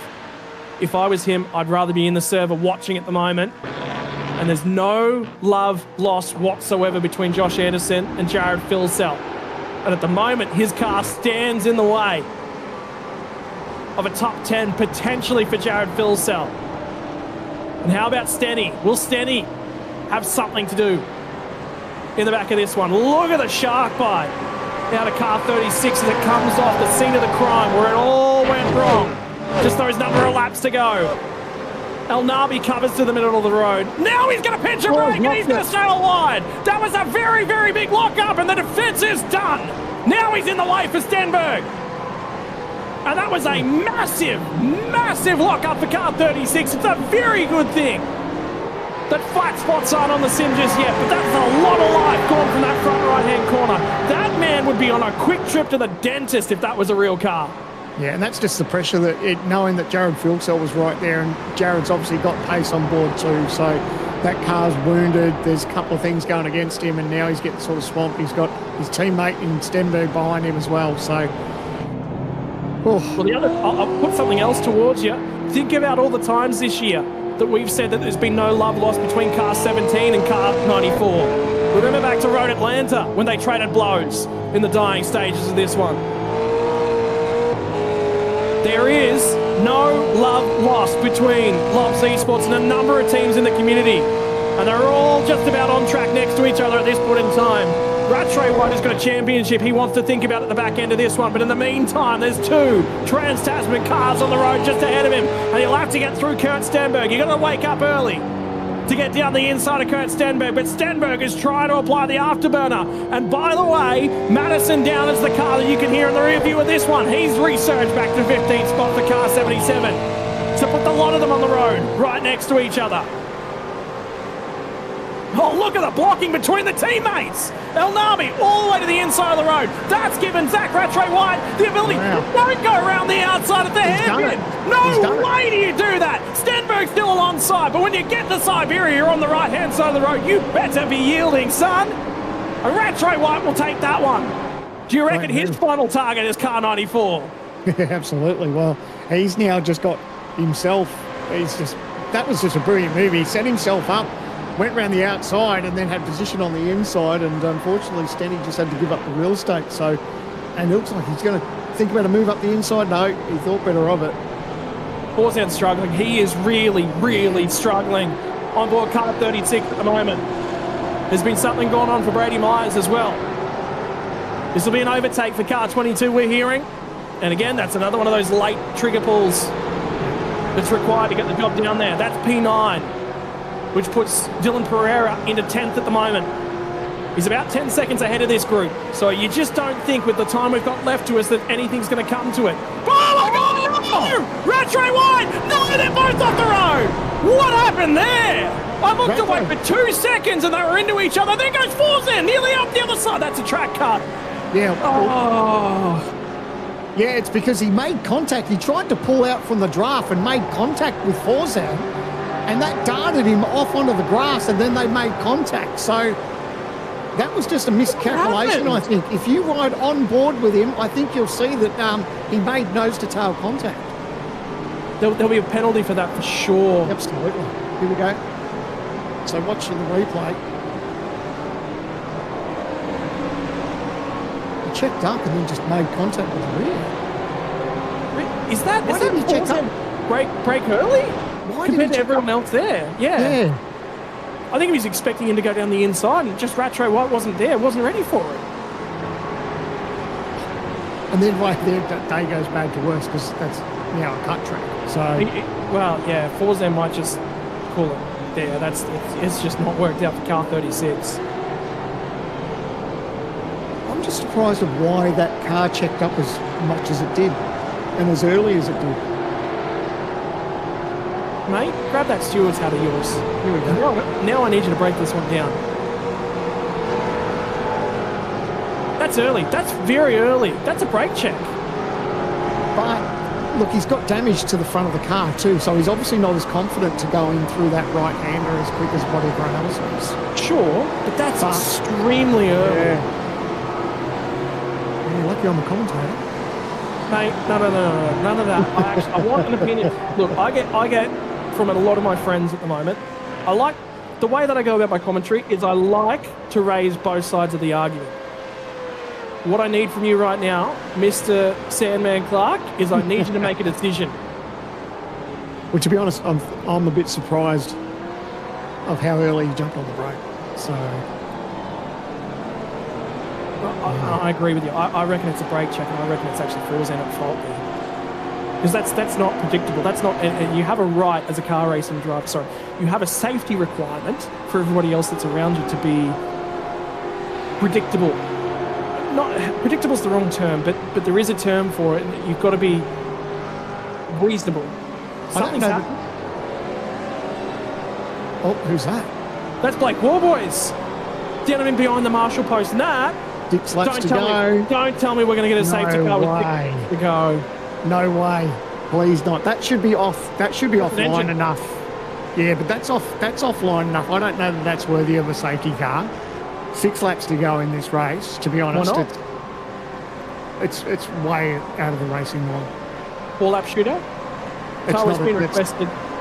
It's not dangerous. I think this should be a Emily Jones would want nothing to do with a safety car. 6 laps from home, somewhere in the realm of 28 Ks. The next time by, it's going to be 24 Ks, actually be 22 Ks to home the next time by. No, it's been cleared, it's been cleared. Emily Jones will remain in the race lead. There'll be no field neutralisation. But could you imagine the nerves? Yeah, but when you saw where the car was, it was. Do you look at this replay and where the car ends up? There's no real cause for needing a safety car, and it's just on the downshift, and there goes the motor, and he's that far around the corner, and he's up against the tyre barrier. So, yeah, well done to the stewards. We didn't need a safety car for that one. So, but boy, it would have made it interesting. Cast your mind back, what was the year Bathurst had a car parked off the racing line with, 4 or 5 laps left to run, and the stewards just went, we're just going to leave that there and permanent yellow flag that zone at the end of the race. I feel the same way. They might have, in the real world, where it is placed in the corner, it's not in the entry, that car's far enough around the corner. You make a good point with that one. It's well and truly out of the way of the impact zone cars flying through. They would have just left it there, so there's a car parked up well and truly around the exit of the corner, continue on with it. But have a look at this battle between Maloney, Gilliam. It's still close here, and then Gibbs is still there. I just want to know. I do just want to know. Was the incident with car 17 reported to race control?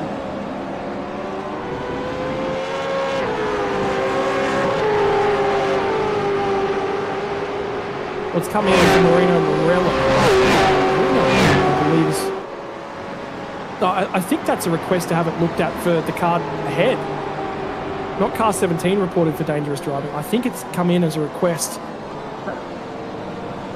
have a look at the car 36 and the issues that they've had. So the stewards will be looking at it regardless. If I will put it to you this way, if I was on board a car 17, I would have just, let's not report the stewards. Let's see if we can get away with it. I mean, why would you want them? Admittedly, it's probably going to go in their favour. But why would you want them? Why would you want to bring attention to it? If you don't have to.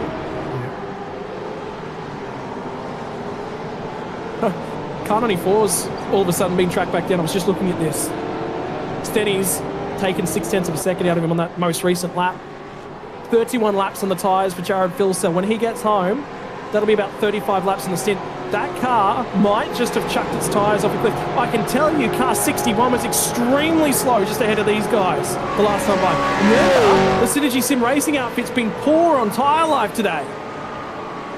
And again, it's lost a second. I think Philsell's got a tyre going down. You know, he's just lost another 0.6 of a second on that lap. Either he is fuel saving, and I don't think he is. I don't think the fuel number's relevant here. I legitimately think that's a tyre life problem for car 94. Yeah, possibly. You can see Stenny's right there. And we've already talked up the stocks of TTR's tyre life. Look at him. He's harassing. He's going to go around the outside and make it look easy. Philsell's got nothing. Absolutely nothing. He's going to get in a little bit hot here and run him wide at the apex. And that's just to check him up. Just take something back apart from him. Right, Philsell got the job back done again. Couldn't carry speed through the sweeper, but that's fine. got it parked up. Car 81's arrived on the scene as well. And this car pit 12 laps ago. Remember Sapstead? Remember I said that car pit early and it was a short stop? Well, they got back in, they got their extra stop done, and the tyres have come back to life for car 81. They're now back in and amongst this one. He could snuffle 3 cars here. Are you kidding me? Are you kidding me? How good are these tyre races? He's going to get a little bit of an elbow off the track. And then Madison down just gets rotated by Lachlan Pryke as well. Stenberg clears a lot of them. Oh, here we go. Yeah, there's a little bit of bar from Zach Rattray White. He just gave him a tap. Now Madison Downs back on the inside. 2 by 2 into the final quarter. I cannot tell you the last time I saw this. This is the best in the country. Phil Sell is in trouble. Phil Sell is struggling, and I reckon it's the right rear that's going down for car 94. In a world of hurt. 3 to go. Bit and duck now. He's been chuffing up the inside, so he's lost another position, and he's got 3 cars behind him that are ready to snuffle him as well. So Sullivan's there as well. He's right there in the championship. This is really relevant for championship points. If this is an opportunity for Sullivan to get by Phil Sell is in trouble. Cannot get the throttle down whatsoever. And now they're side by side. 2 guys that do not want to share a little bit of real estate. Rattray White runs into the paint. Runs him, rubs him up. Phil Sell will return the serve. Down back down the inside. 3 wide through the hairpin. Here comes David Woods into the equation. No way! No way! 110 completed laps. We're on the 111th circuit, inside of the final 10 kilometres of this damn motor race. And the tyres, Jerez last year, Lobs Esports did not do enough work. How about these guys a third way up the race as well? There's nothing in it for second, third, and fourth as well. They're all fighting. They're all squabbling. Where do you look? Now, Phil Sell's in a world of hurt. Rattray White's going to get down the inside. Job done. Here comes Damon Woods through as well. Sullivan's there. This could be championship implications for car 74. This brings Ryan O'Sullivan right into that championship picture. This championship, I hope Jay's got points ready to go at the back end of this one. But this is gonna shake it up massively. And Jay just said he doesn't. We'll have to do some math. We'll have to do some finicking, some finagling. Kurt Stenberg's just passed Dylan Pereira. Pereira's also dying on tyre life. So Phil Sell, who was looking to get a top 10 finish at one stage, is now back to 17th position. I can't believe it. I said it earlier on this week. I was looking at some things. When I look back at Jerez last year, Lobs Esports tyre life at the back end, and then they come in and said to us post-race, we actually didn't go beyond 30 laps on the tyres. I said, when I was running an article this week, no, there's no way they do it again. It's happened again. Lobs Esports, phenomenal on the short run, really good car speed, and Phillip Island has challenged them. Dylan Pereira's now had a tyre grenade itself. He is in a world of hurt as well. Here comes the guys on freshies. Lachlan Pryke is coming. Emily Jones is thinking about 4 seconds. She's thinking about 4Ks worth of real estate. Emily Jones is going to win this thing. Has she got the fuel? Has she heard a rattle? Is there something that's not working at this point in time? Jared Phil's a mechanical black flag. His tyre's gone as well. No way. No way. On the last lap, it's Emily Jones over Jake Maloney, Andrew Gilliam, Robbie Gibbs. You're kidding me. You are absolutely killing me. After 495 kilometres, there are tyres falling off of these cars left, right and centre. Have a look at this battle at the moment. This is second, third and fourth. They are throwing it at each other. One of the last opportunities for a pass to be done. Jacob Maloney is thinking about what it takes to sit second at the end of 500 kilometres from the island. For Andrew Gilliam, he would love to finish second, but he needs to make sure he thinks about the championship picture. He has got to think about that one. Robbie Gibbs is going to send this. Of that, have no doubt whatsoever. He gets to the inside now of Andrew Gilliam. It's covering from Maloney all the way down into the final opportunity to try and get a move done. Round the outside for Robbie Gibbs. He keeps it in there. He's off it onto the grass. Are you kidding me? Emily Jones from the final corner. She will sit. She will celebrate. Her and her teammate Ray Hartley-Innard. 500 kilometres. What have you guys done? What have you guys done? No, no, no. Yes, they damn well did. It is going to be Jake Maloney from Gilliam from Robbie Gibbs. What a finale to that one. Not only did we have tech issues here, we've had tyre issues on the racetrack.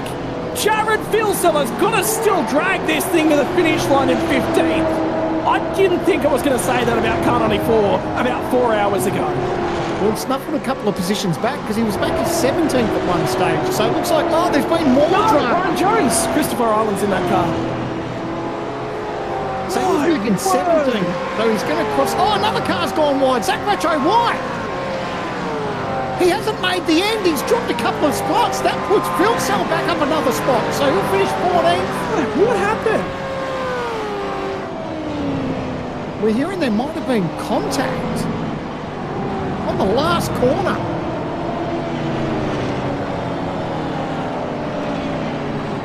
Gee whiz.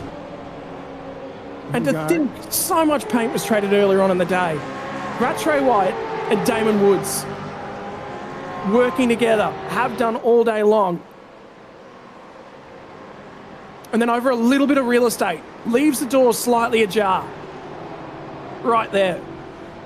But then it's up and at the crest of the hill, and Damon's got a much better run. He hasn't really covered it. And then look at all the blocking that's going on board ahead. That's Madison Down trying to hang on to his spot. Well, you trust your teammate, don't you?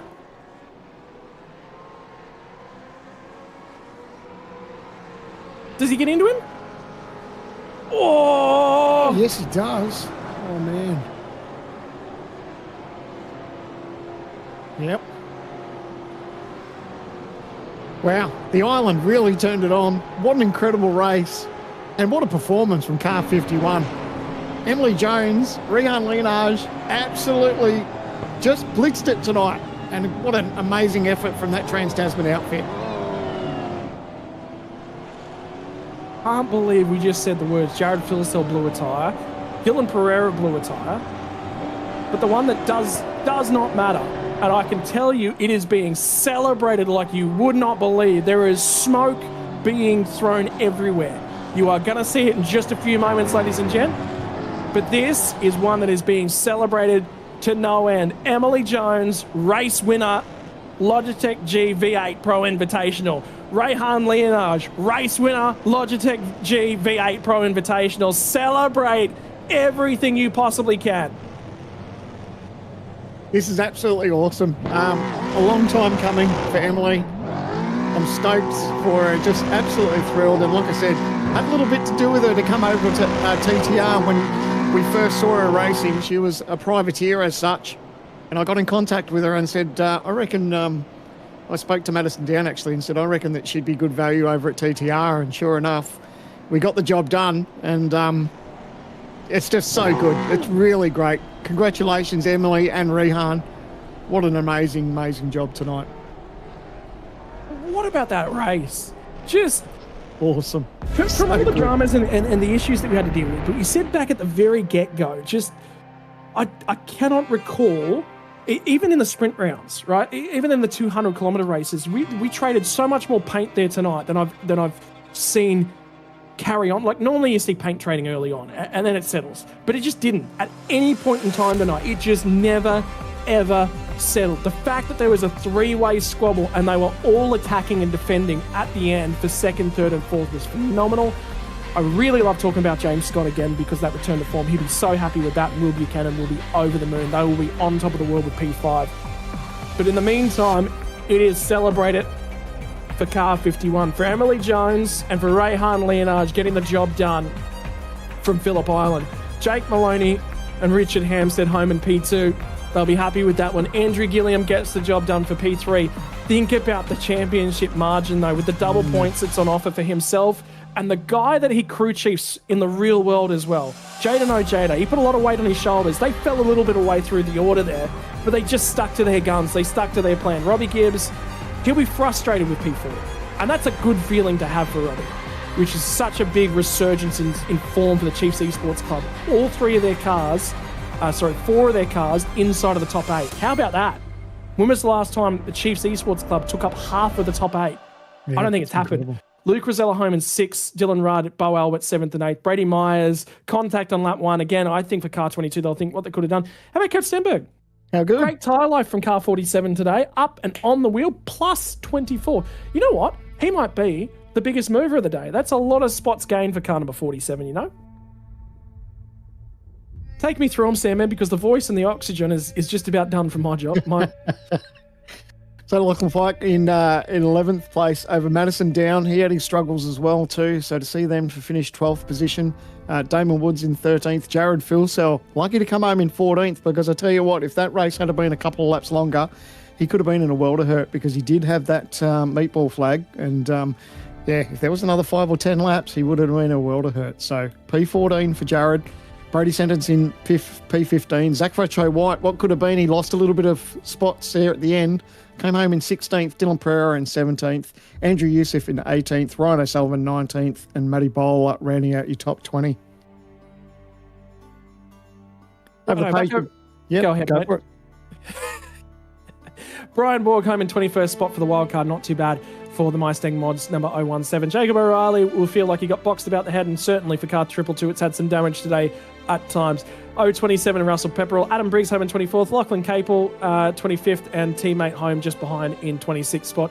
Chris Ireland, we saw that car rotated and sitting where it didn't want to sit. 27th. Angus Lawford in 28th, ahead of the two Projects 36 cars from Jackson's Island. 29th. Ryan Bettes home to round out the 30. Take us home there, Sam, man. So 31st, Jay Chastanoff in 32nd. Jake Burton, boy oh boy, did they have that. Car 35 had more hits than Elvis tonight. Unfortunately, it's not the night they would have liked. But Brad Newman in 33rd, Rain Campbell in 34th, Daniel Polton in 35th, Forza El Nabi, another one, a night to forget. And that contact obviously down that front straightaway, and resulting in a cut track, and they missed out on a lot of positions there in the dying stages. Josh Horton, Hayden Veld, Blake Warboys, and Marcel Rivera in 40th. Then we're rounding out the last couple of spots. Billy Mole in 41st, Tom Brewery in 42nd, and Thomas McMillan rounding out your 43. But boy, oh boy, did the island turn it on. I told you it's a good place to race for endurance racing. Yeah, but not so much for tyres. They certainly copped it here tonight, and Emily Jones gave them an absolute treatment after the checkered flag. I wonder how big the celebrations are going to be. Well, ladies and gentlemen, let's not wait any longer to find out. Ladies and gentlemen, drivers of car number 51, Emily Jones and Rehan Leonage. Emily, you've gotten it done in the qualifying series before, but tonight is the one that matters. How long are you going to sit down and celebrate and remember this night? And was that a little bit of pace management there at the back end of the race? Yeah, thank you. I'm pretty stoked with that, to be honest. It's my first ever supercar win that's not in a qualifying series or on, like, I don't know, a Wednesday night official race or something. So I'm pretty happy. And honestly, I felt like Rayon did the hardest stints of the race, to be honest, and just kind of gave it to me in a good cushion with like 6 seconds gap, and I was just managing the gap, to be honest. I wish I could say I was slowing down, but I was just trying to look after my tires if we had a safety car at the end, and I was counting down the laps and freaking out, but yeah, we got there. But yeah, massive thanks to Rayan. He did really, really good. Rehan, obviously tricky one because it's been a couple of different driver pairings over a long period of time. What's it like driving with Emily in those dying stages? Was there much said? Was there any real communication back and forth between you two? And how much have the nails been bitten down in the last 15 laps there? Yeah, it's been different, driving with different people, but it's always good. Everything's been going really well. Communication has just been, just making sure we know what we need to do, and just updating what other people around are doing. But yeah, really strong race overall, and I was really hoping for no safety car in the end there, but it all worked out, so that was good.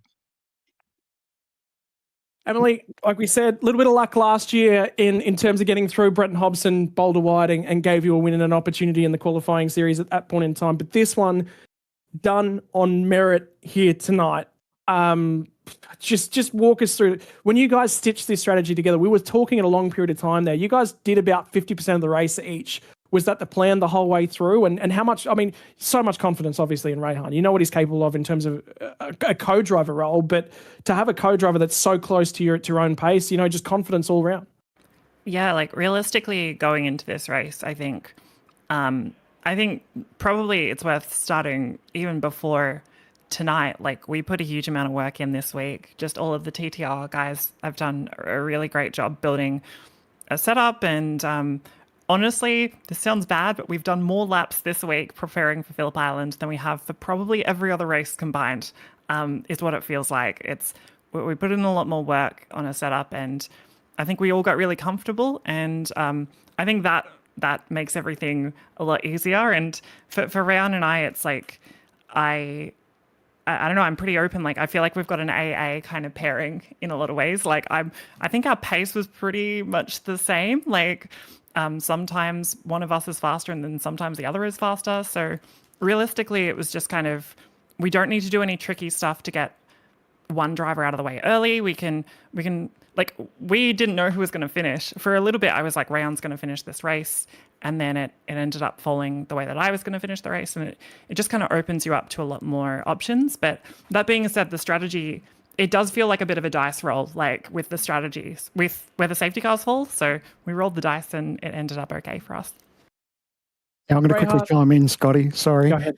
I just want to say massive congratulations, Emily. I'm stoked for you. Rayhan, you know I always talk your stocks up, but Emily, I was telling the boys during the broadcast that a little bit of help getting you to Trans-Tasman Racing and put out the early feelers, because obviously when you got on the scene, you were very quick, and there was obviously a lot of teams that were after you and trying to get your signature. But when I spoke to Madison, I said, I reckon we need to get Emily on our team. And I'm so stoked for you, and that I was actually here to witness it. I'm absolutely chuffed. So big congratulations to you and Rayhan. It's so good. Oh, thank you. I've already got Jake's just walked in and given me a drink already, so I'm already celebrating, it turns out. 100%. Not to be too sentimental, but I still remember the private message you sent way back, like it was 2017 or something. We're almost a decade at this point. And, I got some messages from some really cool teams, and TTR was, I don't know, I got that message and I was stoked. So thank you for reaching out and adding me to the team. And everyone's really, really cool. I think it's such a friendly bunch of guys to race with. And it's great. And I think we did really good. So I'm really happy. It's Mate, awesome. the only thing I'm worried about is I hope Jake hasn't got a shoe ready to hand you, because then you're in trouble. No shoes. I'm safe. Yeah. Righto, finally the opportunity to thank everyone that certainly makes it possible. I tell you what, Sandman's been sitting up here like a very proud dad, is basically how he sounded for about the last 20 laps or so, and I've had to put up with it. So I'll let you guys go. I'll let you guys celebrate. Who would you like to give a thank you and a shout out to? Emily, we'll start with you. I forgot to put the livery on the car, so all of the sponsors of DTR and all of the guys for doing amazing work. Lots of good setup work. Even the new drivers coming in, like Will Brown's come in this week, and he's been really kind of pushing the driving style in a different direction as well. Like lots of different opinions, diversity of thought on setup. So thanks to all the guys there, and just a massive thanks to Rayhan. Amazing, flawless drive, I think. And finally, Rayhan, who would you like to give a thank you and a shout out to? Yeah, I'd like to thank Hybrid Racing Simulations, DHF Tires, Gamma Flare, and all the TTR guys. And obviously Will came with us and joined us in that as well. And he's, like Emily said, been really big help. And I think helped motivate the team as well. And thank you, Emily, for the really good drive as well. Very happy with that. Ladies and gentlemen, winners of your Phillip Island 500, car number 51, Emily Jones and Rayhan Leonage. I know there's going to be a lot of celebrations. That'll be a popular win. Go and enjoy. Thanks. Thank you. Righto, we're going to take one step down the rostrum and start having a chat to our second place finishers tonight. Also from Trans-Tasman Racing, it is going to be Jake Maloney and Richard Hampstead standing alongside of Sandman. Boys, congratulations. I'll tell you what, this was a breakout round for Trans-Tasman Racing. We saw it in practice and qualifying, and a 1-2 for the podium. Congratulations, guys. Jake, Richard, tell us about your night. Yeah, thanks, Sam, man. Awesome result for the team. It was really good with the car pace we had. Like the whole team did a great job with setup, and a big turnaround from where we've been recently. And look, Richard did an amazing job as well as co-driving, and we just called a good race with the strategy, and yeah, really, really pleased. And Richard, mate, up the pointy end of the field, no nosebleeds, mate. How good is that? Yeah, no, it feels really good. Always good to get a podium. Yeah, like Maloney said, I think the team did a really good job with the setup this week. A couple of guys like Russell Pepperell, Brady Myers, Will Brown as well put in a lot of time working on the setups, and I think they did a really good job. So no, it feels good, and Maloney did a really good job, particularly on strategy. I think that strategy call that he made, I think about lap 70 or so, was absolutely the right call, and that was what Emily and Rayhan were on as well. So really happy with that, and yeah, shout out to Emily and Rayhan as well. It's a really awesome result for them and for the team. Now, Jake, this obviously lifts up the motivation coming into Sandown. We've still got the Sandown 500 and Bathurst 1000, obviously, but it must lift the spirits when you see the whole team perform like we did at Phillip Island tonight. I know everyone didn't get a great result, but to show that speed across the entire team, that must feel good coming into the rest of the rounds. Absolutely, yeah, it was a big boost of, I think we needed to see some speed after where we've been recently to lift the morale. And look, I love the Enduros. It's so much fun, especially teaming up with Richard. We've done it together so many times now, and yeah, he does an amazing job, and we just team up together so well. And yeah, looking forward to those next two races. It's quite exciting. I think, yeah, hopefully this will kickstart the season for us speed-wise, and yeah, we'll continue the form. Well, we know it's getting late, and we know you want to go celebrate. So, Jake, we'll start with you if you want to wrap up and thank anyone that might have helped you tonight.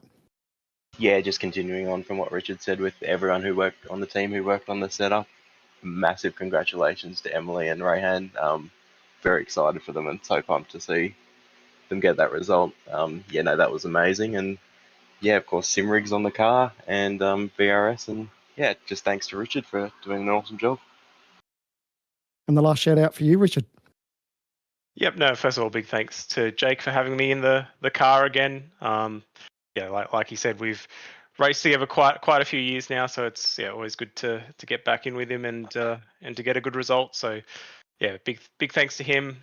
Thanks to, like I said, the team who put in a really good effort to make a really great setup this week as well. Thanks to all our teams and sponsors, and just wanted to give a quick shout out to Kurt Stenberg, who I think finished in the top 10, which is an awesome result. He's been feeling pretty crook this week, so yeah, just awesome to see him get a result after what's been a pretty tough week for him.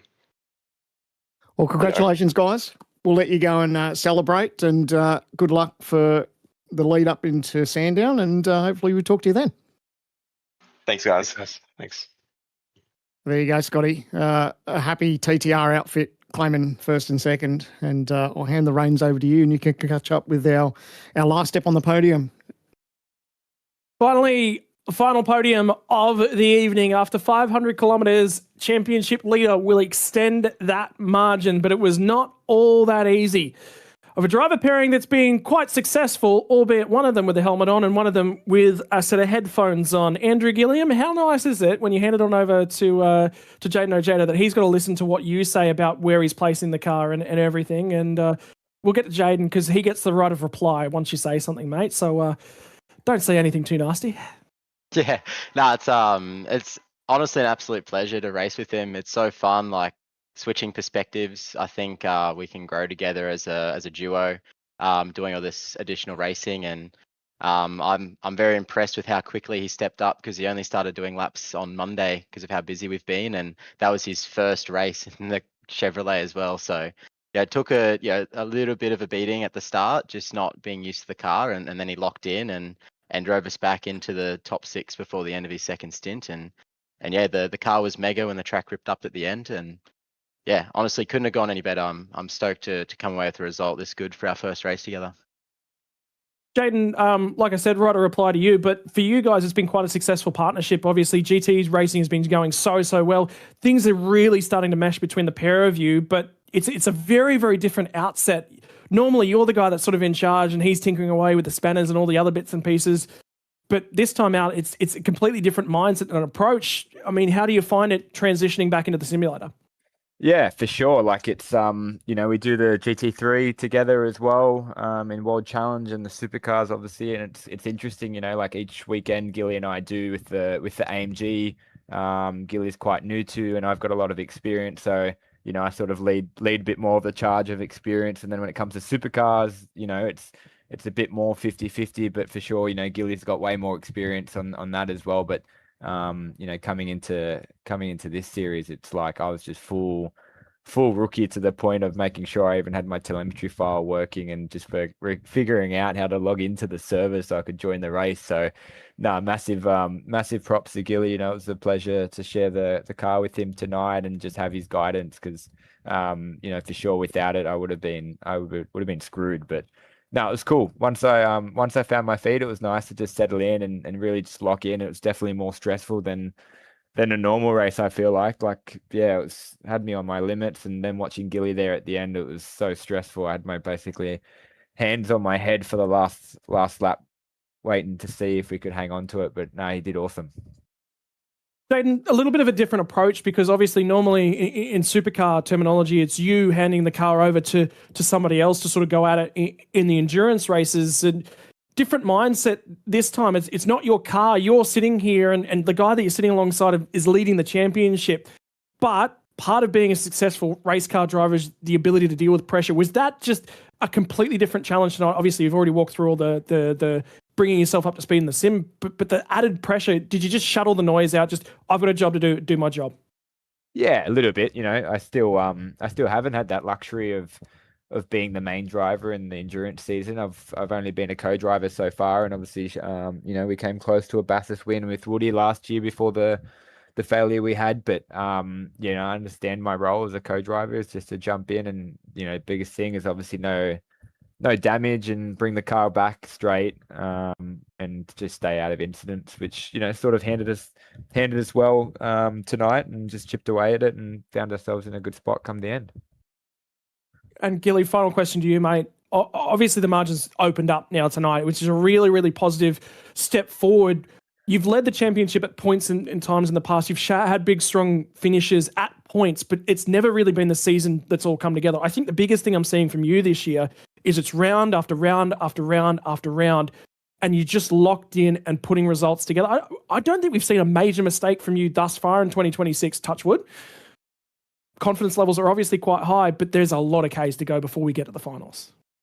Yeah, no, definitely what you said at the end, there's very front of mind. Like I can't get into that, see out the championship, there's absolutely no chance to be reserved in any way, especially with the two more Enduros worth double points to go. So I just need to lock in and block all that noise out and just keep executing. I'm feeling really at one with the car. Like I've had my sim, all my settings, all my pedal settings, they haven't been touched for 18 months now, and I feel like I can feel everything that's going on. And when something doesn't go right, I know straight away. Like I get the feedback, and I can just hold the thing on the limit really nicely. So and as always, the Lobs team do such a good job, giving the equipment and the opportunity for me to be at the front with their setups as well. But yeah, I think I'm just trying to finally get that last little bit of temp management that Phil Cell's always been so marvelous at achieving. And yeah, I feel like it's really starting to come together now.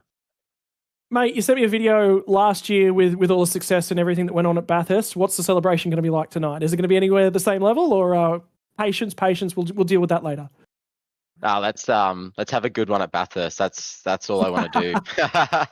No, honestly, like tonight is I'm super satisfied with tonight, and I think it really sets us up as a pairing moving forward for the next two Enduros. So yeah, let's see how the Enduro Cup goes before we celebrate too hard. Ladies and gentlemen, drivers of car number 201, you got championship leaders finishes third place here tonight. Andrew Gilliam, who would you like to thank? Yeah, just like to thank everyone on the team. Another big effort. The race car was an absolute pleasure to drive, and we had a bit of misfortune with the other team, but definitely doesn't represent the level of effort they've put in and how far we've come developing these setups. So I'm sure the team will bounce back as a whole for the next round. And massive shout out to Juice for putting the time in and his busy schedule to come race with me. Of course, OG Sim Gear, thank you very much for your ongoing support and be on this journey with us. And yeah, commentary team, race control, organisers, as always, such a great event to be a part of. And Jada No Jada, obviously it's been fantastic to have you along for the ride, brother. Who would you like to give a shout out and thank you to? Yeah, obviously a big shout out to Gilly. Brought it all together, and been the master, and I've been his apprentice, and the Lobs team obviously has done amazing work with our setup and all the team sponsors as well. Congratulations to you both, ladies and gents. Go off and enjoy, celebrate, and just enjoy. Thanks. Cheers. Thank you, guys. Well, ladies and gentlemen, that brings us to the conclusion of the first round of the Logitech G V8 Pro Invitational Series' True Force Endurance Cup. Next time out, it is going to be over the bumps, over the curbs, and around the shortest track and the shortest lap at Sandown International Motor Raceway. Just over a minute of just about full throttle to the floor as much as you possibly can. Pull it up, point it, squeeze it is just about everything that's going to be asked from those cars when we get to Sandown International Raceway on the 17th of July there, Sandman. Yeah, it's going to be absolute cracker. Big shout out to everyone who took part in tonight, everyone of the fans that's at home and stuck through us with their dramas, and a big shout out to Jay Kennedy who fixed everything behind the scenes. Well done, mate. And mate, bring it on. Can't wait for Sandown. Absolutely pumped. And for the fans that were actually watching along at home, they got rewarded for their sticking with us and biting through the errors as well, because it obviously wasn't easy to watch along at home. So to everyone who stuck around, thank you. Big shout out to you guys, and I think we really got rewarded with a phenomenal round.